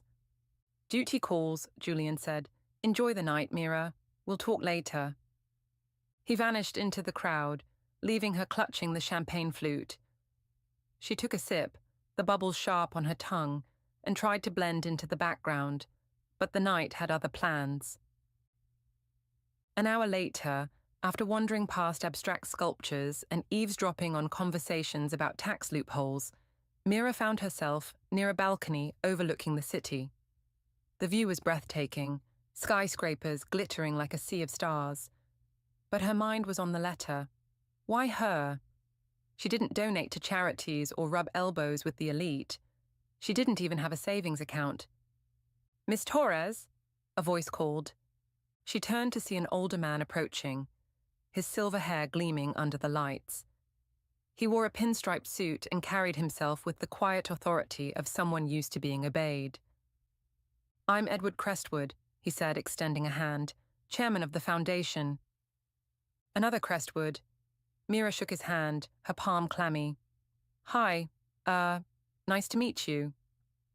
"I owe you an explanation," he said, gesturing to the balcony railing. They stepped out into the cool air, the hum of the gala fading behind them. "You're here because of your mother." Mira froze. "My mom?" "Elena Torres. She passed away, 15 years ago?" 16, Mira corrected, her throat tightening.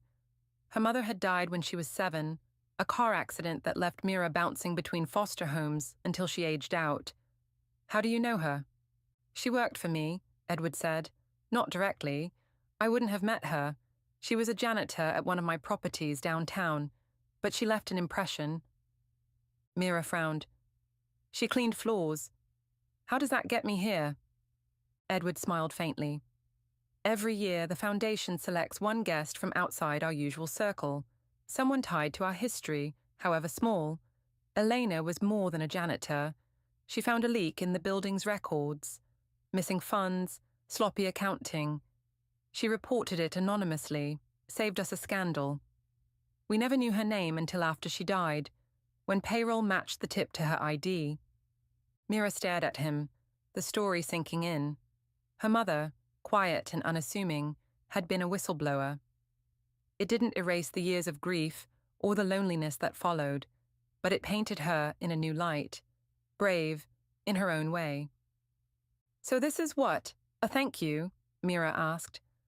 "A recognition," Edward said. "We tracked you down through public records. The bakery address was the most recent hit." She nodded slowly, the pieces clicking into place. It wasn't random. It was a thread, thin but real, tying her to this glittering world.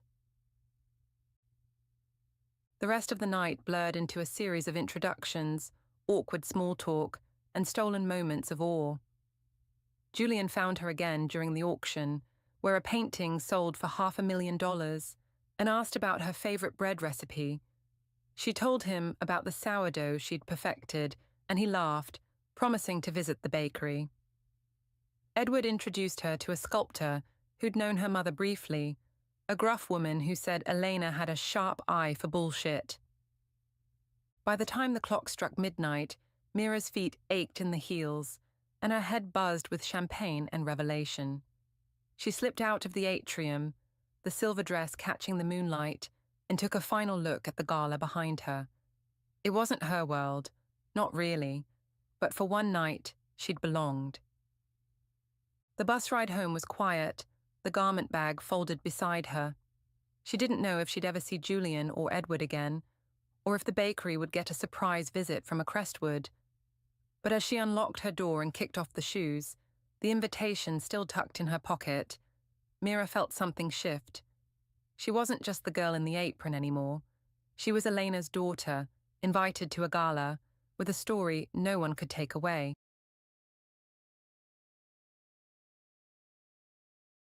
The Keeper of Shadows. The rain fell in sheets outside the Black Orchid Lounge, a steady drumbeat against the stained glass windows that cast fractured amber light across the mahogany bar. Inside, the air smelled of aged whiskey, polished wood, and the faintest hint of cigar smoke, a perfume of privilege that clung to the place like a second skin. It was late, past midnight, and the last of the regulars had stumbled out into the storm. Only Elias Crow remained, polishing a tumbler with a rag that had seen better days, his sharp grey eyes scanning the empty room.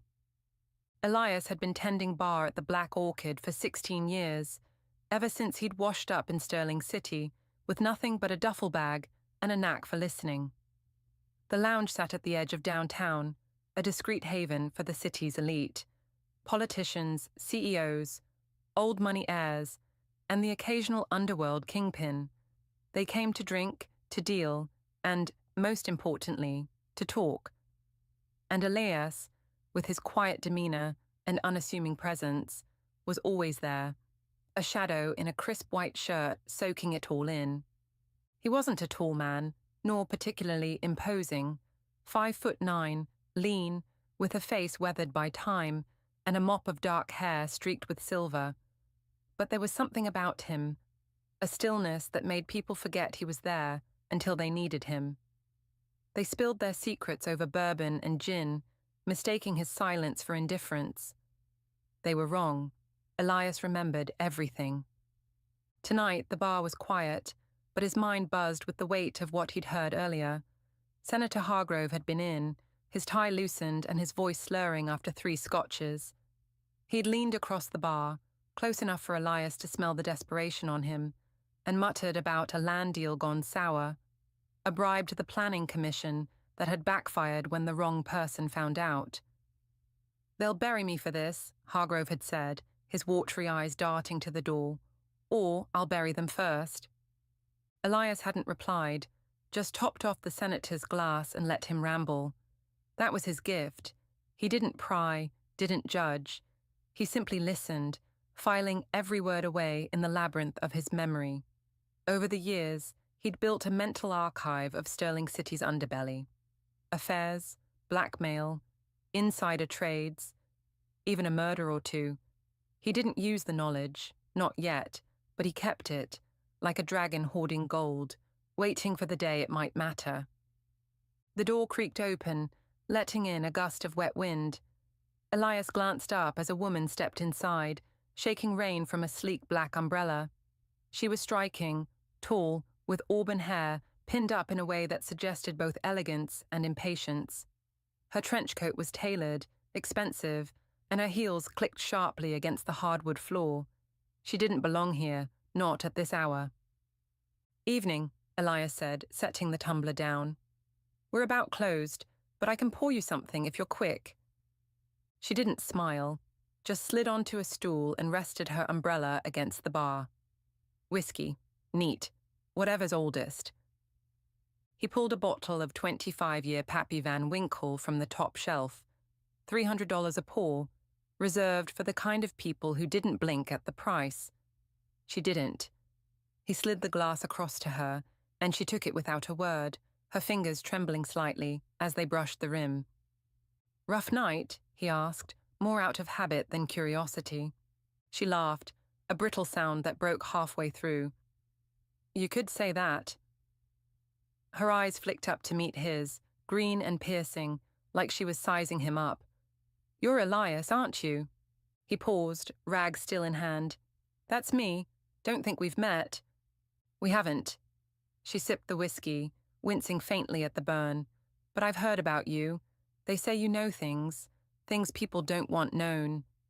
He kept his face neutral, though his pulse ticked up a notch. "People say a lot. Doesn't mean it's true." "Don't play coy," she said, setting the glass down with a deliberate clink. "I need help, and you're the only one who can give it to me." Elias leaned against the back counter, crossing his arms. "Lady, I pour drinks. That's my job. If you're looking for a detective, try the Yellow Pages." "My name's Evelyn Voss," she said, ignoring his deflection. "My husband is Daniel Voss. Maybe you've heard of him." He had. Daniel Voss was the CEO of Voss Industries, a sprawling conglomerate that owned half the factories in Stirling City, and, if the rumours were true, a good chunk of the city council too. Elias had served him vodka martinis here more than once, listening as Voss bragged about crushing competitors or mused about cleaning house when a whistleblower got too loud. The man was a shark in a silk suit, and Elias had never liked the way his eyes lingered on the waitresses. "I've heard the name," Elias said carefully. "What's this got to do with me?" Evelyn reached into her coat and pulled out a folded piece of paper, sliding it across the bar.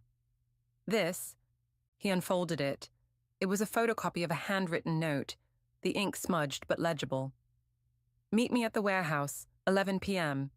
Bring the cash, no cops, or she's done." No signature, just a scrawled address at the bottom. An industrial district on the city's east side. "Found it in his desk this morning," she said, her voice tight. "He's been acting strange for weeks. Late nights, locked doors, hushed calls. I think he's in trouble. Or someone else is." Elias refolded the note and slid it back. "Sounds like a family matter. Why come to me?" "Because you know him," she snapped. "You know them.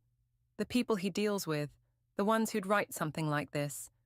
I need to know who's behind it, and you're the one with the answers." He studied her for a long moment. She was scared. That much was clear. But there was steel in her too. She wasn't just some trophy wife wringing her hands. She wanted to fight. He admired that, even if he didn't trust it. "Assuming I do know something," he said, "why should I tell you?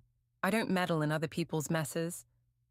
"Because I'll pay you," she said, pulling a thick envelope from her purse and dropping it on the bar. 10,000 now. 10 more when you give me what I need." The envelope sat there, heavy with promise. Elias didn't touch it.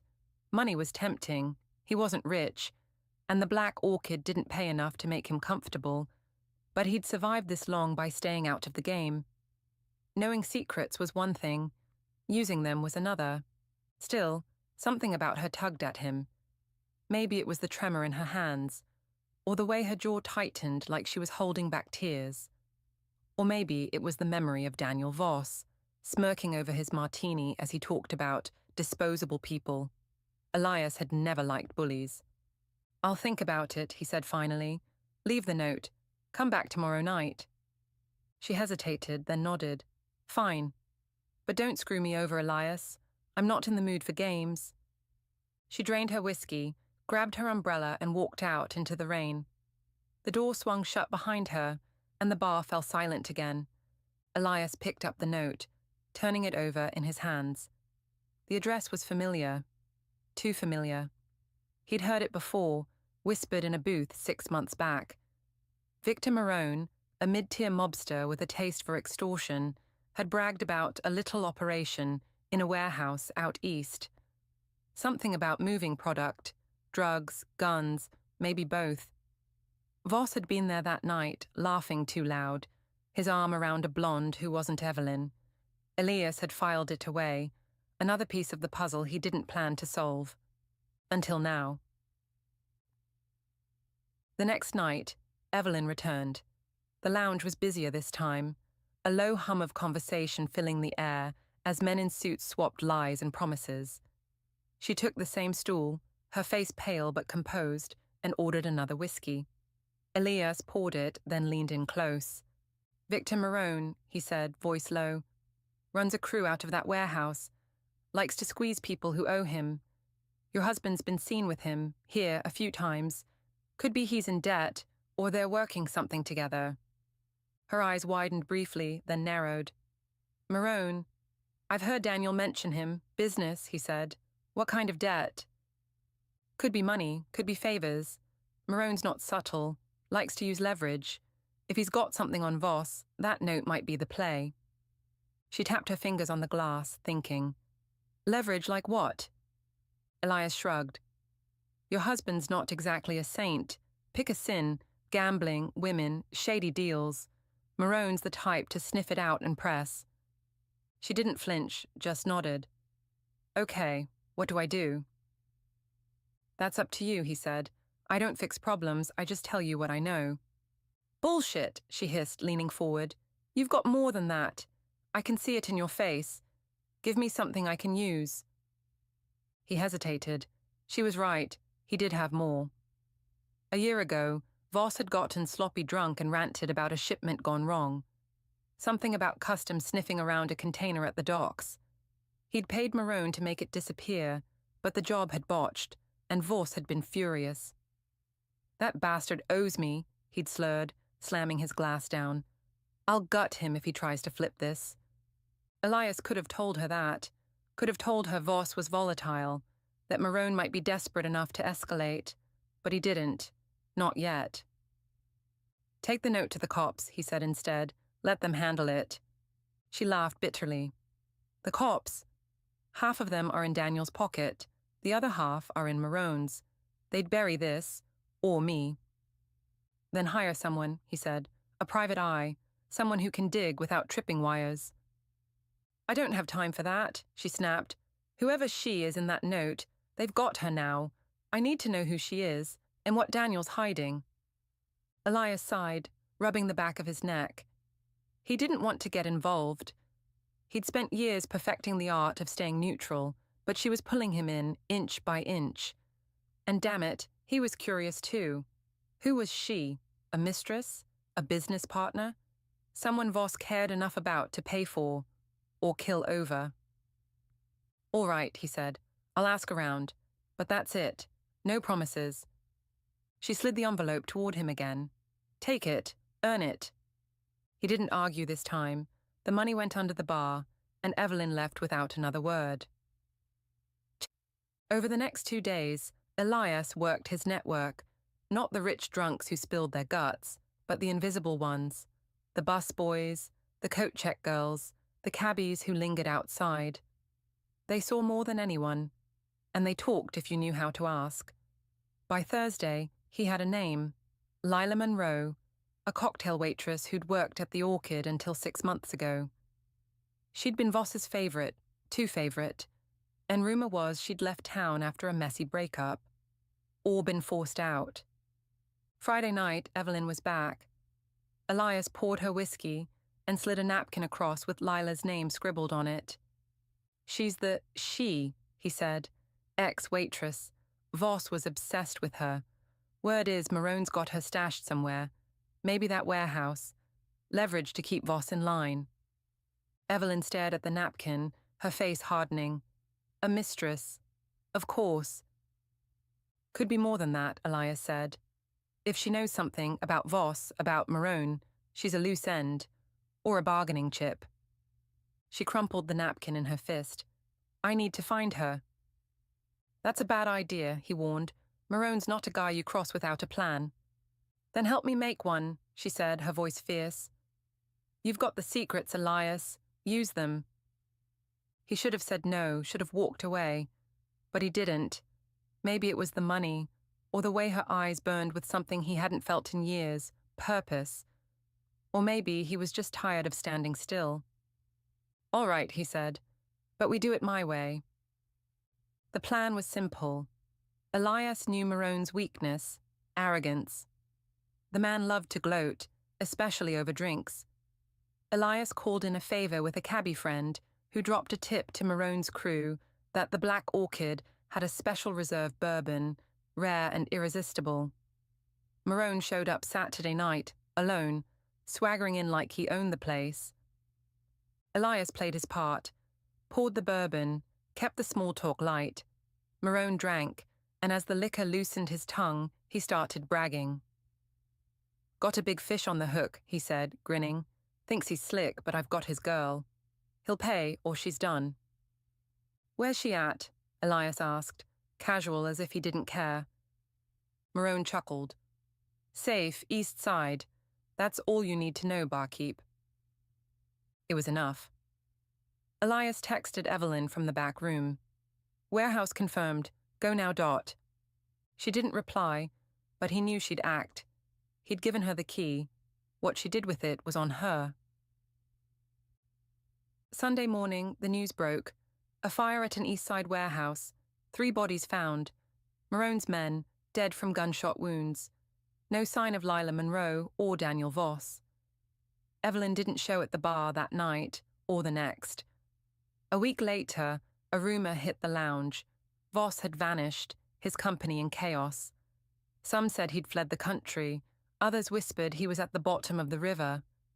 Elias kept pouring drinks, listening as the city's elite speculated and schemed. He never heard from Evelyn again, but one night, a new envelope appeared under the bar. $10,000, no note. He tucked it away, wondering if she'd found Lila, or if she'd become a secret herself. The Black Orchid hummed on, and Elias stayed behind the bar, a shadow among shadows, collecting the city's sins one glass at a time.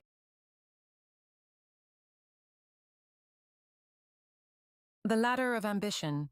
The fluorescent lights of Zenith Tech's open-plan office buzzed faintly overhead as Mia Carter shuffled papers at her cramped intern desk. At 22, she was a speck in the sprawling machine of the tech giant, unseen, unheard, and unpaid beyond a meager stipend that barely covered her rent. Her desk sat in a corner near the coffee machine, a purgatory of discarded mugs and half-hearted hellos from full-time staff who didn't bother learning her name. But Mia didn't care about being liked. She cared about being remembered. It was March 3rd, 2025, her 3rd month at Zenith Tech, and she'd already memorized the hierarchy, the junior analysts who strutted around with their noise-cancelling headphones, the mid-tier managers who lingered too long at meetings to justify their titles, and atop it all, the C-suite, gods in glass offices who dictated the company's fate with a flick of a pen or a well-timed email. The CEO, Victor Grayson, was the pinnacle, a silver-haired titan whose every word carried the weight of a commandment. Mia wanted his chair. Not today, not tomorrow, but someday, and she'd claw her way there, one rung at a time. Her first break came by accident, or so she let people believe. During a late-night stint refilling the printer, a task no one else deigned to touch, she overheard 2 junior analysts, Trent and Priya, whispering about a glitch in Zenith Tech's flagship AI product, Zenith Mind. The AI, marketed as a revolutionary personal assistant, was misinterpreting user commands, occasionally spitting out garbled nonsense or, worse, leaking snippets of private data. The bug was small but growing, and the team was scrambling to bury it before the next quarterly review. Mia didn't hesitate. She spent the next 3 nights awake, fueled by stale coffee and ambition, digging through the company's internal servers. She wasn't supposed to have access. Interns were barred from anything beyond the coffee pot. But she'd swiped a low-level login from Trent's unattended laptop during a chaotic meeting. By the 3rd dawn, she had a detailed report, code snippets, error logs, and a scathing summary of how the glitch could tank Zenith Mind's launch if it hit the press. She didn't fix it. She didn't need to. She just needed leverage. The next morning, she slipped the report into an envelope and left it on the desk of Elena Vasquez, the VP of Product Development. No name, no note, just the damning evidence. By noon, the office was a hive of panic. Elena stormed into the analyst's bullpen, her heels clicking like gunfire, and demanded answers. Trent and Priya stammered, caught off guard, while Mia watched from her corner, silently refilling the coffee machine. That afternoon, Elena called an emergency meeting with the C-suite. By evening, Trent and Priya were packing their desks, their careers at Zenith Tech reduced to cardboard boxes. Mia didn't feel guilt. She felt opportunity. The next day, she volunteered to assist Elena with the cleanup, offering to sift through the bug reports and liaise with the engineering team. Elena, harried and impressed by Mia's initiative, agreed. Within a week, Mia was no longer an intern, but a junior project coordinator, unpaid still, but with a title and a seat closer to the action. Her ascent didn't stop there. Mia understood that in a company like Zenith Tech, loyalty was a currency, but betrayal was a catapult. She studied her new boss, Elena, with the precision of a predator. Elena was brilliant but brittle, prone to fits of temper, and paranoid about her reputation. Mia became her shadow, anticipating her needs, smoothing her edges. She fetched lattes, drafted emails, and once even forged a glowing performance review from a fictitious client to bolster Elena's standing after a botched presentation. Elena began to trust her, confiding in her about office politics and her rivalry with Marcus Hale, the VP of Operations. Marcus was a problem. A burly ex-military type with a handshake that could crush walnuts, he'd been gunning for Elena's job since she'd outmaneuvered him for the VP slot 2 years prior. He had allies in the C-suite, a knack for turning failures into someone else's fault, and a habit of lingering near Victor Grayson's office like a vulture circling carrion. Elena despised him, and Mia saw her chance. She started small. During a routine data audit, Mia discovered an email chain buried in the archives. Marcus badmouthing Elena to a board member, calling her an over-promoted diversity hire. The email was real, but Mia tweaked it, adding a fabricated line about Marcus siphoning project funds for personal use. She leaked it to Elena anonymously via a burner account, then watched the fallout. Elena confronted Marcus in a closed-door meeting that ended with shouting audible through the glass walls. Marcus denied the embezzlement, but the seed of doubt was planted. The board launched an investigation, and while they found no hard evidence, Marcus's credibility took a hit. Elena's star rose, and Mia rose with her. By summer, Mia was a paid associate, her stipend replaced by a modest salary and a cubicle with a window. She'd traded her thrift store blouses for tailored blazers, her mousy ponytail for a sleek bob. Colleagues noticed her now, some with admiration, others with suspicion. She didn't care. She was still miles from Victor Grayson's office, but the ladder was in sight. The real test came in September, when Zenith Tech faced a crisis. A whistleblower, some disgruntled engineer fired months prior, leaked internal memos to TechCrunch, exposing the Zenith Mind glitch Mia had uncovered as an intern. The story went viral, painting Zenith Tech as a reckless behemoth peddling faulty AI to unsuspecting consumers. Stock prices dipped, investors howled, and the C-suite scrambled to contain the damage. Victor Grayson himself emerged from his glass tower, his jaw set like granite, demanding a scapegoat. Elena was the obvious target. As vice president of product development, she'd overseen Zenith Mind's rollout, but Mia had no intention of letting her mentor or her own career crash and burn. She'd grown fond of Elena in a utilitarian sort of way, and she needed her as a stepping stone. So Mia pivoted. She spent a frantic weekend combing through records, piecing together a counter-narrative. The whistleblower's memos were incomplete, she argued in a memo to Elena. They omitted context, specifically that Marcus Hale had pushed to accelerate Zenith Mind's launch despite early warnings from the engineering team. Mia didn't have proof, not yet, but she fabricated it. She doctored timestamps on old emails, slipped in a forged directive from Marcus to prioritize speed over stability, and buried the originals in a server backup no one would check. Then she handed the dossier to Elena, urging her to take it to Victor. Elena hesitated. This could ruin him, Mia. Are you sure it's legit? It's what the data shows, Mia lied, her voice steady. He's been gunning for you. This is self-defense. Elena bought it. She presented the evidence to Victor in a private meeting, and by Monday, Marcus was gone, escorted out by security, his office stripped bare. The press release blamed him for the Zenith Mine debacle, praising Elena for her swift action in uncovering the truth. The stock stabilized, and Victor promoted Elena to Chief Operating Officer, a newly created role that put her second only to him. Mia, in turn, became Elena's executive assistant, a title that belied her real power.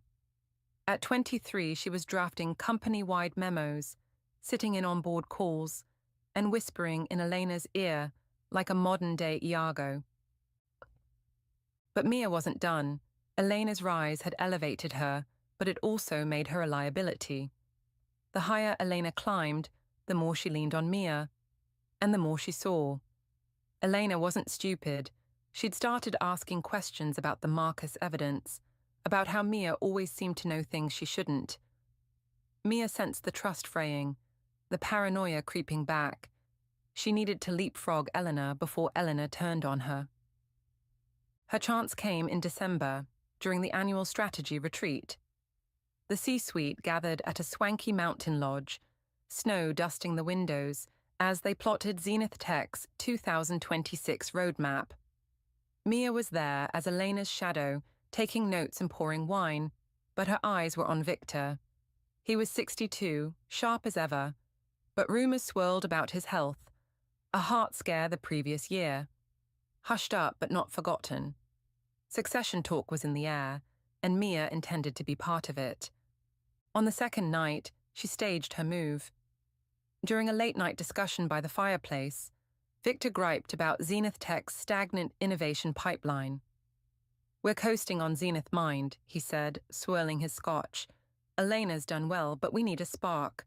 Something bold." Mia seized the moment. She'd spent weeks preparing a pitch, a new AI platform, Zenith Vision, that fused augmented reality with predictive analytics. It was half-baked, cobbled together from white papers and late-night brainstorming, but she sold it like a visionary.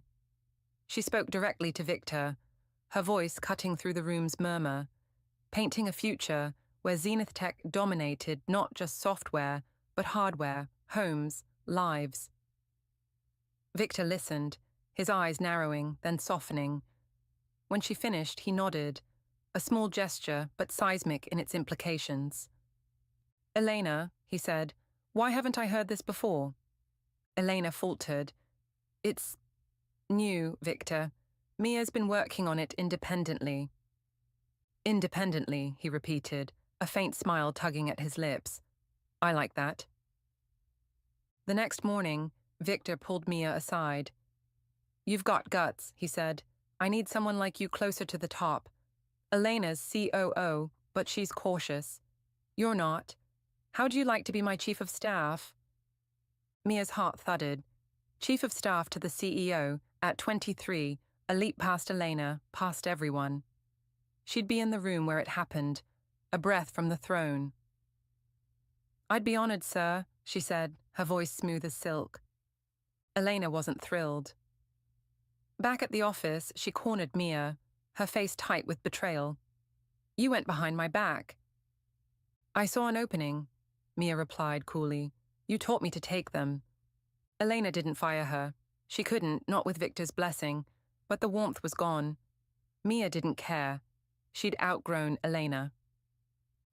By March 2026, Mia was untouchable. As Victor's chief of staff, she wielded influence far beyond her title, shaping agendas, sidelining rivals, and charming the board.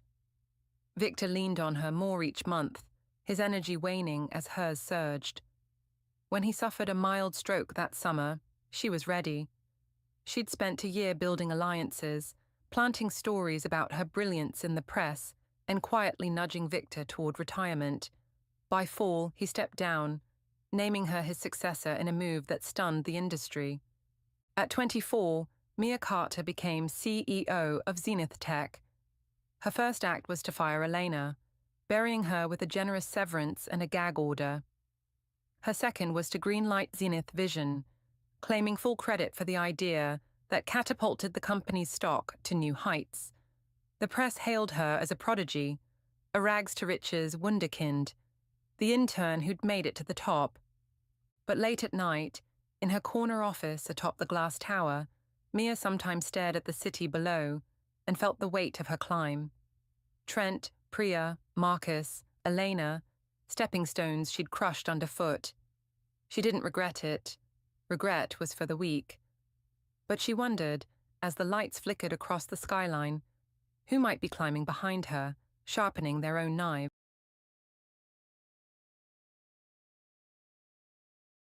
The last bell of Hargrove's General. The bell above the door of Hargrove's General Store hadn't rung in 3 days. For 72 years, it had chimed with every customer. Farmers in mud-caked boots, kids with nickels clutched for penny candy, widows seeking thread to mend their loneliness. Now it hung silent, tarnished brass glinting dully in the February light filtering through dust-streaked windows. The sign out front, hand-painted by old man Hargrove himself in 1953, read, "Closing sale, everything must go," the red letters peeling like the last leaves of autumn. Ellie Grayson stood behind the counter, her grey hair pulled into a loose bun, her hands resting on the worn oak surface she'd polished every morning for 40 years. At 62, she was the last of the Hargrove line to run the store, inheriting it from her father, who'd inherited it from his. The shelves, once brimming with canned goods, bolts of fabric, and jars of homemade preserves, were nearly bare now. A few dented tins of peaches, a spool of faded ribbon, and a stack of yellowed notebooks were all that remained. The air smelled of stale coffee and the faint musk of time. Outside, the town of Willow Creek buzzed with its usual quiet rhythm. Pickup trucks rumbled down Main Street, their tires kicking up gravel. The diner across the way, Mabel's Place, still drew a small crowd for biscuits and gravy, but even that felt diminished lately. The textile mill had shut down 5 years back, and the young people trickled away to cities with brighter lights. Willow Creek was shrinking, and Hargrove's General, the heart of it all, was about to stop beating. Ellie remembered the store's heyday. In the 70s, it was the hub of everything. Saturday mornings brought families from miles around, their wagons, and later their station wagons parked haphazardly out front. Her father, Thomas Hargrove, would stand at the register, his apron stained with tobacco juice, swapping stories with men who smelled of hay and sweat. Her mother, Ruth, kept the books, her pencil scratching numbers into a ledger, while Ellie, barely tall enough to reach the counter, handed out licorice whips to sticky-fingered kids. The bell never stopped ringing then. Now, as she traced a finger along a crack in the counter, Ellie felt the weight of those memories pressing down. The store wasn't just a business, it was Willow Creek's anchor. When the drought of 82 withered the crops, Hargroves extended credit to families who couldn't pay. When the blizzard of 99 trapped half the town, they'd opened the doors and handed out blankets and kerosene. Every birth, every death, every whispered scandal passed through these walls. Closing it felt like burying a piece of the town itself. The door creaked open, and the bell gave a weak jingle. Ellie looked up to see Amos Carter, his weathered face framed by a frayed wool cap. At 78, he moved slower than he used to, his cane tapping the floorboards with each step. He'd been coming to Hargrove's since he was a boy, back when it sold horse tack and sacks of flour by the pound. "Morning, Ellie," he said, his voice gravelly but warm. "Thought I'd see what's left before you lock up for good." "Morning, Amos. Not much to pick from, I'm afraid." She gestured at the sparse shelves. "Got some peaches if you're feeling nostalgic." He chuckled, a dry sound that turned into a cough. "Peaches'll do. My Mary used to make cobbler with those. Reckon I'll take a can for old time's sake." Ellie fetched the tin and slid it across the counter. "On the house," she said when he reached for his wallet. Least I can do. Amos nodded, his eyes softening. This place, it's been more in a store, you know. When I came back from Korea in '54, your daddy gave me a job sweeping floors. Didn't ask questions, just handed me a broom, kept me from falling apart. Ellie smiled faintly. He had a way of knowing what folks needed. That he did. Amos tucked the can under his arm. You holding up all right? Trying to, she admitted. Feels like I'm letting him down, closing this place. Nah, Amos said firmly. Times change. Ain't your fault the world moved on. He tipped his cap and shuffled out, the bell ringing once more as the door swung shut. Ellie watched him go, her throat tight. Times change. She'd heard that phrase too many times lately, from the bank when they denied her loan, from the suppliers who stopped delivering, from the handful of customers who still came by. Walmart had opened 30 miles south, and the internet promised anything else a click away. Hargroves couldn't compete with that. By noon, a small crowd had gathered. Word of the final day spread, and folks came to say goodbye. There was Clara Hensley, who'd bought her wedding dress fabric here in '68, now leaning on her daughter's arm. Jimmy Tate, once a teenage troublemaker who'd swiped gum until Thomas caught him and made him mop the floors as penance, now a balding mechanic with kids of his own. They picked through the remnants, not because they needed anything, but because taking something felt like holding on to the past. Ellie, you got any of those old seed packets? Jimmy asked, poking at a box of odds and ends. My pa used to swear by the ones your daddy sold. She rummaged behind the counter and pulled out a faded packet of marigold seeds, the paper brittle. Last one. Expired years ago, but you're welcome to it. Jimmy grinned. Might plant 'em anyway. See if they've got any fight left. Clara bought the ribbon, saying it'd make a nice bookmark for her Bible. Others took what little was left, a rusted can opener, a cracked mason jar, a spool of thread. Each purchase came with a story. Remember when... They'd start, and Ellie would nod, her chest aching with every tale. The store had been their scrapbook, its shelves holding more than goods. It held their lives. As the afternoon waned, a chill seeped through the walls. Ellie lit the old pot-belly stove in the corner, its iron creaking as the flames took hold.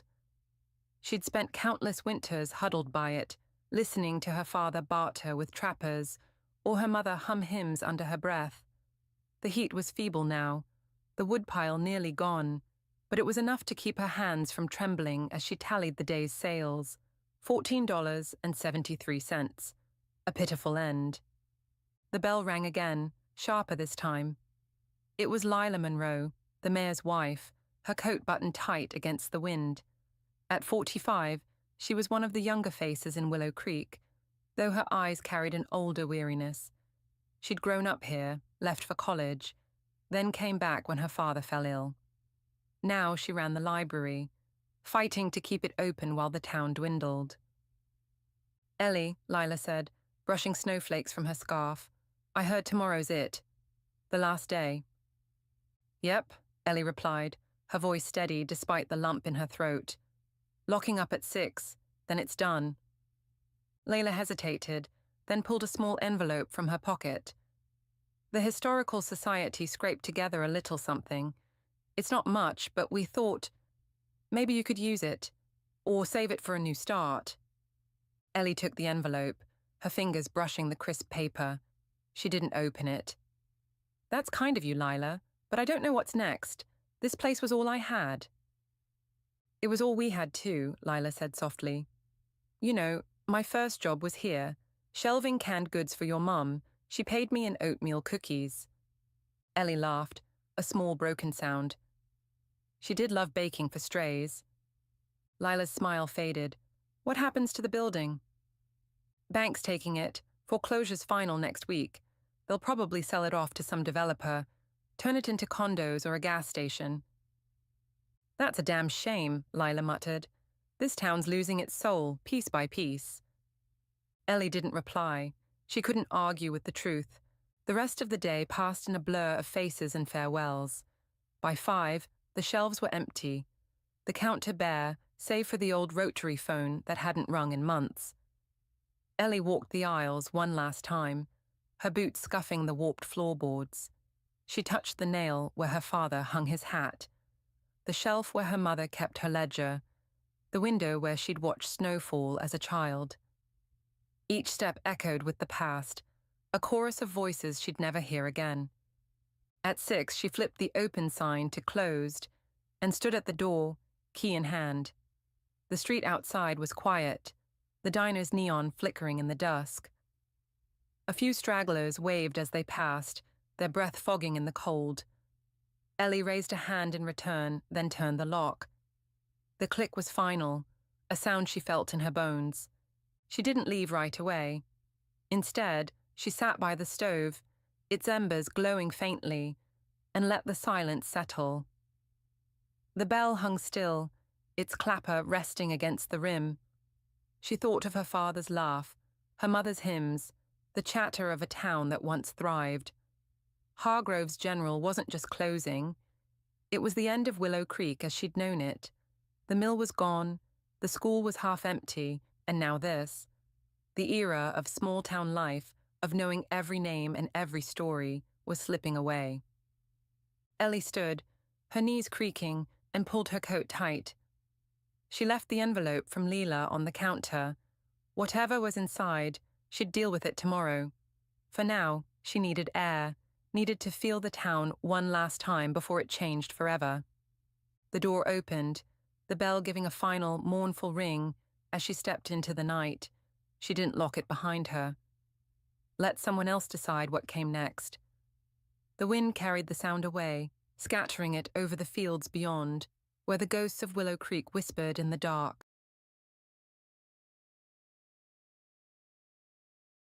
The last summer. Mia woke to the sound of cicadas screaming outside her window, a relentless hum that had been the soundtrack of every summer she could remember. The air was thick with August heat, and the old ceiling fan in her bedroom spun lazily, doing little more than stirring the humidity. She lay there for a moment, staring at the cracks in the plaster ceiling of her childhood home, tracing the familiar shapes she'd turned into constellations over the years. The Big Dipper, the dragon, the spaceship. They were still there, unchanged, even as everything else felt like it was slipping away. She was 17, and this was her last summer before college. In 3 days, she'd pack up her life, her clothes, her books, the guitar she'd never quite learned to play, and drive 6 hours to a dorm room she'd only seen in pictures. The thought made her chest tighten, not with fear exactly, but with something heavier, something she couldn't name. She rolled out of bed, her bare feet hitting the worn hardwood floor, and decided she wasn't going to waste today thinking about it.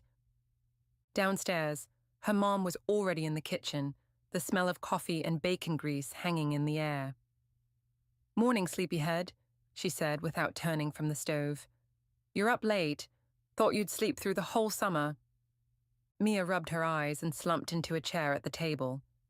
"It's only 9. That's not late." "For you it is," her mum said, sliding a plate of scrambled eggs and bacon in front of her. "You've been a night owl all week. What's keeping you up?" Mia shrugged, poking at the eggs with her fork. "Just stuff." She didn't want to say it was the countdown in her head, the ticking clock that reminded her every night that these were her last days here. Her mom didn't press, just gave her that knowing look moms always seem to have, and went back to washing dishes. After breakfast, Mia grabbed her bike from the garage. It was an old thing, painted a chipped teal, with a basket in the front that wobbled when she rode too fast. She'd had it since she was 12, and it still fit her, though the seat creaked under her weight now. She pedaled down the street, the hot wind whipping her hair into her face, and headed for the creek. The creek was their spot, hers, Jamie's, and Ethan's. They'd been a trio since 3rd grade, when Jamie had tripped Ethan during a game of tag, and Mia had been the one to help him up. It was shallow and rocky, lined with cottonwoods that dropped fuzzy seeds into the water every spring. In the summers, they'd spend hours there, skipping stones, building dams out of mud and sticks, or just lying on the bank talking about nothing and everything. Today she found them already there, sprawled out on a faded blanket Jamie had stolen from her mom's linen closet years ago. "About time," Ethan called, tossing a pebble into the water. He was lanky now, all arms and legs, with a mop of dark hair that perpetually fell into his eyes. "We thought you'd ditched us for good."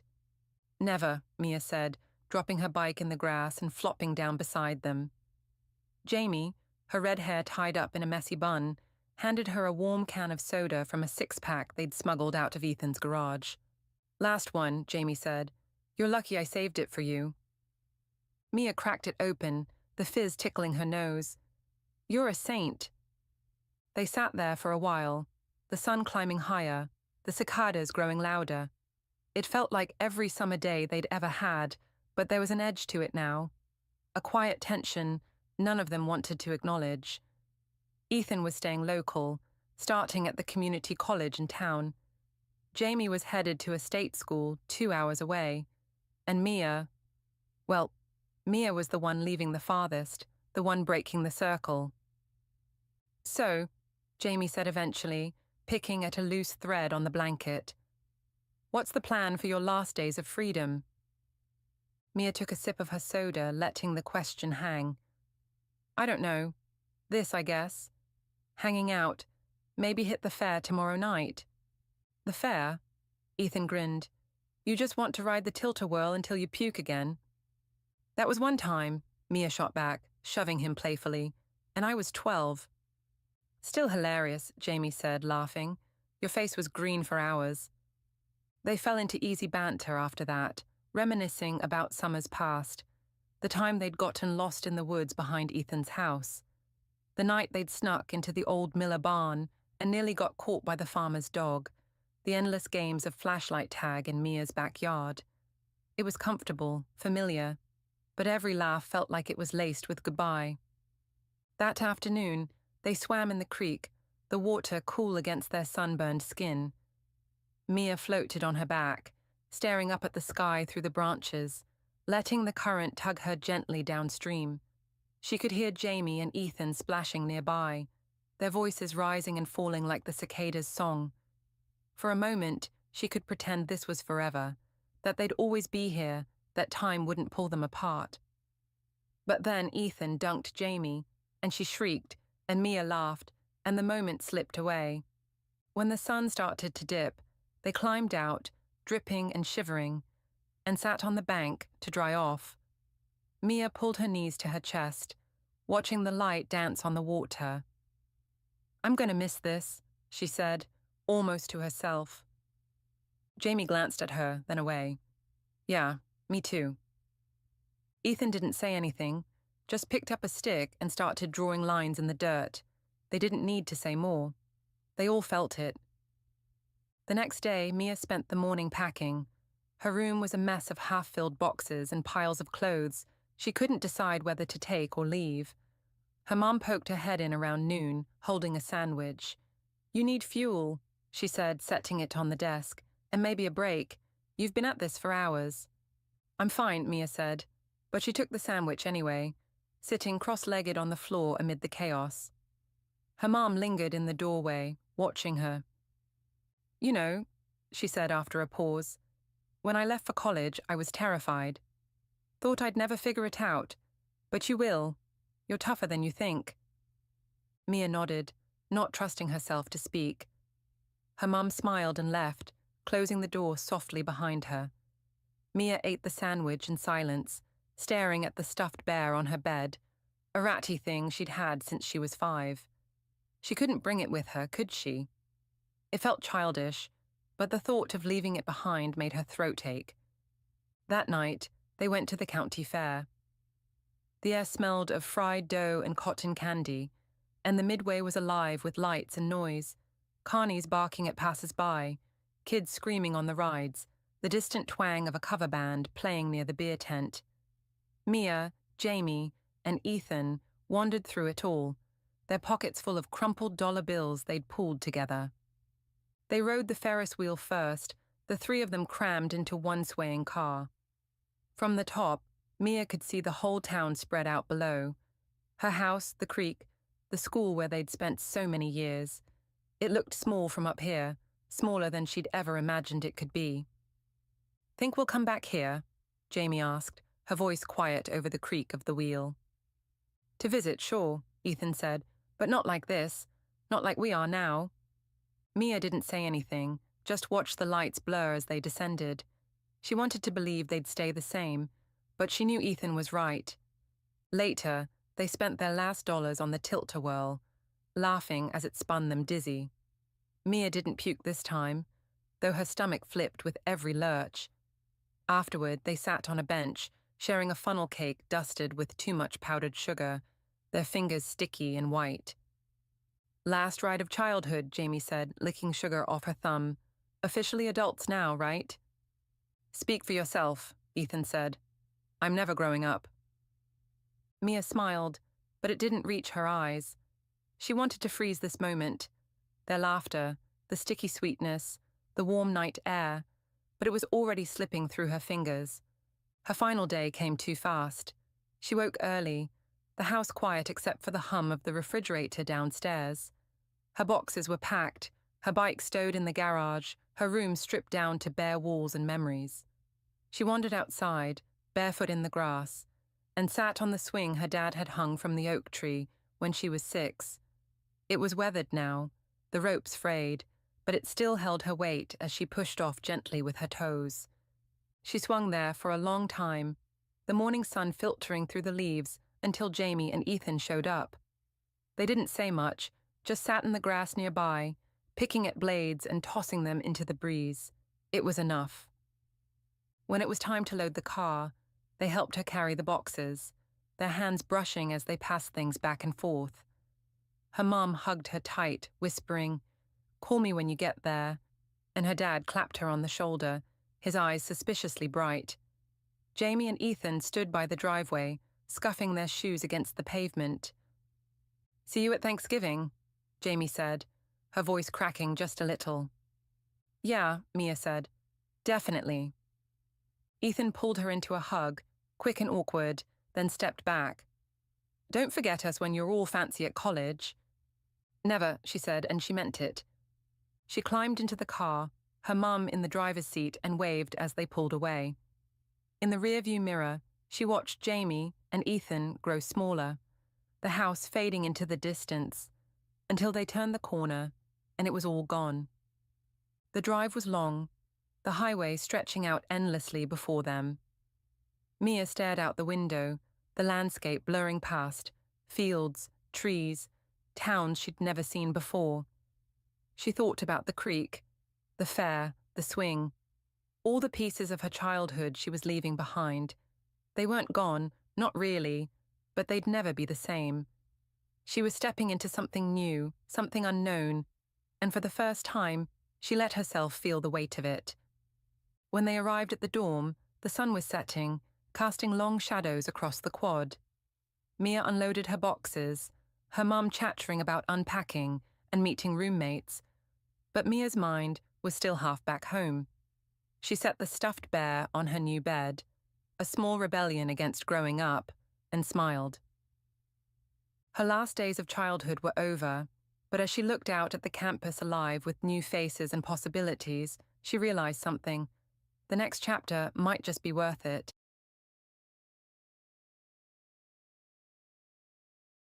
The lawnmower line. The hum of lawnmowers was the anthem of Willow Creek Lane every Saturday morning. A suburban symphony that Claire Henderson had grown to both love and loathe. She stood on her porch, coffee mug in hand, watching the cul-de-sac come alive with the predictable choreography of middle-class life. Mr. Peterson wrestling with his ancient push mower. Mrs. Alvarez coaxing her teenage son into weeding the flower beds, and the new guy, Elliot something, fiddling with a sleek electric mower that looked like it belonged in a sci-fi movie. Claire sipped her coffee, letting the bitterness ground her. At 34, she'd settled into the rhythm of this place. A tidy split-level house, a teaching job at the middle school, and a divorce that had left her with a mortgage and a lingering skepticism about romance. Elliot, though, he was a wrinkle in the fabric. He'd moved in 3 weeks ago, taking over the craftsman-style house across the street that had sat empty since the Gundersons retired to Florida. He was tall, wiry, with a mop of dark hair that fell into his eyes when he bent over his mower, and he had this habit of waving at her every time he caught her staring, which was often, she admitted to herself, though she'd never say it out loud. Today, he was shirtless, the late September sun glinting off his shoulders as he pushed the mower in neat, obsessive lines. Claire rolled her eyes. Show off. She turned to go inside when she heard it, a sharp clank, followed by a string of muffled curses. Elliot's mower had stalled, mid-row, leaving a jagged patch of uncut grass, like a scar on his otherwise pristine lawn. He kicked the machine lightly, then looked up, catching her eye across the street. Before she could duck inside, he waved, a quick, sheepish flick of his hand, and called out, "Hey, Claire, you got a wrench I could borrow?" She froze. He knew her name. Of course he did. This was Willow Creek Lane, where gossip traveled faster than the mail truck. She set her mug on the porch railing and crossed her arms. "What kind?" He squinted, wiping sweat from his forehead with the back of his hand. Adjustable? I think the blade's loose." Claire sighed, more for effect than necessity, and disappeared into her garage. She returned with a battered red toolbox, crossing the street with the casual stride of someone who didn't care what the neighbors thought. Up close, Elliot smelled faintly of grass clippings and motor oil, a combination that shouldn't have been appealing, but somehow was. His hazel eyes flicked to the toolbox, then back to her face. "Thanks," he said, taking it with a grin that was too easy, too practiced. "I owe you one." "Don't mention it," she replied, already turning to leave. "Just don't break it." She didn't linger to watch him fix the mower, but from her kitchen window, she caught glimpses. His hands deftly turning the wrench, the flex of his arms as he tightened something under the machine, the way he stood back to admire his work when the engine sputtered back to life.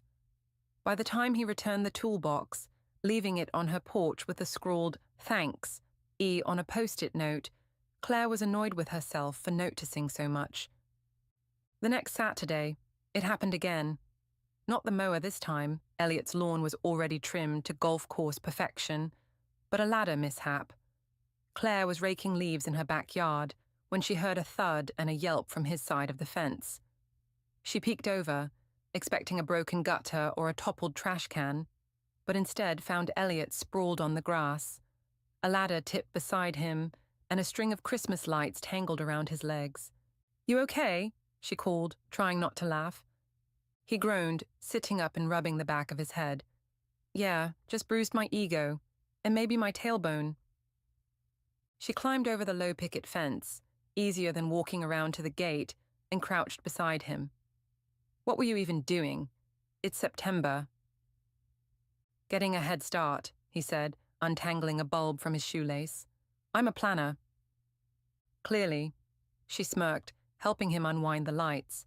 Their fingers brushed once, twice, and she pulled back faster than necessary, standing up to dust off her jeans. "You need ice or something?" "Nah, I'll live." He stood too, wincing slightly, and looked at her with that same easy grin. "You're a lifesaver, though. Twice now." "Don't get used to it," she said, but there was no bite in her tone. She retreated to her side of the fence, her pulse ticking faster than it should have. That night, she found a plastic container of homemade chocolate chip cookies on her porch, a note taped to the lid. Payment for the rescue, -E star. She ate 3 before bed, cursing him silently for being good at baking. Weeks turned into a pattern. Elliot found excuses to talk to her, borrowing a Phillips screwdriver for a wobbly deck chair, asking her opinion on paint swatches for his kitchen. She picked sage green, mostly to end the conversation. And Claire found herself replying with more than one-word answers. He was a graphic designer, she learned, freelancing from home after moving from the city for peace and quiet. He liked indie rock, hated cilantro, and had a dry sense of humor that slipped into their exchanges like a secret code. The tension crept up slowly, disguised as neighborly banter. She'd catch him watching her when she watered her hydrangeas, his gaze lingering a beat too long. He'd lean against her porch railing when he dropped off another batch of cookies, oatmeal raisin this time, close enough that she could smell his aftershave, something woodsy and warm. She told herself it was nothing, just suburbia's idle flirtation, but her stomach flipped every time his name popped into her head. It came to a head on a crisp October evening. Claire was hauling her trash bins to the curb when Elliot appeared, jogging down his driveway in a faded hoodie and jeans, a six-pack of craft beer dangling from one hand. "Hey," he said, slightly out of breath. "You busy?" She glanced at the bins, then at him. "What's it look like?" He laughed, a low, rumbling sound that made her chest tighten. "Fair. I was going to crack these open and watch the sunset from my deck. Thought you might want in." Claire hesitated. She could say no, retreat to her couch with a glass of wine and a Netflix queue, keep the lines between them clean and neighborly. But his eyes were steady on hers, and the air felt charged, like the moment before a storm breaks. "Sure," she said, against her better judgment. "Let me wash up." Elliot's deck was small but cozy, strung with the Christmas lights he'd finally hung properly. They sat in mismatched Adirondack chairs, the beer cold against her palms, the sky bleeding orange and pink over the rooftops. For a while they talked about nothing, her student's latest antics, his latest client disaster, but the silences grew longer, heavier. "You ever miss it?" he asked suddenly, tipping his bottle toward the horizon. "The chaos of somewhere else?" She shrugged, staring at the label on her beer. "Sometimes. But this—" She gestured vaguely at the cul-de-sac, the neat lawns and flickering porch lights. "It's safe, predictable." "Predictable's overrated," he said, his voice quieter now. He shifted in his chair, his knee brushing hers, and neither of them moved to break the contact. Claire's breath hitched. She could feel the heat of him through her jeans, the weight of his gaze when she dared to meet it. His face was closer than it should have been, the lines of his jaw sharp in the fading light. She should have pulled back, made a joke, but her body wouldn't listen. "Elliot," she started, not sure what she meant to say. He didn't let her finish. He leaned in, slow enough that she could have stopped him, and kissed her. It was soft at first, tentative, like he was testing the waters. Then her hand found his chest, fisting in the fabric of his hoodie, and the kiss deepened, hungry and unscripted. The beer bottle slipped from her grip, rolling across the deck with a hollow clatter, but she barely noticed. All she could feel was him, his lips, his stubble grazing her chin, the thud of his heartbeat under her palm. When they broke apart, breathless, the world snapped back into focus. The chirp of crickets, the distant bark of a dog, the cool October air on her flushed skin. Elliot rested his forehead against hers, his laugh shaky. "Was that predictable?" he murmured. She swatted his arm, half laughing, half mortified. "Shut up." The next morning, Claire avoided her kitchen window. She didn't want to see Elliot mowing his lawn or tinkering on his deck, didn't want to dissect what had happened. But by noon, her phone buzzed with a text. "Coffee? My treat, minus E*." She stared at it for 10 minutes before typing back, "Fine, meet me at Brew Haven in 2020. They sat across from each other in the cramped coffee shop, the hum of suburbia muted behind steamed milk and acoustic music. He looked nervous, tugging at the sleeve of his flannel, and she wondered if he'd slept as poorly as she had. "So," he said, stirring his latte with more focus than it needed. "Last night?" "Yeah." She sipped her cappuccino, stalling. "That happened." He nodded, a small smile tugging at his mouth. "Regrets?" She thought about it, really thought about it. The divorce had left her guarded, her heart a fortress of sarcasm and solitude. But Elliot, with his stupid cookies and his stupid grin, had slipped past the gates. It scared her. It thrilled her. No, she said finally. You? None. He reached across the table, his fingers brushing hers, and she didn't pull away. Willow Creek Lane didn't change. The lawnmowers still hummed on Saturdays. The gossip still flowed over picket fences. But Claire and Elliot did. They kept it quiet at first, stolen kisses on his deck, late-night talks in her living room. But the tension that had sparked between them settled into something steady, something real. The neighbors noticed, of course. Mrs. Alvarez winked at Claire over the hydrangeas one morning, and Mr. Peterson muttered something about young love while tuning his mower. By spring they were a fixture, Claire grading papers on Elliot's deck while he sketched logos beside her, their knees pressed together under the table. The cul-de-sac watched, whispered, and moved on. Suburbia rolled forward, predictable as ever, but Claire didn't mind. Some wrinkles she decided were worth keeping.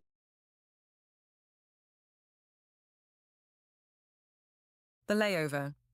Elliot Grayson hated airports, not in the way most people did, grumbling about security lines or overpriced coffee, but with a quiet, simmering disdain that had festered over 15 years of middle management purgatory. To him, airports were limbo, sterile, humming boxes where time stretched and bent until it lost all meaning. Yet here he was, 43 years old, slumped in a cracked vinyl chair at Gate 17 of Indianapolis International, waiting for a delayed flight to Charlotte, a sales conference, another PowerPoint parade of buzzwords and forced networking. He rubbed his temples, the fluorescent lights buzzing like a swarm of judgmental insects overhead. The trip was routine. Fly out Tuesday, shake hands, nod through presentations, fly back Thursday. He'd done it 100 times for Pinnacle Solutions, a company that sold software nobody understood, least of all Elliot. His job was to smile, pitch and pray. The client didn't ask technical questions. He was good at it, or good enough to keep his mortgage paid and his ex-wife's alimony checks on time. Good enough to coast. Flight 392 to Charlotte, now boarding in 30 minutes, crackled the gate agent's voice, slicing through the hum of suitcase wheels and muted phone conversations. Elliot glanced at his watch, 7:42 p.m.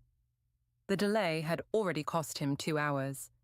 He sighed, fished his boarding pass from his worn leather satchel, and stood to stretch his legs. His back twinged, a reminder of the years piling up, and he shuffled toward the concourse, craving something to numb the weight. Coffee? No, too late. Beer? Tempting, but he'd have to present tomorrow. He settled on a pretzel from a kiosk, the kind with salt grains big enough to crunch audibly. As he tore off a piece, a woman's voice broke his reverie. "Mind if I sit here?" She gestured to the stool next to him at the high-top table he'd claimed. He hadn't even noticed he'd sat down. "Go ahead," he mumbled, barely looking up. She was in her late 30s, maybe, with dark hair pulled into a loose bun and a navy blazer that screamed business casual. Another conference drone, he figured. She set down a small roller bag and a cup of tea, the steam curling up in wisps. "Delayed too?" she asked, her tone light but not pushy. "Yeah, Charlotte." "Same. You with the sales thing?"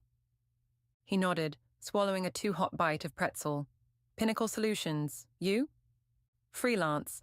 Consulting for a startup pitching at the conference." She sipped her tea, then added, "I'm Mara, by the way." Elliot. He didn't offer more. Small talk wasn't his forte, especially not with strangers in airports. But Mara didn't seem to mind his brevity. She pulled out a paperback, some dog-eared thriller, and started reading, leaving him to his pretzel and his thoughts. The boarding announcement came 10 minutes later, and they joined the herd shuffling onto the plane. Elliot's seat was 14C, an aisle. Mara, it turned out, was 14B. She smiled as she slid past him to the window. "Guess we're stuck together." "Guess so," he said, buckling in. The plane smelled of recycled air and faint desperation. He closed his eyes as the engines roared to life, bracing for the usual monotony. The flight was uneventful until it wasn't. Somewhere over Kentucky, the plane jolted, a sharp, stomach-dropping lurch that snapped Elliot awake.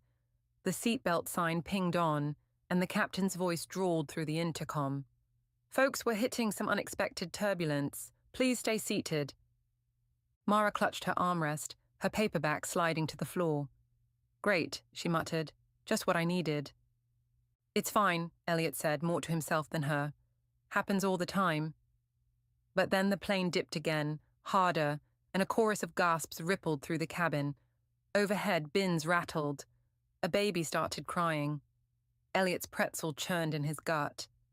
"Doesn't feel fine," Mara said, her voice tight. She wasn't wrong. The turbulence stretched on, each jolt more violent than the last, until the captain came back on. "Folks, we're diverting to Louisville. Weather's turned ahead. Sit tight." Louisville? Elliot groaned inwardly. A layover in a city he'd never cared to visit, for a conference he didn't care about. Perfect. Mara exhaled, loosening her grip on the armrest. "Ever been to Louisville?" "Nope." "Me neither. Guess we're in for an adventure." He didn't reply. Adventure wasn't in his vocabulary. The plane landed at Louisville International after 10 p.m., the tarmac slick with rain. Passengers disembarked into a terminal that felt half asleep. Shops shuttered, janitors mopping floors that gleamed under dim lights. The airline promised updates by morning, leaving Elliot and 100 others stranded. He booked a room at the nearest hotel, a budget chain 2 miles away, and found himself sharing a shuttle with Mara and a handful of other grumbling travelers. The hotel lobby smelled of chlorine and stale cigarettes. Elliot checked in, got his key card, and was halfway to the elevator when Mara called after him. "Hey, Elliot, want to grab a drink? There's a bar across the street. I'm not sleeping anytime soon after that flight." He hesitated. He was tired, his shirt wrinkled, his enthusiasm for human interaction at an all-time low. But something in her voice, casual, unguarded, nudged him. "Sure," he said. "One drink." The bar was a dive called the Rusty Anchor, its neon sign flickering in the drizzle. Inside, it was all chipped wood and sticky tables, the kind of place that hadn't seen a renovation since the 80s. A jukebox played Springsteen, low and scratchy. They ordered, whiskey for him, gin and tonic for her, and settled into a booth. "So," Mara said, swirling her drink, "what's your deal, Elliot?" "You don't strike me as the sales conference type." He snorted. "I'm not. It's just a job, pays the bills." "Fair. Been doing it long?" "Too long. 15 years. She raised an eyebrow. "And you're still sane?" "Barely." He took a sip, the whiskey burning pleasantly. "What about you? Freelance consulting sounds chaotic." "It is. But I like the chaos. Keeps me sharp." She leaned back, studying him. "You ever think about shaking things up? Doing something different?" He shrugged. "Not really. Stability's my thing." "Stability's overrated," she said, grinning. "Sometimes you need a good wreck to rebuild." He didn't know how to respond to that.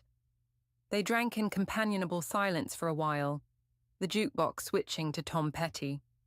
One drink turned to 2, then 3. The bar emptied out, leaving just them and a bartender wiping down the counter. By midnight, Elliot was looser than he'd been in years, the whiskey peeling back layers of exhaustion he hadn't realized he carried. Mara told stories, trips to Bangkok, a startup that imploded spectacularly, a month spent living in a van. He listened, half envying her ease, half wondering how anyone lived like that. In return, he offered scraps of his own life. A divorce 5 years ago, a daughter in college he barely saw, a job that felt like a treadmill to nowhere. It wasn't much, but she listened like it mattered. "Ever miss it?" she asked, "the chaos of not knowing what's next?" He thought about it. Maybe once, not anymore. "Liar," she said, but there was no malice in it. She checked her watch. We should head back. Flight's probably early tomorrow. They walked back through the rain, shoulders brushing occasionally. At the hotel, she paused at her door, 2 rooms down from his. "Night, Elliot. See you in Charlotte." "Night," he said, and meant it. The next morning, the airline texted, "Flight 392 rescheduled for 9 a.m. Elliot showered, packed, and met Mara in the lobby. She looked fresher than he felt, her blazer swapped for a sweater. The shuttle ride was quiet, the sky still grey. At the gate, they boarded without much talk, settling into new seats. 12A for her, 12B for him. The flight to Charlotte was smooth, the turbulence a memory. They parted ways at baggage claim, her with a wave and a "good luck with the pitch," him with a nod and a strange pang he couldn't name. He checked into the conference hotel, a soulless tower of glass and beige, and trudged through the day's agenda. Keynotes, breakout sessions, a lukewarm buffet lunch. His presentation was at 3 p.m., a rote spiel about Pinnacle's software suite. He delivered it on autopilot, fielded a few soft questions, and escaped to his room by 5. That night there was a mixer in the hotel bar. He went because it was expected, nursing a soda water and dodging small talk. Then he saw Mara across the room, laughing with a cluster of startup types. She caught his eye, excused herself, and slid onto the stool next to him. "Didn't expect to see you here," she said. "Thought you'd be hiding." "Almost did. How's your pitch going?" "Good. They're interested. Might actually get funding." She tilted her head. "You?" "Same old. Sold some licenses. Boss'll be happy." "Thrilling," she deadpanned. They clinked glasses, his soda, her wine, and fell into the rhythm they'd found in Louisville. She asked about his daughter. He asked about her van days. The bar thinned out, and at some point she said, "Come with me tomorrow." "Where?" "After the conference. I'm driving to Asheville. Got a friend with a cabin. It's just a day trip." He blinked. "Why?" "Because you look like you need it, and I could use the company." It was absurd. He had a flight home tomorrow, an inbox full of emails, a life to get back to. But her eyes were steady, and something in him, something stiff and rusted, cracked open. "Okay," he said. The next day, after the conference wrapped, Elliot cancelled his flight. He rented a car with Mara, a beat-up sedan that smelled faintly of cigarettes, and they drove west. The highway cut through rolling hills, the Blue Ridge Mountains looming in the distance. She played a playlist, Indigo Girls, R.E.M., stuff he hadn't heard in years, and he didn't mind. Asheville was artsy and chaotic, full of murals and breweries. The cabin was outside town, a ramshackle thing with a porch overlooking a creek. Her friend, a wiry guy named Cal, greeted them with beers and a grin. They spent the afternoon hiking, the air crisp and pine-scented, and the evening on the porch, talking over a fire pit. Elliot felt out of place at first, too old, too square. But Mara and Cal drew him in, their laughter infectious. By midnight, Cal had crashed inside, and it was just Elliot and Mara, the fire dying to embers. "So," she said, "was it worth it?" He stared at the creek, its ripples catching moonlight. "Yeah, it was." "Good." She nudged his shoulder. "Told you stability's overrated." He didn't argue. For the first time in years, he didn't want to.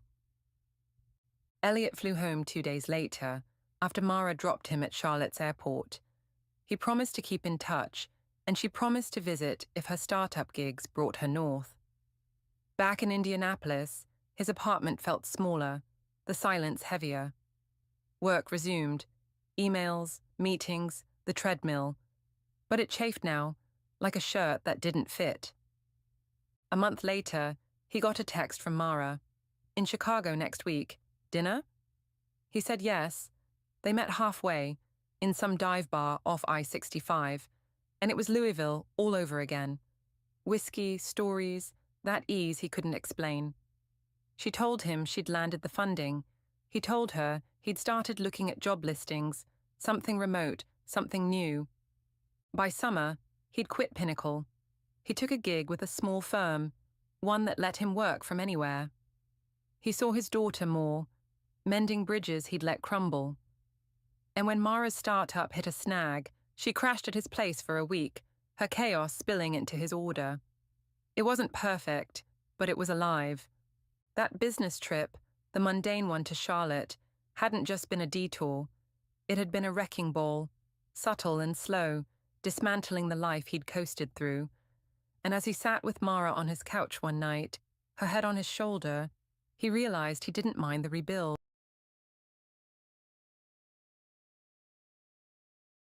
The Leviathan of Lake Merrow. The sun had barely crested the horizon when Travis Kane shoved his aluminum fishing boat into the glassy waters of Lake Merrow. The air was crisp, tinged with the scent of pine and damp earth, and a thin mist clung to the surface like a shroud.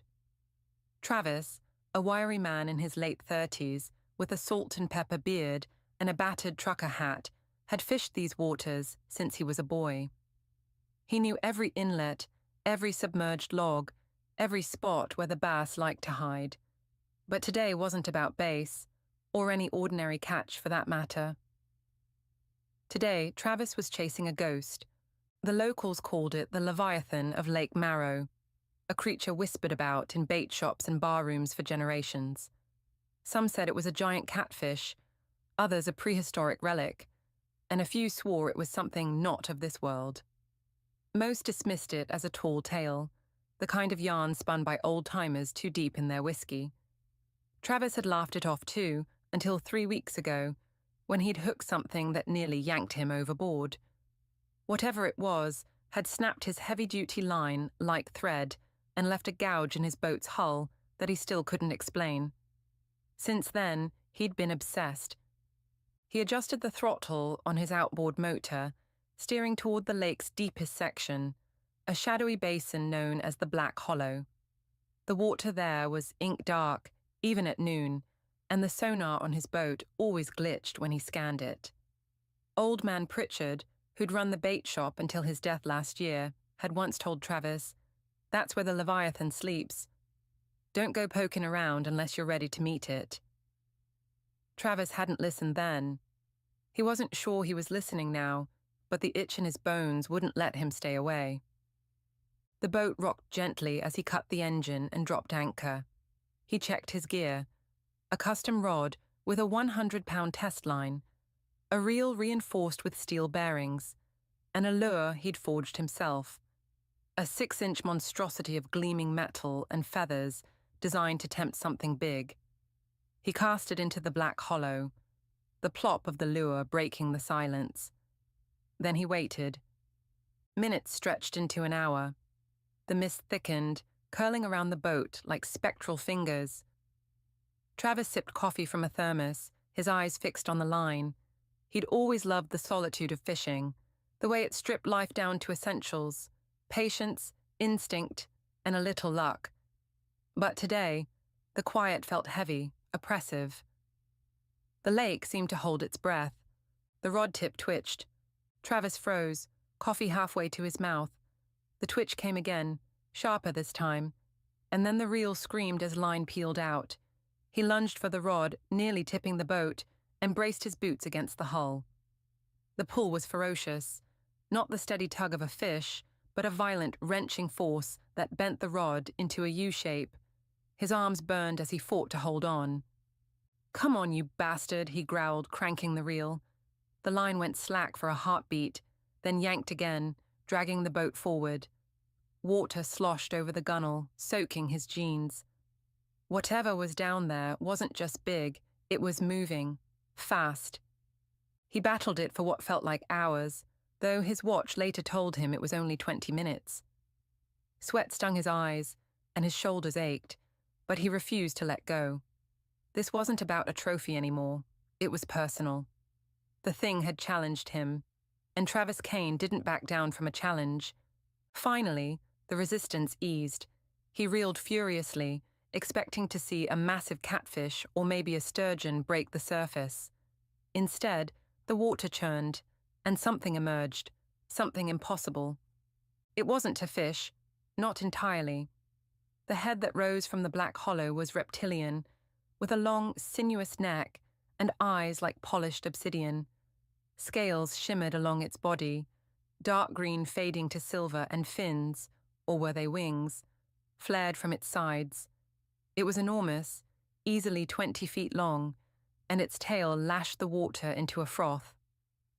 Travis's breath caught in his throat. This was no catfish. This was the Leviathan. For a moment they stared at each other, man and myth locked in a surreal standoff.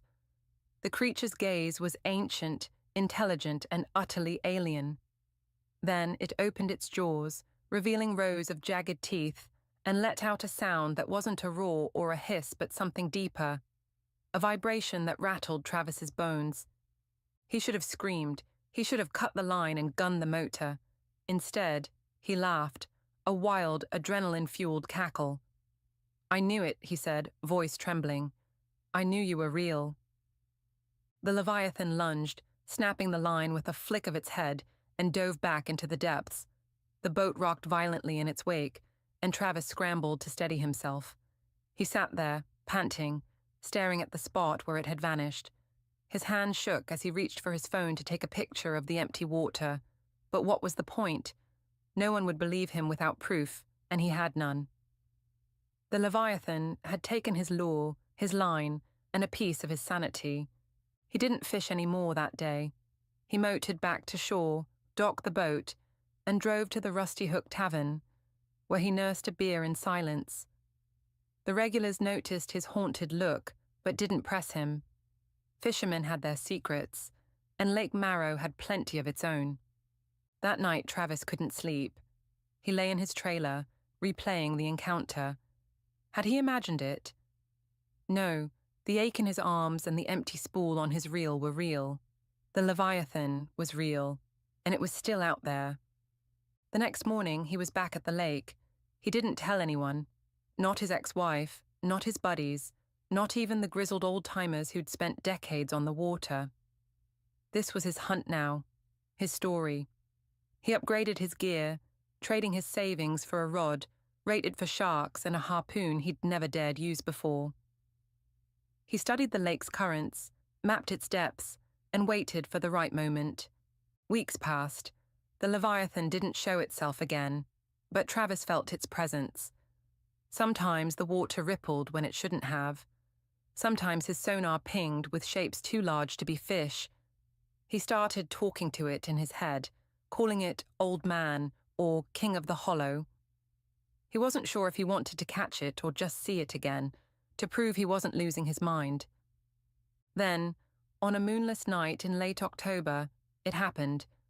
Travis was drifting in the black hollow, a lantern casting a feeble glow across the boat, when the water erupted. The Leviathan breached, its full length soaring into the air before crashing back down. Spray drenched him, and the boat nearly capsized. He grabbed the harpoon, heart pounding, but hesitated. The creature circled, its eyes glinting in the lantern light, and Travis saw something he hadn't before. Scars crisscrossing its scales, old wounds from battles long past. It wasn't just a monster, it was a survivor. He lowered the harpoon. "All right, old man," he said aloud. "You win. I'm not here to kill you." The Leviathan stopped circling. It floated there, half submerged, watching him. Then, slowly, it sank beneath the surface, leaving only ripples behind. Travis exhaled, a weight lifting from his chest. He hadn't caught it, but he'd faced it. That was enough. He never spoke of the Leviathan again. When people asked about his fishing trips, he'd shrug and say, "Caught a big one once, got away." But he kept going back to Lake Marrow, not to hunt, but to sit in the quiet, knowing something extraordinary shared the water with him. The myth wasn't a myth anymore, not to Travis Kane.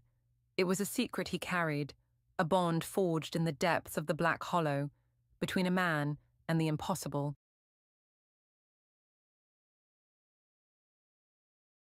The man who owned everything. Elliot Grayson was worth $12 billion, give or take a few million, depending on the stock market's mood. At 42, he owned a sprawling tech empire, Grayson Dynamics, that churned out microchips, drones, and AI software faster than most people could blink. His name adorned skyscrapers, his face graced Forbes covers, and his private jet sat fueled on a tarmac in San Francisco, ready to whisk him to any corner of the globe. But on a crisp September morning in 2024, Elliot stood in the kitchen of a modest 3-bedroom ranch house in suburban Ohio, wearing a $15 flannel shirt from Target, frying eggs on a stove that occasionally sparked if you turned the knob too fast. He'd walked away from it all, or at least the trappings of it. Not the money, of course. That still sat in banks and trusts, quietly multiplying. But the life, the penthouses, the chauffeurs, the galas where champagne cost more than most people's rent. That, he'd shed like a snake sloughing off skin. Why? Even he wasn't entirely sure at first. Maybe it was the exhaustion of being Elliot Grayson, billionaire. Maybe it was the hollow ache that crept in after every acquisition, every zero added to his net worth. Or maybe it was the day he'd overheard his housekeeper's daughter, a girl of 10, laughing over a board game with her brother, a sound so pure it made his chest hurt. He hadn't laughed like that in years. So he'd done the unthinkable. He'd bought this house, cash, naturally, in a sleepy town called Fairview, population 14,000. It had beige siding, a leaky garage roof, and a backyard with a rusted swing set left by the previous owners. He'd furnished it with second-hand couches, a wobbly dining table, and a bed with a mattress that creaked. He'd traded his Armani suits for jeans and sneakers, his Rolex for a Timex that ticked too loudly, and he'd told no one, not his board, not his ex-wife, not even his assistant Clara, who'd nearly had a stroke when he announced he was taking a break. Fairview didn't know who he was, and that was the point. To them, he was just Elliot, the quiet guy who'd moved into 214 Maple Lane, who drove a beat-up Toyota Corolla and waved awkwardly at neighbors watering their lawns. He liked it that way. For the first time in decades, he was invisible. The kitchen smelled of burnt toast. Elliot still hadn't mastered the ancient toaster's quirks. He scraped the eggs onto a plate, added a strip of bacon that had gone limp instead of crisp, and sat at the table with a mug of instant coffee. Outside, a school bus rumbled by, kids' voices drifting through the cracked window. He chewed slowly, savoring the ordinariness of it. No private chef, no imported truffles. Just eggs, slightly overcooked, and coffee that tasted like regret. His phone buzzed on the counter, a burner he'd picked up at a gas station, the only link to his old life. Clara's name flashed on the screen. He sighed, wiped his hands on a paper towel, and answered. "Elliot, where the hell are you?" Her voice was sharp, tinged with the panic of a woman who'd spent 3 months trying to track down her missing billionaire boss. "The board's losing it.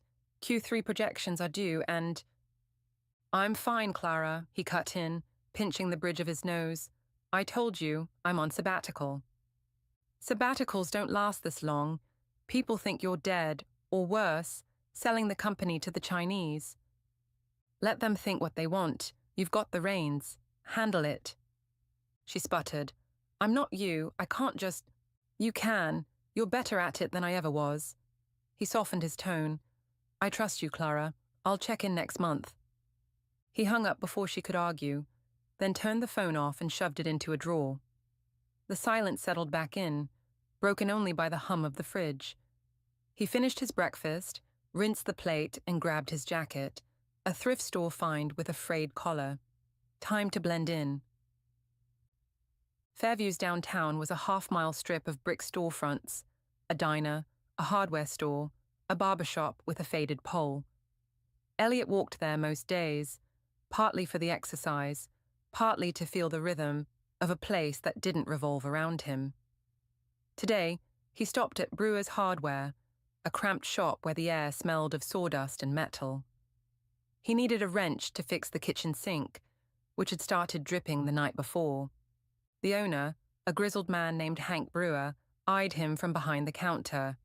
"You're the new fella on Maple, right?" "Yeah," Elliot said, keeping his voice neutral. "Elliot." Hank grunted, sizing him up. "Sink trouble?" "Something like that." Hank shuffled to a bin, pulled out a wrench and slapped it on the counter.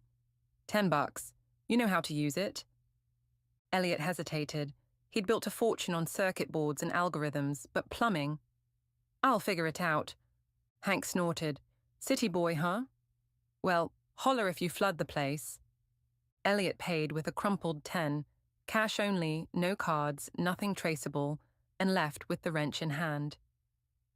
On the way home, he passed a woman raking leaves in her yard. She was maybe 35, with dark hair tied back and a kid tugging at her sleeve, a boy of 6 or 7, whining about a lost toy. She glanced up, caught Elliot's eye, and offered a tired smile. "Nice day," she said. "Yeah," he replied, nodding. "Need a hand?" She laughed, brushing dirt off her jeans. "You offering to rake my whole yard?" "Maybe." He shrugged, half serious. "You're sweet, but I've got it. I'm Jen, by the way. That's Max." She nodded at the boy, who was now kicking leaves into the air. "Elliot," he said, "live up the street." "Welcome to Fairview, then. Watch out for the HOA. They're vultures." He chuckled, the sound surprising him. "Noted." They waved goodbye, and he walked on, the wrench swinging at his side. It was the longest conversation he'd had in weeks, and it felt good, normal. Days turned into weeks, then months. Elliot settled into a routine. Mornings, he tinkered with the house, fixing the sink after 3 YouTube tutorials, patching the garage roof, sanding the dining table until it didn't wobble. Afternoons, he walked to the library, borrowed books on gardening or woodworking, and read them on the back porch with a beer from the corner store. Evenings, he cooked, badly at first, then better, mastering spaghetti and meatloaf. He didn't miss caviar. The neighbors noticed him, bit by bit.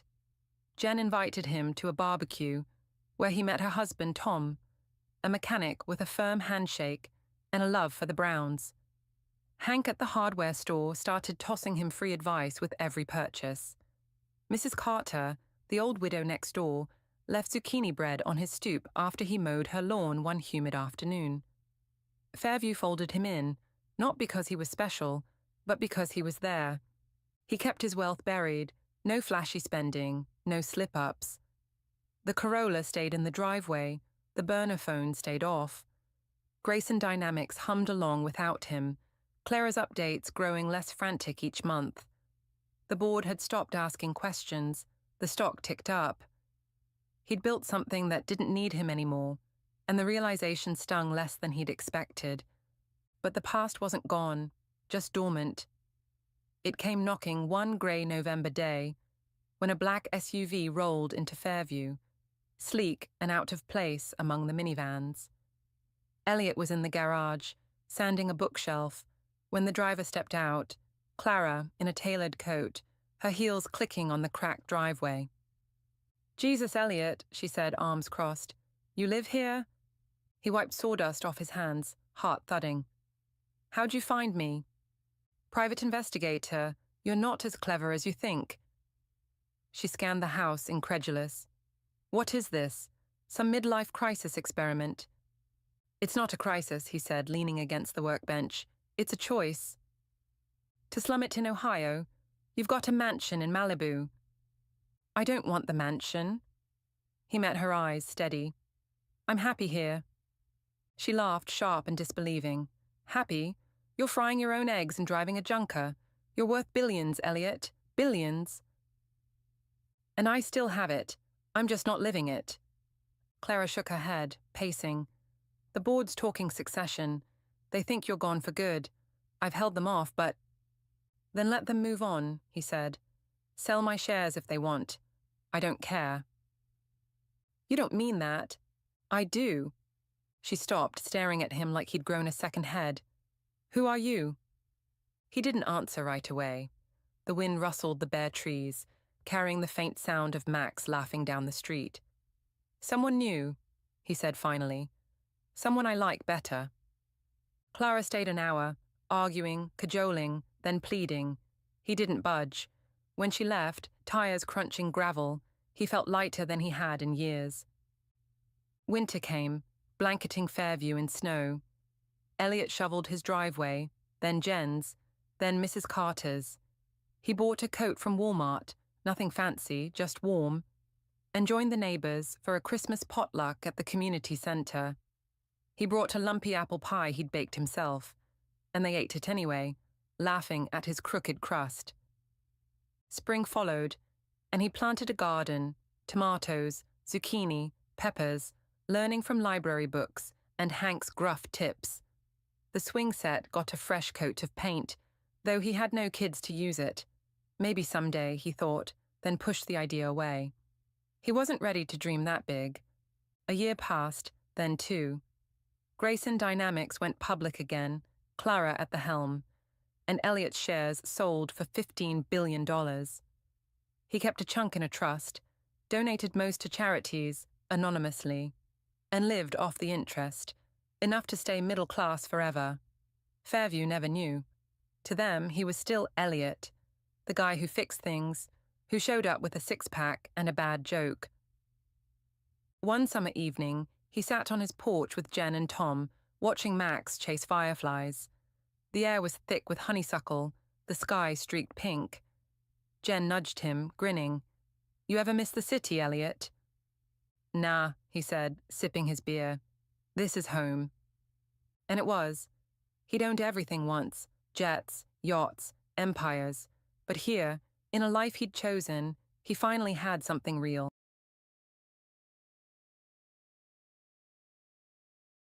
The Mirror of Time. Edith and Harold Grayson had lived in the same creaky house on Maple Lane for 53 years. The paint was chipped, the porch sagged, and the garden had long surrendered to weeds, but it was home. At 82 and 85, respectively, they'd settled into a quiet rhythm. Harold with his crossword puzzles, Edith with her knitting, and the two of them sharing tea at precisely 4 o'clock each afternoon.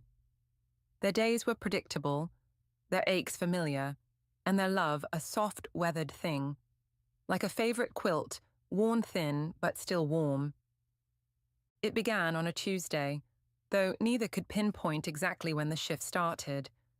Edith woke early, as she often did, her joints groaning as she shuffled to the bathroom. She flicked on the light and squinted into the mirror, expecting the usual sight: silver hair thinning at the crown, wrinkles mapping her face like tributaries, and eyes dulled by time. But that morning, something was off. Her hair seemed fuller, glinting with a faint chestnut sheen she hadn't seen since her 60s. The lines around her mouth looked softer, less etched. She blinked, chalking it up to the dim bulb, or her sleepy eyes, and went to make breakfast. Harold noticed it too, though he didn't say anything at first.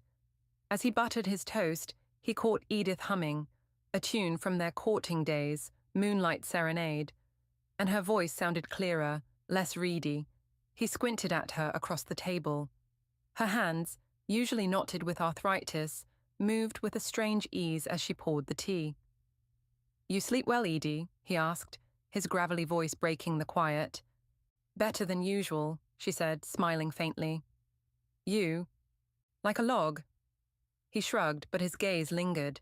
Something about her seemed brighter, though he couldn't place it.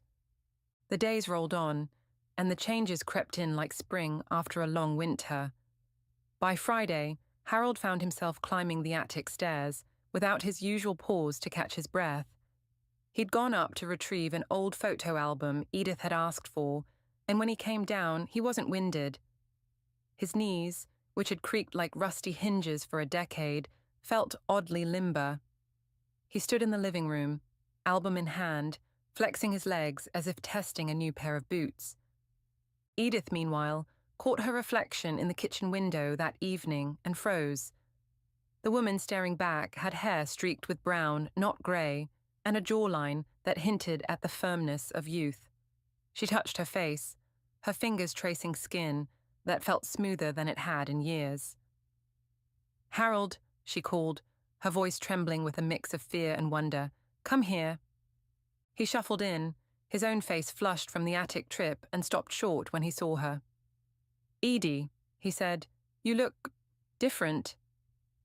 "So do you," she replied. His white hair had darkened at the roots, and the stoop in his shoulders seemed less pronounced. They stared at each other, two old souls peering into a mystery neither could name. That night, they sat on the couch with the photo album open between them. Pictures of their younger selves. Edith in a polka dot dress at 25. Harold in his army uniform at 28, stared back like ghosts. "Do you think—" Edith began, then faltered. "No, it's silly." "Say it," Harold urged, his hand resting on hers. "Do you think we're getting younger?" He laughed, a dry chuckle that turned into a cough, then stopped. "That's impossible, Edie, isn't it?" But the mirror didn't lie, nor did their bodies. By the next week, the evidence was undeniable. Harold's beard, which he'd kept trimmed since retiring, grew in thick and brown.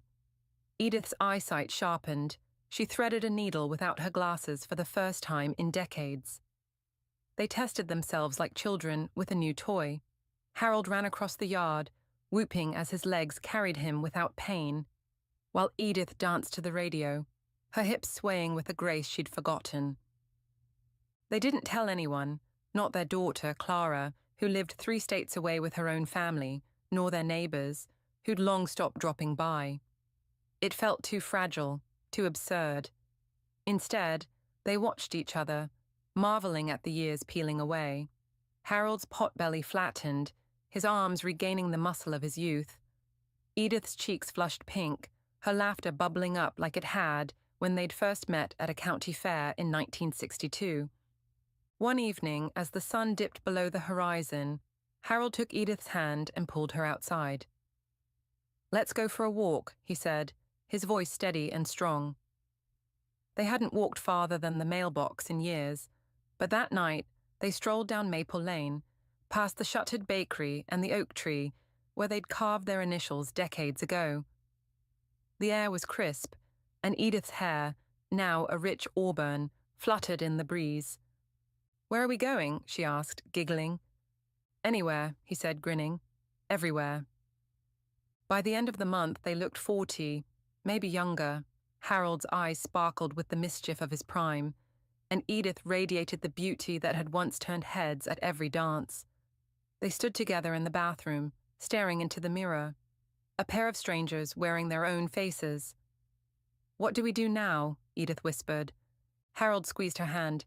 "We live, Edie. We live again." The decision came naturally, though it wasn't without pain. They couldn't stay in the house on Maple Lane, not as they were. Neighbors would notice, questions would follow, and Clara, dear Clara, wouldn't understand. They wrote her a letter, vague but loving, saying they were selling the house and traveling, a dream they'd never pursued in their first life. "We'll call when we can," they promised, though they weren't sure how or when that would be. They sold the house to a young couple with a toddler, pocketing enough to start over. With the money, they bought a beat-up van, painted it blue, and packed it with clothes, a few keepsakes, and a map of the country they'd barely explored. On a bright June morning, they drove west, leaving Maple Lane in the rearview mirror. The road stretched before them, endless and inviting. They stopped in small towns, marveling at their newfound energy. In Nebraska, Harold taught Edith to fish, laughing as she reeled in a trout bigger than his. In Colorado, they hiked a mountain trail, their breaths sharp and alive in the thin air. At night, they parked under the stars, lying on a blanket with their heads touching, whispering about the lives they'd lived and the one they were building. "Do you think it'll stop?" Edith asked one night, her voice soft against the chirping crickets. "The getting younger, I mean." Harold traced the constellations above. "I don't know. Maybe we'll settle somewhere in the middle. Maybe we'll keep going till we're kids again." She laughed. "Can you imagine? Us in diapers, chasing each other around. I'd catch you, he said, rolling onto his side to face her. I always did. Their love, once a quiet ember, flared anew. They danced in dive bars, kissed in the rain, and made love with a passion they hadn't known since their 20s. It wasn't just their bodies that felt young, their spirits did too. The world, once shrunk to the size of their living room, expanded into a playground of possibility. In Oregon, they stopped at a coastal town called Haven Bay. The ocean roared against the cliffs, and the air smelled of salt and freedom. They rented a cottage overlooking the water, its whitewashed walls and wildflower garden a far cry from Maple Lane. This could be home, Edith said, leaning against Harold as they watched the waves. For a while, he agreed, or forever. They settled in, taking jobs to blend with the locals, Harold at a hardware store, Edith at a bakery. They told people they were in their late 30s, a story that raised no eyebrows. Their days filled with new routines, mornings baking bread, afternoons fixing shelves, evenings walking the beach hand in hand. They made friends, cautious but warm, and began to weave themselves into the fabric of Haven Bay. Yet the mystery lingered. Months passed and they stabilized, looking 35, feeling 25. The aging process, or whatever had reversed it, seemed to pause. They didn't question it too deeply. It was a gift, and they'd learned long ago not to look too hard at miracles. One day, Edith found a grey hair. She plucked it from her head and showed Harold, her eyes wide. It's starting again, she said. He studied it, then smiled. Forward this time, I reckon. They sat with that thought, the inevitability of time reclaiming them. But it didn't frighten them. They'd had 2 lives now, one long and steady, one brief and wild, and they'd loved fiercely through both. Years turned to decades in Haven Bay. The grey hairs multiplied, their steps slowed, and their faces wrinkled once more. They grew old again, but differently this time, together, on their terms. Clara found them eventually, after years of searching, and though she didn't understand their story, she embraced them with tears and forgiveness. The cottage became a gathering place for grandchildren and great-grandchildren, its walls echoing with laughter. On their final night, Edith and Harold sat on the porch, wrapped in a blanket, the ocean a dark shimmer below. They were 90 now, their second youth a distant memory, but their hands still fit perfectly together. Worth it? Harold asked, his voice a whisper. Every second, Edith replied. They closed their eyes, the waves singing them to sleep, and somewhere beyond the horizon, time smiled.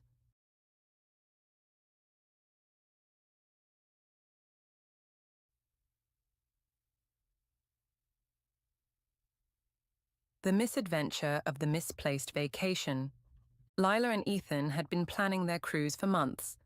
It was their first vacation in 3 years, a desperate bid to escape the monotony of their office jobs and the creeping tension that had settled into their marriage like damp rot. The Serenity Voyager promised 7 days of Caribbean bliss, turquoise waters, steel drum music, and all-you-can-eat buffets. They'd packed their bags, Lila with her sun hats and novels, Ethan with his snorkel gear and a dog-eared sci-fi paperback, and arrived at the port of Miami buzzing with anticipation. The trouble started at the terminal. The place was a chaotic swirl of sunburned tourists, squawking seagulls, and harried staff barking directions. Their boarding passes, printed at home on Lila's ancient inkjet, were smudged from a coffee spill 2 days prior. The ship's name was barely legible, but they'd memorized it. Serenity Voyager. Or so they thought. Gate 14, Ethan said, squinting at the crumpled paper. That's us, right? Lila adjusted her oversized sunglasses and nodded. Yeah, I think so. Let's just get on before we miss it. They shuffled through the crowd, dragging their mismatched suitcases toward Gate 14. A towering ship loomed ahead, its white hull gleaming in the Florida sun. The gangway was a flurry of activity, passengers waving to families on shore, crew members in crisp uniforms checking tickets. Ethan handed over their passes to a young woman with a clipboard and a strained smile. "Welcome aboard," she said, barely glancing at the soggy paper before waving them through. Lila grinned at Ethan as they stepped onto the deck. "See, easy, we're officially on vacation." The first sign something was wrong came an hour later. They dumped their bags in their cabin, a cramped but cozy room with a porthole view, and headed to the main deck for the sail-away party. The Serenity Voyager was supposed to have a calypso band and piña coladas. Instead, they found a DJ blasting techno music and a crowd of 20-somethings in neon swimsuits chugging energy drinks. "Where's the steel drums?" Lila muttered, clutching a plastic cup of something fluorescent green that tasted like battery acid. Ethan frowned, scanning the deck. "Maybe it's a themed night. Rave at sea or something?" They shrugged it off and decided to explore. The ship lurched as it pulled away from the dock, and they joined the throng at the railing to wave goodbye to Miami. The skyline shrank into the distance, and for a moment they felt the thrill of escape. Whatever this weird party was, they were still on a cruise. How bad could it be? The second sign came at dinner. The Serenity Voyager had boasted a 5-star dining experience with lobster bisque and prime rib. The dining room they entered was more like a college cafeteria. Long tables, sticky floors, and a buffet line serving congealed mac and cheese and mystery meat sliders.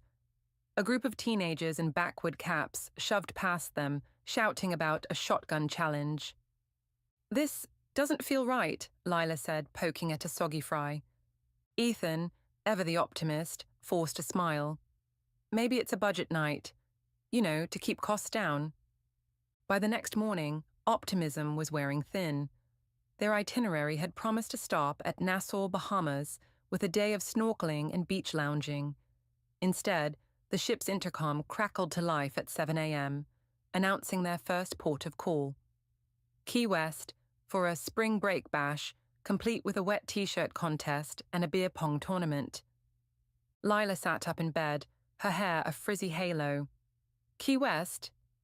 That's not even in the Caribbean." Ethan rubbed his eyes, still groggy. Maybe they changed the route last minute. They stumbled to the guest services desk, where a bleary-eyed clerk in a wrinkled polo shirt greeted them with all the enthusiasm of a DMV employee. "Name and cabin number," he droned. "Lila and Ethan Carter, cabin 312, Lila said, leaning on the counter. "We were supposed to be on the Serenity Voyager. Is this it?" The clerk tapped at his computer, then froze. His eyes widened slightly, the first sign of life they'd seen from him. No. This is the Party Odyssey. You're on the wrong ship." Ethan blinked. "The wrong ship?" "Yeah," the clerk said, scratching his neck. "The Serenity Voyager left from Gate 12 yesterday. You boarded us at Gate 14. Happens sometimes. People don't read the signs." Lila's mouth dropped open. "You're telling me we're stuck on a spring break booze cruise instead of our relaxing Caribbean getaway?" The clerk shrugged. "Pretty much. Next stop's Key West, then we loop back to Miami in 3 days. You can sort it out there." 3 days? Ethan sputtered. "We paid for 7. And what about our luggage?" "Check with Lost and Found when you're back in Miami," the clerk said, already turning to the next passenger, a sunburned frat boy asking where the keg stand station was. Lila and Ethan stood there, dumbfounded, as the reality sank in. They weren't sipping margaritas on a quiet deck overlooking Nassau. They were trapped on a floating frat house with no escape until Miami. "We could jump overboard," Ethan suggested weakly. Lila glared at him. "Don't tempt me." The first day was a test of endurance. The Party Odyssey was a relentless assault on the senses, thumping bass, shrieking laughter, and the constant smell of sunscreen and spilled beer. Lila and Ethan retreated to their cabin, but the walls vibrated with music until 3 a.m. Sleep was a distant memory. By noon on day 2, they decided to make the best of it. Key West was a quirky little island after all. Maybe they could salvage something from this disaster. They disembarked with the hungover masses, dodging puddles of questionable origin on the gangway, and wandered into town. Duval Street was a circus of tacky souvenir shops and margarita stands, but it had charm. They found a quiet cafe tucked away from the chaos and ordered conch fritters and iced tea. For the first time since boarding, they laughed, really laughed, recounting the absurdity of their situation. "I can't believe we didn't notice the ship was wrong," Ethan said, shaking his head. "We're like those people in horror movies who ignore all the red flags." Lila snorted. "Yeah, except instead of a serial killer, we're being hunted by drunk college kids with glow sticks." They spent the afternoon exploring, stumbling across a tiny museum dedicated to Ernest Hemingway's cats. Leela, a literature nerd, was delighted by the six-toed felines lounging on velvet cushions, while Ethan snapped photos like a proud dad. It wasn't Nassau, but it was something. Back on the ship that evening, they decided to lean into the madness. The Party Odyssey was hosting a toga party, and though they didn't have togas, they raided their suitcases for anything remotely festive. Lila wrapped herself in a floral bedsheet from the cabin, and Ethan fashioned a tunic out of a beach towel. They looked ridiculous, but so did everyone else. The deck was a sea of white fabric and fake laurel crowns. A DJ spun remixes of pop hits, and a conga line snaked through the crowd. Lila dragged Ethan into it, and soon they were shuffling along, sandwiched between a girl in a bikini top and a guy who'd clearly peaked in high school. It was silly and chaotic, and for a moment, they forgot about the Serenity Voyager. Later, they collapsed onto a pair of deck chairs, breathless and grinning. The stars glittered above, and the ship rocked gently on the waves. "This isn't so bad," Ethan admitted, sipping a lukewarm beer someone had handed him. Lila raised an eyebrow. "You're saying that now, after complaining about the noise all night?" "I mean, it's not what we planned, but—" He trailed off, then took her hand. "It's us, you know? Together. That's what matters." She softened, squeezing his hand back. "Yeah, together." Day 3 brought a new challenge: survival. The Party Odyssey. Its final event was a survivor challenge, a mix of obstacle courses, trivia, and chugging contests.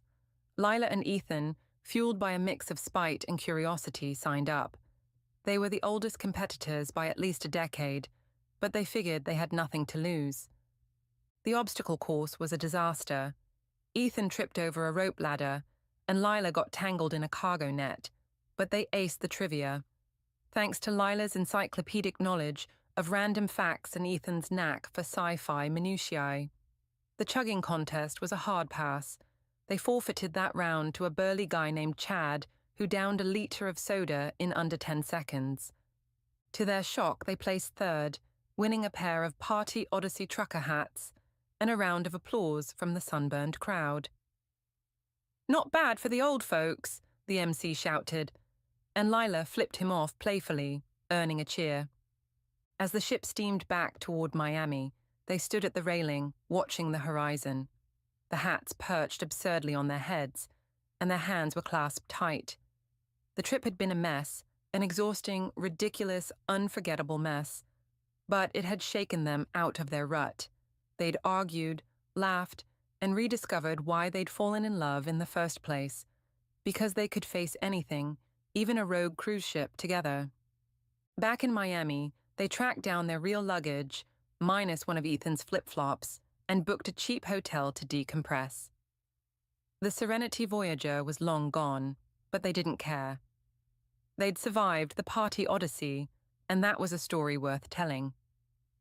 As they sipped mojitos on the hotel patio, Lila smirked. "Next time, we're double-checking the tickets." Ethan laughed. "Next time, we're staying home." But they both knew they'd do it all again, wrong ship and all.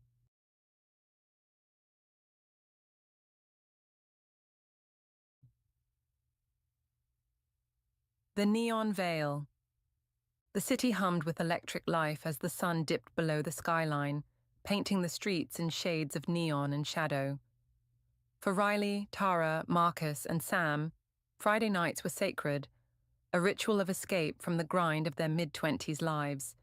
Tonight was no different, or so they thought. The plan was simple: hit their favorite dive bar, the Rusty Anchor, then bounce to a club if the mood struck. But the air felt heavier than usual, charged with something none of them could name. Riley led the charge, her boots clicking against the pavement as she adjusted her leather jacket. "Come on, slowpokes, I need a drink like yesterday." Her dark hair was pulled into a messy bun, and her grin was all mischief. She'd been the glue of the group since college, the one who dragged them out of their shells, or their apartments, when life got too quiet. Tara trailed behind, scrolling through her phone. "You say that every time, Rye. Maybe pace yourself tonight. I'm not carrying you home again." Her voice was dry, but her hazel eyes sparkled with affection. She was the planner, the one who kept them from total chaos, though she secretly loved the chaos Riley brought. Marcus, lanky and perpetually underdressed in a faded band tee, smirked. "Yeah, last time you said one more shot, and I woke up with a bar tab that could have bought a car." He ran a hand through his messy curls, his easy laugh cutting through the evening chill. Sam, the quiet one, adjusted his glasses and shoved his hands into his hoodie pockets. "I'm just here for the fries. You animals can do what you want." His deadpan delivery earned a chorus of groans, but they all knew he'd stick around longer than he'd admit. The Rusty Anchor was a hole-in-the-wall gem, sticky floors, dim lights, and a jukebox that hadn't been updated since the 90s. The bartender, a grizzled man named Lou, greeted them with a nod as they claimed their usual booth in the corner. The smell of stale beer and fried onions hung in the air, comforting in its familiarity. "First round's on me," Riley declared, sliding a crumpled 20 across the table. "Whiskey for me, beer for the heathens, and Sam's precious fries." "Make it quick," Marcus said, leaning back. "I've got a date with the dance floor later." Tara snorted. "You? Dance? I've seen you trip over air." "Confidence, Tara. It's all about confidence." They settled into their rhythm, banter flowing as easily as the drinks. The bar filled up around them, a mix of regulars and strangers, the noise building into a dull roar. Riley was midway through a story about her boss's latest meltdown when Sam interrupted, his voice low. "Anyone else see that guy staring at us?" They followed his gaze to a man perched at the bar. He was older, maybe late 40s, with a gaunt face and a trench coat that looked like it belonged in a noir film.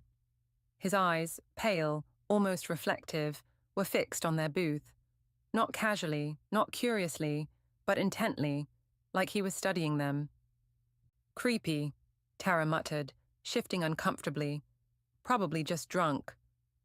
"Or a serial killer," Marcus quipped, though his grin faltered when the man didn't look away. Riley waved it off. "He's harmless, probably jealous of my charm.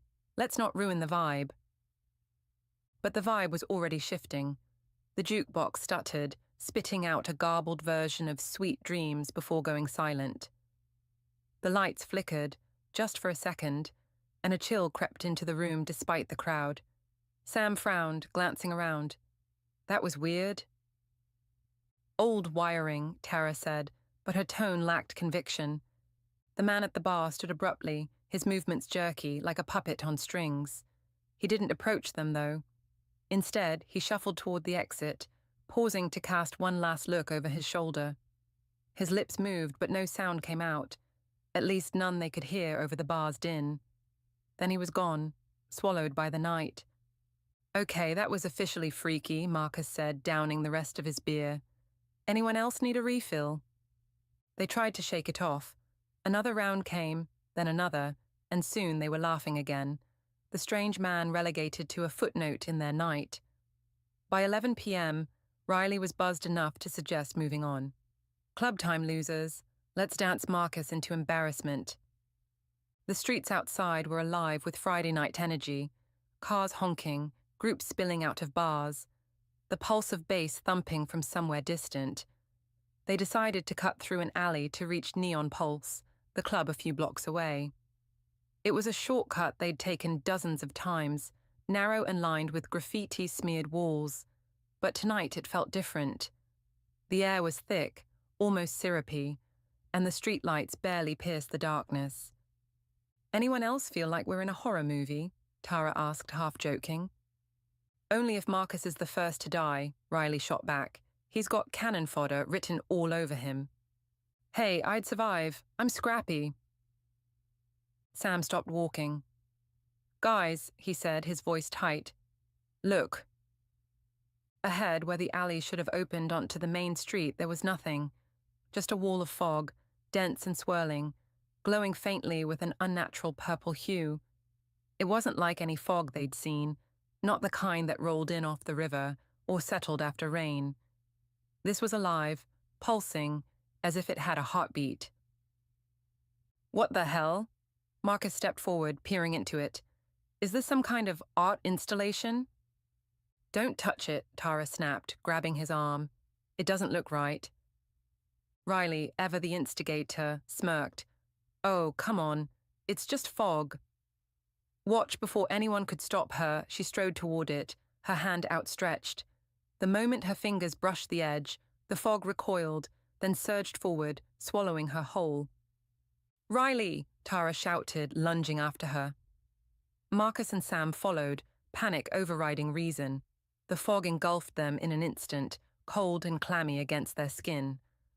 Sound vanished, no car horns, no distant music, just a suffocating silence. Then, as quickly as it had taken them, it spat them out. They stumbled onto a street, but it wasn't theirs. The buildings were taller, sharper, their edges jagged like broken glass. The sky above was a deep, bruised purple, streaked with veins of light that weren't stars. Neon signs flickered in languages they couldn't read, and the air smelled faintly of ozone and rust. "Where are we?" Tara whispered, her breath visible despite the lack of cold. Riley spun around, her bravado gone. "Okay, I take it back. This is not just fog." Sam adjusted his glasses, scanning the scene. This isn't our city. Look at the architecture, the signs. It's like a warped version of home." Marcus pointed down the street. "And that guy's back."